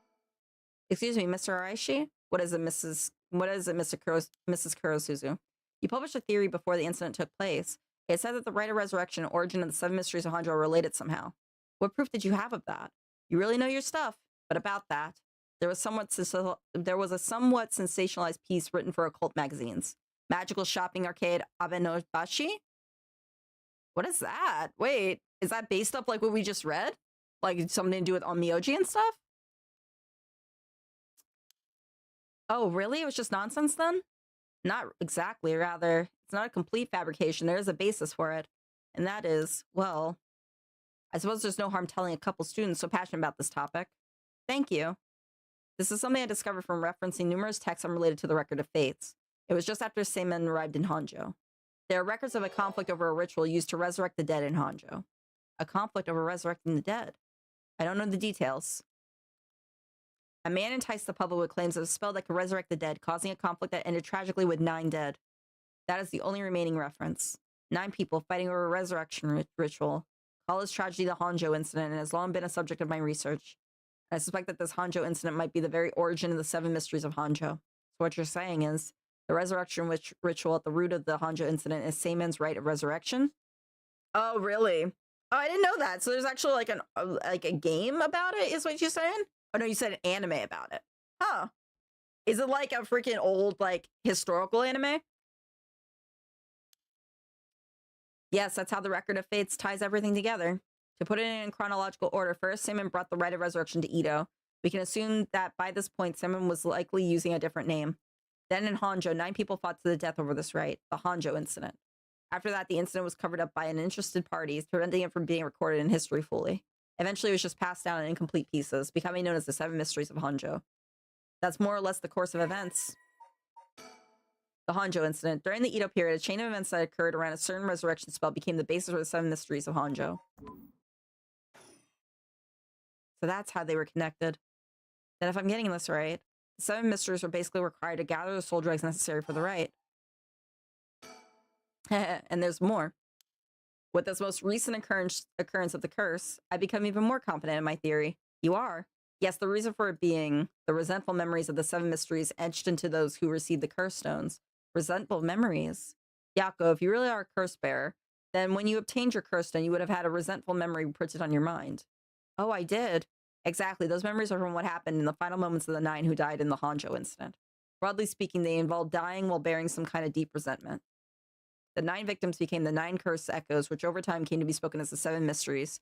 A kid doesn't want to grow up and move. Basically, he's afraid and discovers his ability to take the Abenobushi arcade and move to a different planes of existence almost. But each time they get further and further away. Damn, that sounds freaking deep as shit. Is it a very serious, anime? Or is it, comical? Thus gathering the resentful memories granted by the present curse and connecting them together. And Troy's supposed to go home with his childhood friend. Okay, it sounds pretty serious. That's insane. That sounds interesting. Is it an old anime? It will reveal once and for all what happened during the Honjo incident. Huh. That's why you must tell me about the resentful memory of your fool's procession, Naoko. Mio, should I? Yeah, I think it's okay. We need all the information we can get. Okay, Mr. Aishi, I'll tell you about the memory of the fool's procession. Excellent. So basically, it's about a woman who died falling from a Yagura tower at a festival. Interesting. It's not that one, then. Not that one. What do you mean? Among the 9 victims of the Honjo incident, that is to say the 9 cursed echoes, one of them is Seaman himself, or so I suspect. Huh? Seaman was one of the victims in the Honjo incident, too? Meaning Onmyoji, as powerful as him, also became a cursed echo? Right, it would make sense that the cursed stone tied to a cursed echo like that would be special. Power of a cursed stone is different based on the cursed echo? Mio, then maybe with Seaman's cursed echo we could... Yes, we may be able to settle this whole situation. Hey, what are you two whispering about? Oh, nothing, sorry. Mr. Araishi, how many of the resentful memories have you gathered so far? I have learned a number of them. The Evergreen Beach, the Foot-Washing Mansion, the Ever-Burning Lantern, and now the Fool's Procession makes 4. Of those, the most important are the Foot-Washing Mansion and the Evergreen Beach. What are they about? First, the Foot-Washing Mansion. Nomyoji appears distinctively in this one. Really? But not Seaman, I'm afraid. A female Omyoji who sought the rite of resurrection due to her obsession with her personal appearance. Her legs, which she had always taken pride in, were stricken with corruption after she was defeated by Seaman. Her curse echo is notable for being particularly easy to fulfill the requirements necessary to use the curse. That detective did well to escape this one. So a female Omyoji and rival of Seaman was involved in the Honjo incident. That certainly is interesting. Next, the Evergreen Beach. This curse echoes from a craftsman of Netsuke carvings named Jinkichi who was hanged for spreading baseless rumors. He apparently spoke of something that granted the ability to bring back the dead. The rite of resurrection. Precisely, this man Jinkichi must have been in contact with Seaman. If I could just collect all the memories, everything will be revealed and the truth of the 7 mysteries will be mine. That's the knowledge I desire. Meaning you need to gather as much information as you can from the curse bearers. Precisely. I have an agreement to exchange information with those detectives, but they might not even find the other curse bearers, so I might take measures of my own. Another thing. Yes. You never really finished about what the trigger for all this was. Well, I don't know. Really? You're not hiding something from us, are you? It has something to do with how you obtained the Record of Fates, right? Did you really get a hold of the Record of Fates? To tell you the truth, we're in a race against time. It'd be a disaster if we don't hurry. What are you talking about? Someone left a warning that at sundown today they would use the curse to kill a lot of people. The one who left that message is the culprit behind the Nejima murders from 20 years ago. What? Something so terrible will happen? I won't allow potentially hundreds of people to become victims of a curse. I'll do anything in my power to stop it. Mr. Araishi, please tell us everything you know. I'm sorry, but I truly don't know anything. The truth is I was given the Record of Fates by a woman. A woman? Well, her voice sounded like a woman's, but I didn't really get a chance to see what she looked like. 1 month ago, while I was investigating it, I suddenly heard a formless voice. A woman's voice? It said, I entrust you with this ancient manuscript and the rite of resurrection held within its pages. Spread rumors of this ritual as far and wide as you can in the coming month. And before I knew it, an old document had fallen down at my feet. 1 month, she specified the time period? I was told if I did that, I would study the manuscript as much as I pleased. I wanted so badly to verify its authenticity, I ended up accepting. I haven't heard anything from the voice since then. It must have had you spread rumors in order to strengthen the power of the curse. To tie together the curse and the desire to seek out the right. This makes it likely that the owner of the voice is the mastermind behind all this. Hence, I went public with the record of fates. Hihaku and occult magazines immediately jumping at the news was a financial boon for me. Huh? Hihaku, as in Hihaku soaps? Right. I mean, no, that's not important. Just some personal business. After that, I waited, trying to predict what would occur in a month's time. That's when the curse began. Those are all the details I have. Very well, I've told you this much. I might as well give you one more thing. Thank you. What might that be? About Saemon's Record of Fates. There is a sort of continuation of it. Another document called the Record of Fates Yin Scroll. A continuation? Actually, a section written in Saemon's own hand was appended to the manuscript, according to which, after the Honjo incident, Saemon lamented such a calamity taking place. He apparently wrote the addendum for the event that the tragedy became its own curse. It seems he had an idea that the victims of the Honjo incident were turned into accursed echoes and be used to gather soul dregs. It supposedly details how to handle any trouble that occurs as a result of the rite of resurrection. Really? Hold on a second. Don't you find that strange? What's the matter, Miss Sakazaki? You think my information is inaccurate? If Saemon died in the Honjo incident, then he couldn't have written an addendum. You really don't get it, do you? Huh? Am I wrong? Have you forgotten the ability Saemon possessed? Of course not. He could use the rite of resurrection. Oh, you're telling me Saemon used it on himself? The rite of resurrection can be carried out in advance so that it activates when the soul dregs are gathered together. That it's not possible that Saemon himself was resurrected by the rite after it all took place, but he sought to collect the soul dregs needed to use the rite. Yes, and that's why they died. The 8 others besides Saemon. What? They died in the Honjo incident for their soul dregs? That sounds like it's the same as what's happening now. I had a box fall on my face. Me angry. What the hell? Are you at work and that's what happened? Yeet that box. Just throw it. I would just throw it across the freaking room. And it sounds like the same as what's happening now. That's why I need that resentful memories to learn the truth. I get it now. The issue at hand is that the Yin Scroll and the Record of Fates were supposed to have been passed down as a set. When I received the Record of Fates, the Yin Scroll was gone. Only this information was left. Supposedly, Saemon's blood descendants guarded it as they passed it down across generations. It seems that over their long history, the 2 documents became separated and the scroll's location lost as the family line branched. Saemon had descendants, so there's someone out there related to my blood even now. Oh my god, babe. Yes, in fact, I've tried to trace the line as far as I could. He wasn't well-known Omyoji to begin with, so a detailed family tree does not exist. It seems likely that the use of the manuscript has long forgotten, only being passed down out of tradition. And since they aren't even aware of what they have, tracking it down is quite tricky indeed. I wish I could ask whoever that voice belonged to about the Yin Scroll. I'm sure you do. So basically, in the Records of Fate's Yin Scroll, Saemon himself wrote about ways to handle the curse and the rite, yes? Yes, that's right. I've been searching for it all this time, but I haven't found a single lead. So if you two find anything other resentful memories or Yin Scroll, tell me immediately. You owe me that much for telling you all this, do you not? That's the real extent of everything I know. The Records of Fate Yin Scroll. It is said that Saemon Tsuchi Mikado, I'm never going to get used to saying his name, author of the Record of Fates, wrote the Yin Scroll because he feared that the descendants of those involved in the Hanju incident may become cursed and used in the collection of soul dregs for the rite of resurrection. The existence of the Yin Scroll is indicated in a postscript adding to the Record of Fates, but its whereabouts are currently unknown. It's believed to have been inherited by a descendant of Saemon. Oh wait, hold on, there was another thing. More about the Record of Fates. Yeah. Yes, I understand. Thank you so much for your help. If you bring me some useful information, I'll take it as a consideration for your school grades as well. Yeah, I would have yeeted the box, I'm not gonna lie, ball game. Alright, 1 p.m. for Yako Sakazaki. Street. Just street. And I think at that, we're gonna save here. And we'll just save it at that. Alright, guys. It's been fun. I had a lot of fun. I think we had a lot done. You know, we did a lot. We got through a good chunk of the story here. You know what I'm saying? So we're good. We're good. Tomorrow's Marvel Rivals, so it's going to be a really, really chill day. We'll just have our usual yapping session and then we'll go right into that. I think I'm going to do a lot of yapping in the beginning of the stream because I really want to interact with you guys a little bit more. So we're going to be doing that. That's just going to be a given. So if you immediately want to just get into the gaming and stuff like that, give it at least a half an hour and then we'll have the game go on. But it was so much fun. Thank you guys again for the subs and for the freaking like follow and everything. This really does help me and I really do appreciate it. Let's go see who we can raid, who we can give some love to before we head off. Oh, Honey Hime is on. Do you guys want to say hi? She's cute. We should definitely say hi to her. All right. I'm going to send love to Honey Hime because she's on right now and it'd be really cute. If you guys just, you know, if you guys need to bounce, you need to leave, you need to rest, do your thing. You know what I'm saying? I'm going to go ahead. I'm going to start the raid here. And LOL, yeah. Oh, no, my bad. I was reading that wrong. No, I'm really grateful you guys came through. Thank you so much for all this, all right? You guys have a good rest of your night. I will see you guys tomorrow. One song that I play.